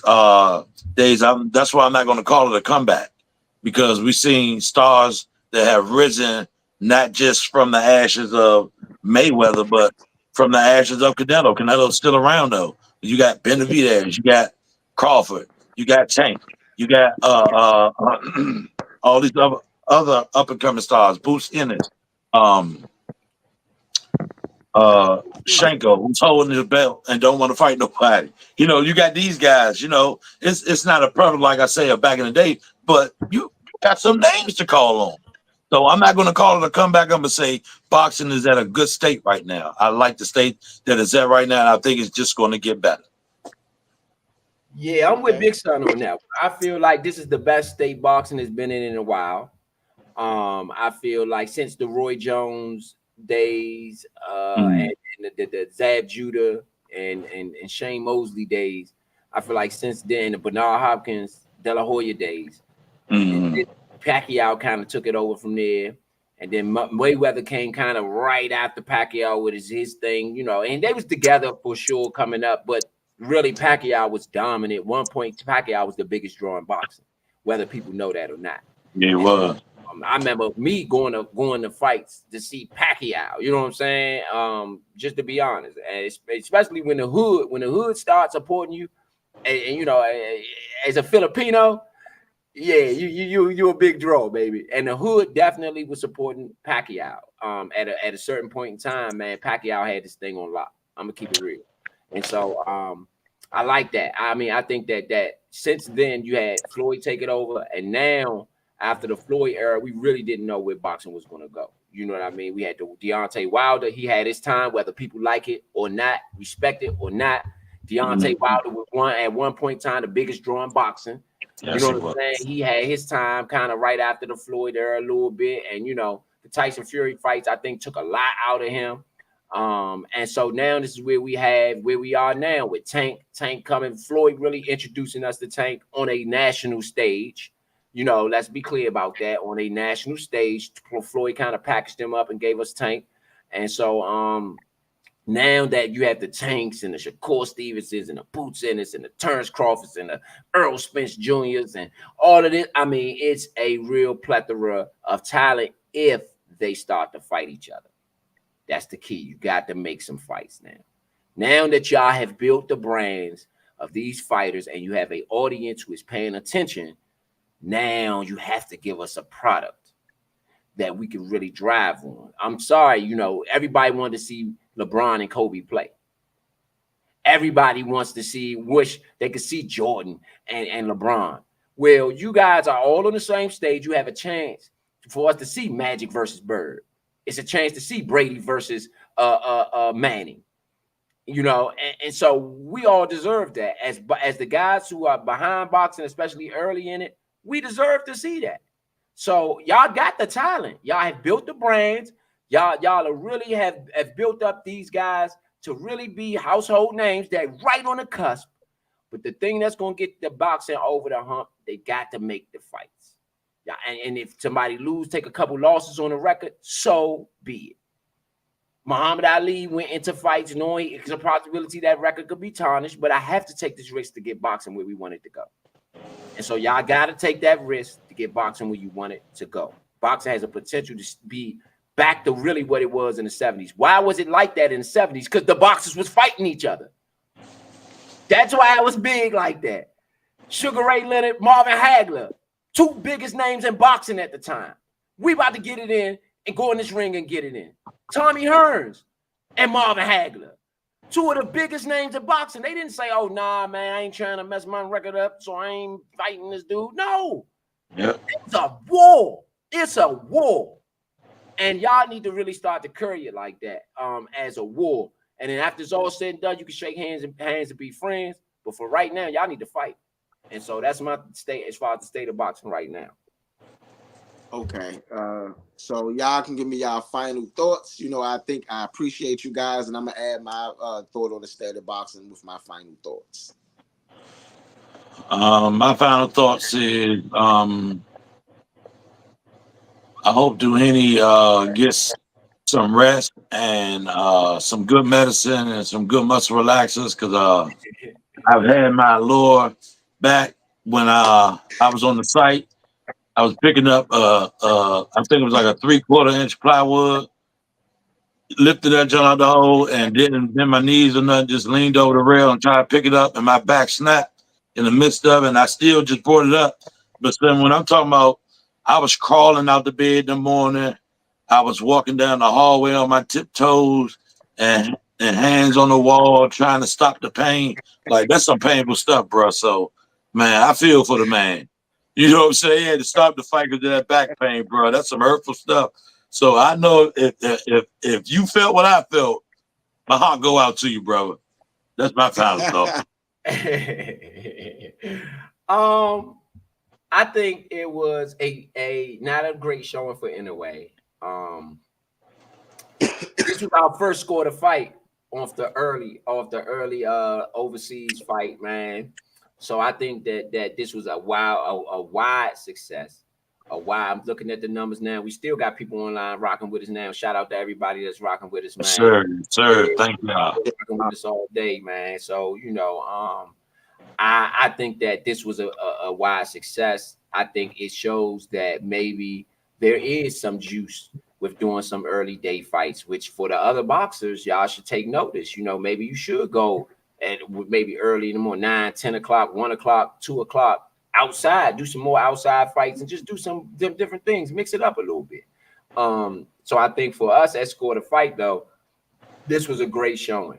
This was a great showing. First fight overseas, first Inoue fight. First Inoue fight. We finally got a chance to see the phenom that they quote unquote say is the phenom. And again, it wasn't the greatest showing. However, it is a good opportunity for us to really dive into another market and see what else they got to offer overseas and different and support them too. So shout out to that. The guy Doheny, right? I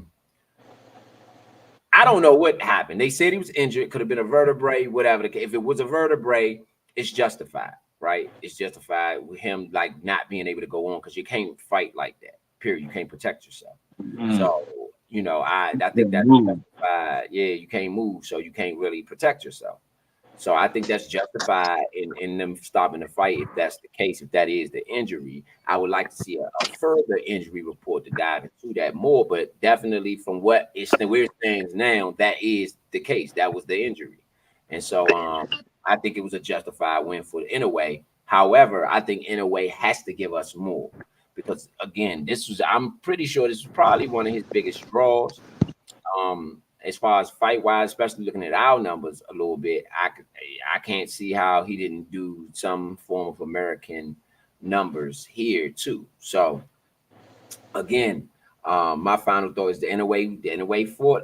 He fought a decent fight. He didn't fight a bad fight, but he didn't fight a great fight either. And so that's really my final thought on Inoue, and my final thought on just us doing the early show. You know, doing the 7 a.m. y'all, 7 a.m. 7 a.m. Let's get I this. was up at 6 this morning, baby, ready to go. You know, After 7 going to sleep a.m. late last night. After Hey, late last night. last night we get off till 1. Came Yeah, back Yeah. I right at 7. apologize, Hey, we brother. put some hours in it. As y'all gotta love it, fans. Come on now, man. Like, subscribe. We putting in work for y'all, man. Come Definitely. on, man. Y'all gotta support the Nature Sports Podcast, Definitely. man.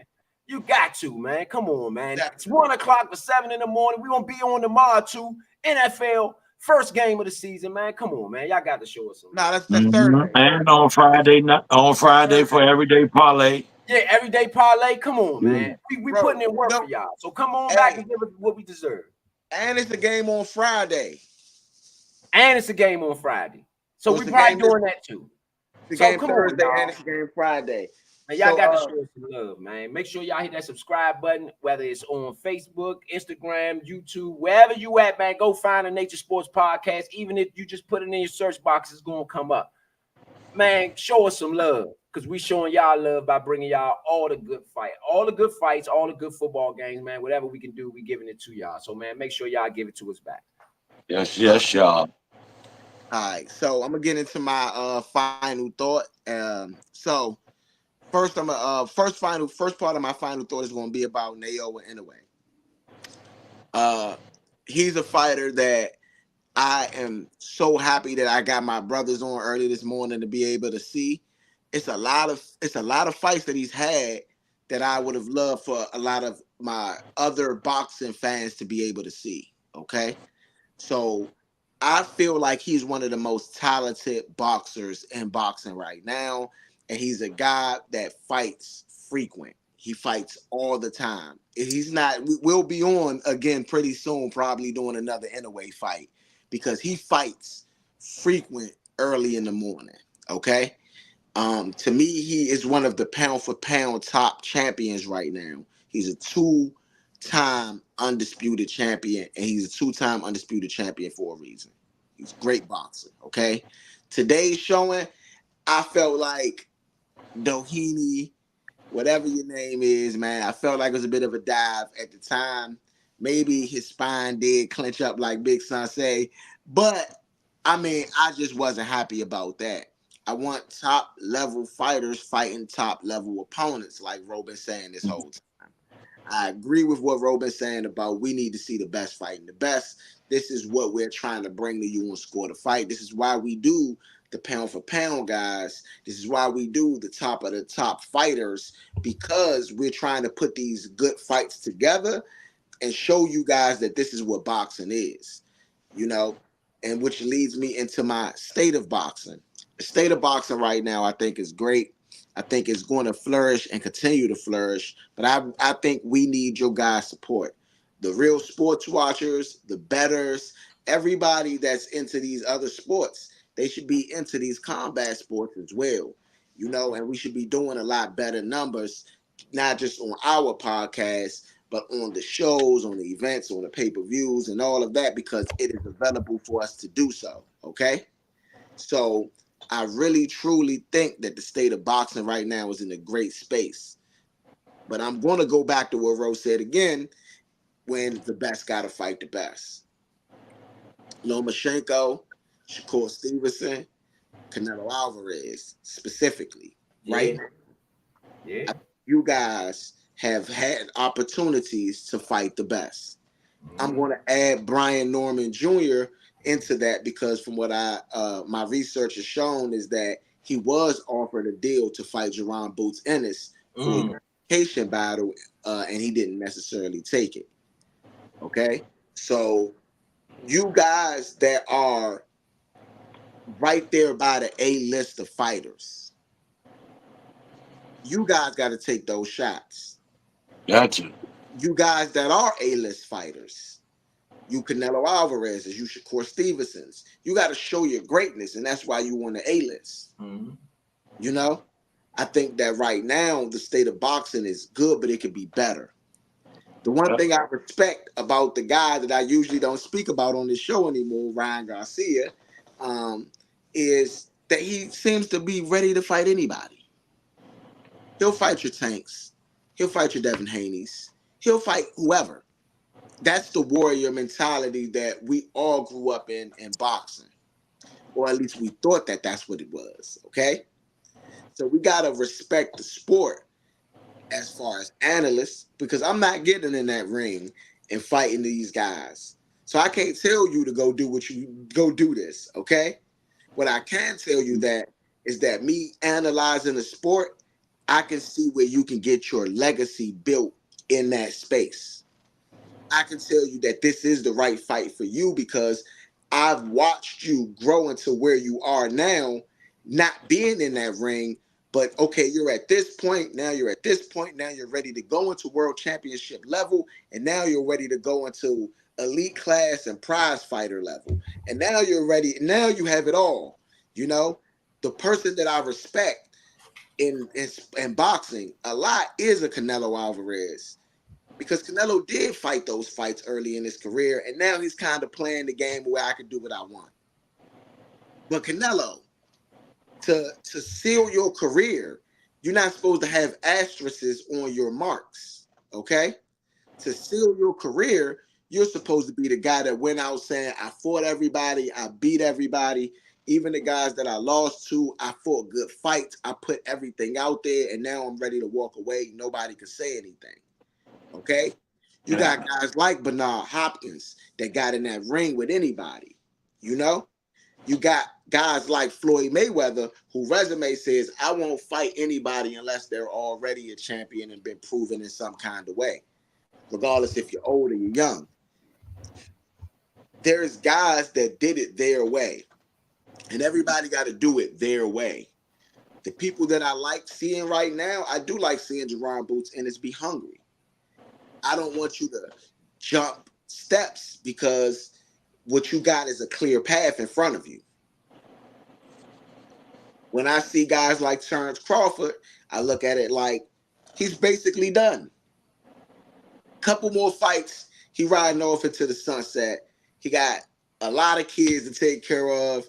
They're great sportsmen, you know, they run track, wrestle, and all of this stuff, and you get a chance to be a great father to your kids and to build your legacy and build more of what you build, you know? But I see him chasing that. I see him chasing, okay, number one on the list of all time. That's what I would like to be. And how can I be that? I can go after this fight because this fight makes sense for that legacy, okay? For you guys that got the money, it ain't nothing to do now but fight for the legacy. Okay, when your kids taken care of, when you got enough money to take care of their colleges, and you got enough money to make sure they get a car at 16, or pay for their prom, or pay all your bills, or mom ain't got to work no more because you got enough money to do that for them. You know, when you in that position, what else are you fighting for other than your legacy, other than your name? So when you get into that space, when you okay and you got everything, the businesses is set up, all of this you've done, all of that fighting you've done to get to that point, you don't have another reason to fight other than your legacy. Okay? And once you get into that point of fighting for legacy, you get to say, Get some feedback. I'm getting some feedback. I don't know if it's from Rose side. Is it my side? Yeah. All right, there we go. So I don't know if it's a legacy thing, okay, that you guys are fighting for at this point. I mean, you got the money. Literally, you give a regular hustler $100,000, $200,000, they could turn that into some millions, or they could turn that into whatever it is that they need to continue to sustain their lives. Y'all got millions. A lot of y'all. A lot of y'all signed at least a $1 million contract more than one time, so where after taxes, you then equated that million made in your bank account. You got the money. Fight for your legacy. Show these people that you are the great people that you say you are, okay? And I'm specifically talking about a lot of fighters, but right now, Shakur Stevenson, this is on your plate.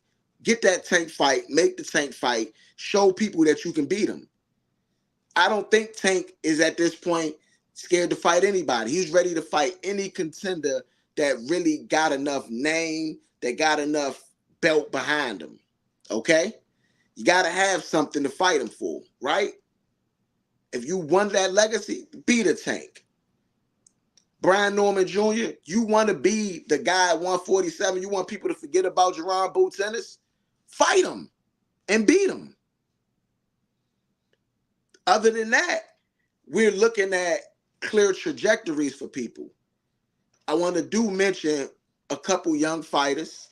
Jaleel Hackett from DC, of course. Abdullah Mason. Because these young fighters seem like they willing to fight who's in front of them and whoever is in front of them. If these older fighters keep staying in this space, these younger fighters going to come up and be ready and be hungry and say, you know what, we're going to take that fight. Even though I only got 14 fights, I can beat you and not be scared to do it. These younger fighters may take that throne. These Kermel Motons may take this throne from you guys, you know? So you guys got to seal your legacy while it's right here, while you're in your prime, and while it's in front of you. Okay? So that is my final thought, especially on the state of boxing. I want to thank you people for enjoying this lovely Tuesday morning for the Naoya Inoue fight. He was victorious in the 7th round by TKO. And so thank you guys for subscribe, please. Before I go, I got to tell everybody, I need you guys to subscribe because we bringing you this content. We want you guys to stay informed, but we bring you this content and we got to be able to get something back from it. And what we want back right now is only a subscription. You know what I mean? We ain't asking you for no money. We ain't asking you to go out your way. We just ask you to press a button on the show that you enjoy and that you already probably going to watch anyway. If you hear you enjoying it, go ahead, hit that subscribe button. Come back to rock with us. We will be back, okay? Thursday. Excuse me. We will be back tomorrow for Workhorse Wednesday. Workhorse. We will be back. We will be back Thursday for NFL kickoff, okay? And we will be back Friday. I don't know if Friday's show is going to be everyday parlay mixed in with an NFL game, or if it's going to be a just everyday parlay, or if we're going to do everyday parlay NFL kickoff and NFL Friday everyday parlay. But best believe y'all got to come back for the rest of the week because we're going to keep giving you this live entertainment. And guess what? We are off Saturday, but Sunday is opening week. Hey, that's right. Sunday is opening week, and we need y'all to be here live Opening week network show because guess Yes, what? sir. This is Jaden Daniels' first NFL game. debut. So guess what? It seems like history is being about to be made right now. Yes. Okay, so Dan Quinn takes over. We get to see what Adam Peters put on the field as far as staff and coaching and players. We get to see this defense with Joe Witt. We get to see what everybody been talking about in the offseason. We get to see if we a real threat and we going up against a good playoff team in the Tampa Bay Buccaneers. Okay?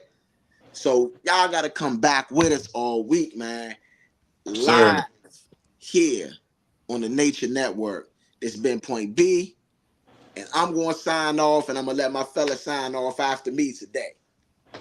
It's your boy Big Son. You already know what it is, man. Catch y'all on the next one. ETA Row, tell your vet, see y'all tomorrow. Actually, day opening game. We're Workhorse Wednesday. Workhorse Wednesday. Workhorse. Workhorse. Yes, sir.